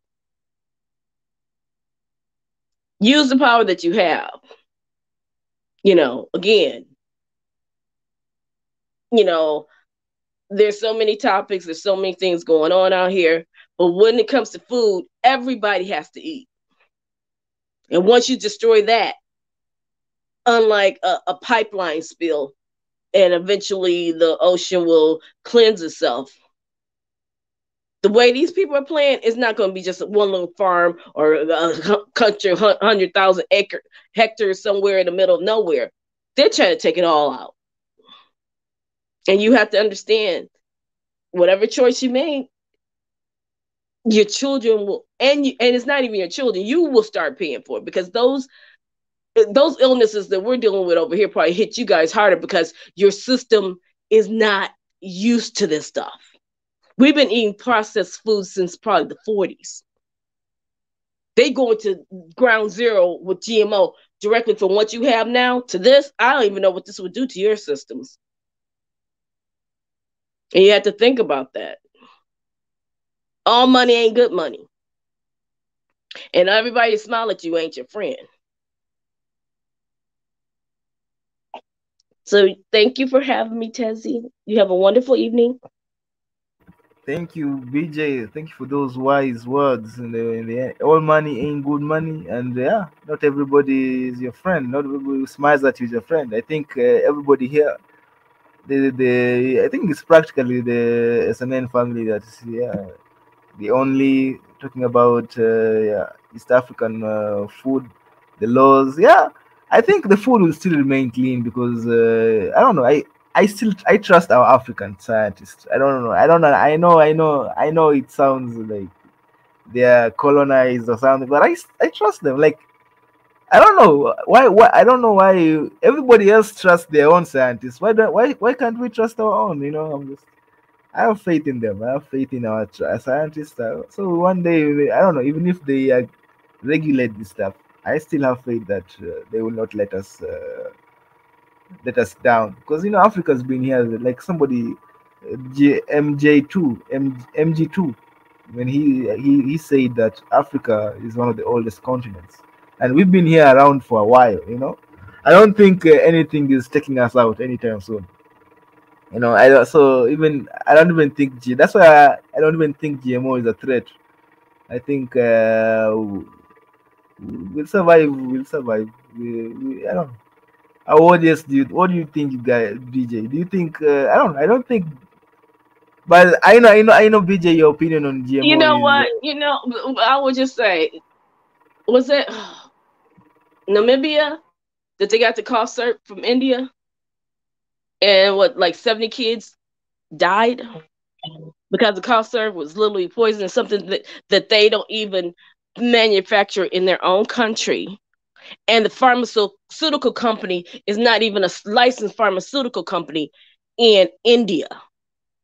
So to trust any of these people to put the interests of your own children above their own pockets, it ain't gonna happen. Genetically modified, why do you need to genetically modify something when you got hectares and hectares and hectares and hectares upon hectares of land across this world? You now got, instead of them saying we're going to bring over some technologically advanced manufacturing equipment, they ain't saying that. We're going to give you a fake seed. That's our solution to your problem. Because they know this stuff is meant, and God only knows what kind of seed they will provide to you. Because again, what people don't realize with these seeds, they mutate and grow at a fast rate. So they could probably give you a bag of seeds and it grows like crazy. And I'll just give you one example. And it's my biggest regret. I'm going to the neighborhood little farmers market. Let me support my community. Let me support them. And so they had someone there and like, we're giving away plants, these tomato plants. I'm like, I don't really garden. Well, okay, since you give it to me, I'm going to try it. I put that stuff in the ground probably over 10 years ago. And that ground ain't been the same since. One little plant, one of them little bitty, little things that you have in those like six pack, those little, seedlings. 10 years later, the ground is still not the same. And I've been trying to do something, and I try to put the Roundup up there and to kill everything, to try to kill all this stuff. And that caused another problem, because then they mutate into different kind of weeds. And I'm not even on a farm. I'm not putting like rows and rows and rows of this stuff on there. So you have to really think about it. And if you want to do it, and you want to trust them, and you're gonna like, these people my friend, then you better do it. Build you a warehouse and put that stuff in a warehouse, just like they did. Which is probably a spinoff of the biodome that they had back in the day in Arizona, where even then with the biozone, was that in the late 80s, early 90s, where they was trying to say, okay, we're gonna have a self-contained community in this dome. They had to walk away from it because they couldn't get. They had these plants that wouldn't die. So, and I mean, I haven't done no research, but I wouldn't be surprised if that's the spinoff what these genetically modified organisms came from. But that's neither here nor there. But again, you need to do the same sort of thing and study this stuff before you start pushing it into somebody's ground, not knowing what the full effect is. If you're not going to do the research and the research of the research that they research, you're going to trust their research more than your own and just hand it to the people, then you're handing them poison. Because I do not understand, why would I want to eat, if food is supposed to be here to fuel us, if food is supposed to give us energy, if food is supposed to keep us alive, why would I want to eat something that literally has no value and does my body nothing? I could just drink water and eat air, because that's literally what you're doing. Only the air and the water may not kill you. Well, it depends on if you live in certain places, but that's an American problem. But yeah, well, yeah. In the end of the day, it depends. In the end of the day, all we can hope for is that the food is not. Food is life. I think I agree with you. I think we all agree that food is life, and it should not be messed with to the point that it's not healthy to anybody. So, but the question is, why would you mess with it to the point that you're a scientist, that you're making sure that it's not healthy? That's the scary part about all this. Why not like, oops, by accident we just found out? No, they know what the stuff is, and they're pushing it even harder. They've had over 30 years of research behind it, but they won't give anybody the research. Why are you keeping this stuff hidden? But yet you keep pushing this stuff. Is there a shortage of seeds? You here we got seedless everything. Why is the seed so bad? I mean, we've had seeds around for millenniums, and now you all of a sudden like, well, you really don't need a seed. We don't want to be able to produce another plant. Is that natural to God? A plant should not procreate. Who does that? yeah. Come back next fall, next summer, spring, and we'll give you another bag of plants, seeds, so you can have some more plants. That's monetizing something to the point of guaranteed money. And all this is about money. And again, all money ain't good money. You know, I've always wondered if a plant is seedless, where do they get the seeds? Like, they have those genetically modified seeds in warehouses, and they get every year they provide those seeds. Like in South America, they had to buy the seeds from, at the time, Monsanto, and they had to get the Roundup from Monsanto to kill the weeds that these seeds generate. In the wheat fields, the weeds outranked the wheat, so they had to plant even more of it just to make sure they had a certain amount of yield. And them weeds, these weeds are so strong, I literally cannot pull them out the ground. I don't know what this stuff is. A weed, you should be able to just bloop. It's and like I said, I'm not on a farm or anything like that. So I'm only saying, if this is doing this to me, I can only imagine what's going on. If you actually have any kind of land, or if you have planting stuff. And it's at the point now that they're telling us, do not put anything in the soil. Create raised gardens for your vegetables every year. So that means every year you got to go get some seeds and some dirt, because you can't trust the dirt. And I don't know if I want to trust the dirt that they selling me to put the plants in, because I don't know if that dirt is any good. See, it's a whole. You guys are walking into a nightmare if y'all jump on board on this, because it's a circle. Literally every inch of that production line is going to be controlled by one entity, and that money is going to go one way. And what happens the year they decide, Kenya, you owe us $5.99.99. We ain't happy about that. Therefore, we're not giving you no seeds. So I'm sorry, your people are just going to have to deal with it because you didn't pay your bill. So you have no seeds. Does that mean you have no food?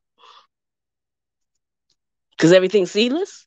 And everything has to be dependent upon these seeds. You're going to create a dependency that you will not be able to walk away from.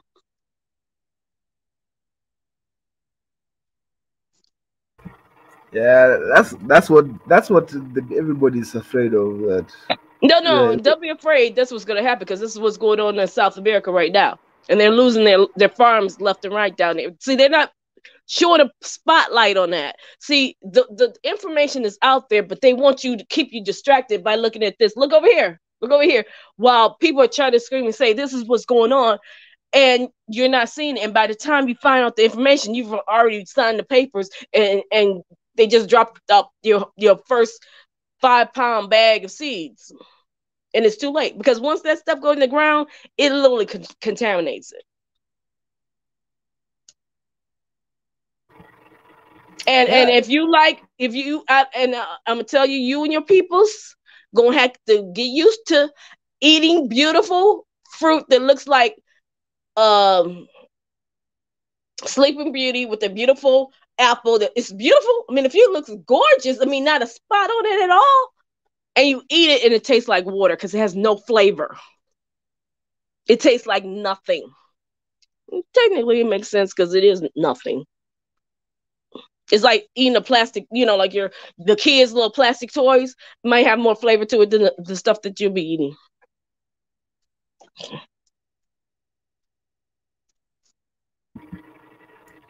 Yeah, I mean, I think I'm yet to eat GMO. I don't know. I don't know if I've ever eaten one, or I'm yet to eat one. I don't know. I thought it's supposed to taste better than a fruit, but maybe it's worse. But if it tastes worse, then it won't sell. But they're gonna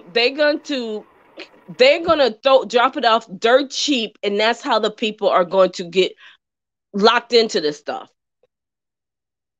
See, you're using logic. These people are master manipulators, because what they probably do first is start handing out for free, because it's out just like the pushing me in on the corner. I'm gonna give you the first batch free, but don't worry, he'll be back because he gonna need another fix.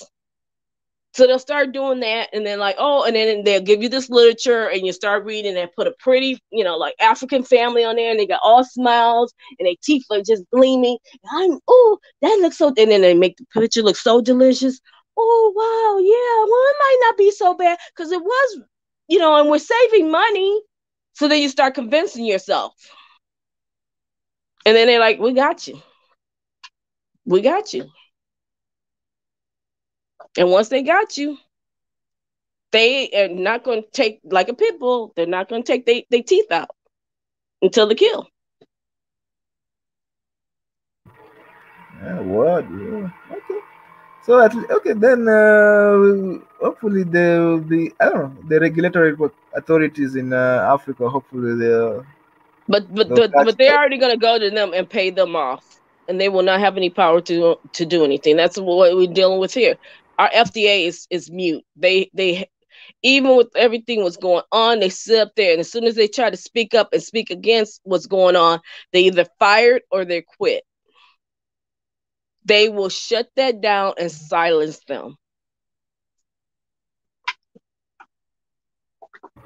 And you know, if we're stronger over here and we have no voice, can you imagine how quickly and easily? Because again, they always have a prototype, so they'll be able to come and do it over where you guys are at an accelerated pace. No, you make it sound like it's hopeless, though. No, it's a matter of what choice you want to make, and you got to start sounding an alarm now before they get control. And the only way you stop the control is the dollar, because that money means everything to them. But again, research that, take that stuff in the warehouse, and please prove me wrong. I really want you to prove me wrong on this one. Probably okay, but again, we'll see as time goes by. It might even not be legalized because they're probably going to be a court case, and as they only said that, you know, the laws in Africa, East Africa, kind of stronger because already Tanzania has already protested the move, so it might not really happen because of that. It has a huge challenge before it actually becomes a thing. Yeah, well, So, and yeah, then you're gonna have to scream at your other neighboring countries because somebody's gonna bite the poison apple, and if it's close enough to your, and I bet you they probably put it on the border, and they'll look at the wind trends and say, well, if you don't take it, well, we're gonna make sure we get to you anyway. And if the wind sends those seeds your way, you're gonna be eating GMO whether you know it or not. And if they write it up the way they've done it here, where those seeds are technically ours, and why you have those seeds on your farm, then we're going to confiscate your land because those are our seeds, and that's what they've been doing over here. So you got, they're master manipulators, so you have to pretty much lock down any point of entry as you possibly can. Oh, that's been a very educative stream. I think thank you, BJ, for this last few minutes of wisdom. As Regmon's sister, Regmon Music has said, you've been speaking some facts. A lot of people have been. So I'd like to thank everybody else for joining the conversation. It's not over. We'll continue to speak about this in other streams and other times. So yeah, let's let me give a short prayer and we can call it a night in East Africa. For I don't know what time it is in America, probably midday or something. But I'm sure Tanzania is asleep because she really stayed up last time. And everybody else, thank you, Maria Antoinette, for support. Thank you, Regmon Music. Thank you, Gas Them Up, the only Neil from Barbados. Let's not forget Pi, the Natty, Mariette. Who else am I forgetting? I don't want to forget anybody. Noel, I've already mentioned you. James Gachago. James Gachago, you've been listening to, man. Another Kenyan in the comment section. Person Kid, Tanzan, Lisa Simpson, Idrea. I think I've got everybody. Yeah, Hunde Tafa, Nathaniel. Yeah, I've got everybody. Thank you guys for joining in. Thank you for your contribution. Thank you for, I think everybody gave their facts. Everybody gave their peace of mind. And we had a great conversation. So let me pray. Holy Father, we pray for the food in Africa. May you bless it and may you protect it. In your holy name we pray and believe in. Amen. Amen. Amen. Now don't be dreaming about no GMOs now, Tezzy. Maybe I'm still trust. Maybe I'm naive. Maybe I'm naive. I'm still trusting our scientists. But I still believe that in Africa, in our technology, in our we have to believe in it. So at least for us to go there, right? At least we need to believe in our people. But I guess if you still believe in trusting your scientists, that means you need to trust to make sure that they're your scientists and not in the Western pockets. Yeah. Oh, yeah. There's that aspect. True, there's that aspect. But I don't know. Because I feel like okay, yeah, they are sellouts. So obviously they are sellouts, but they might not all be sellouts. They might some people are just good Africans who are educated and they just want to help Africa. Oh, of course, and you just got to make sure those are the ones who are there, and you got that's why for this you got to really keep a close eye on what's going on, because a war may break out, but a war ends in X amount of years or days or whatever. But that food will be there forever. And the way this stuff works, it's you got to make sure that it's not contaminating the land. And you need to do some serious tests on this stuff, because if they're sharing out the research on how to do it, and you're getting your information from the West, even though you're the ones who are putting it together, it's still the same plant, because you're based it upon their science.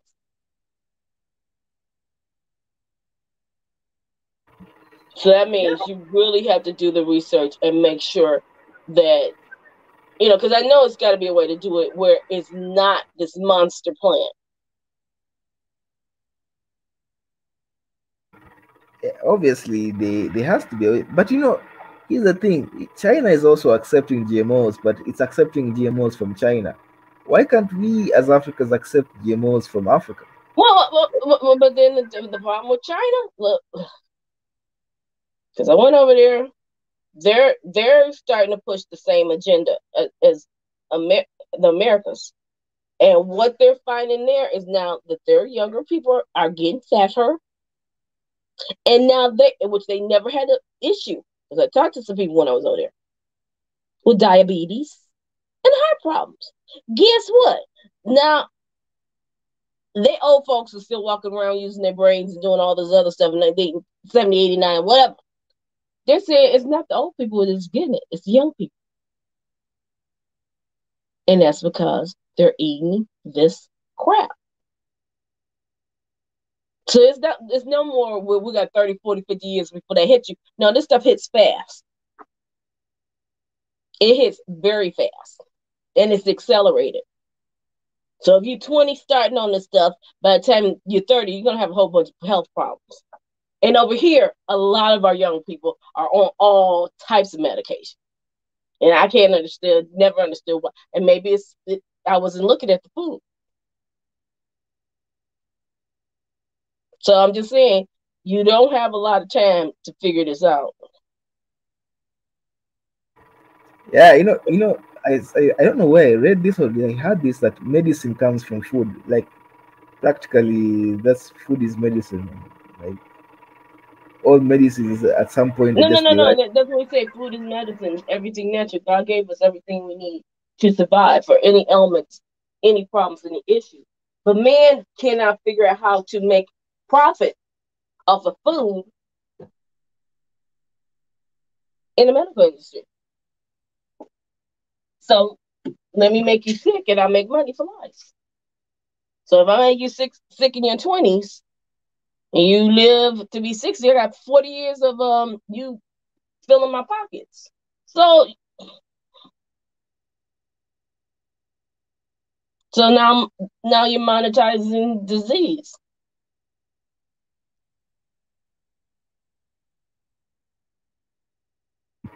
Yeah, it makes sense. Okay. It's been the African goodbye. It's been the African good night. Okay, you take care. Let me go. Take care. Have a good one. Yeah, you guys have fun. You guys have a nice time. I'll go to bed now. Tomorrow is a weekday for me. We're already ahead. So yeah, guys, thank you for the conversation, everybody. Thank you. Have a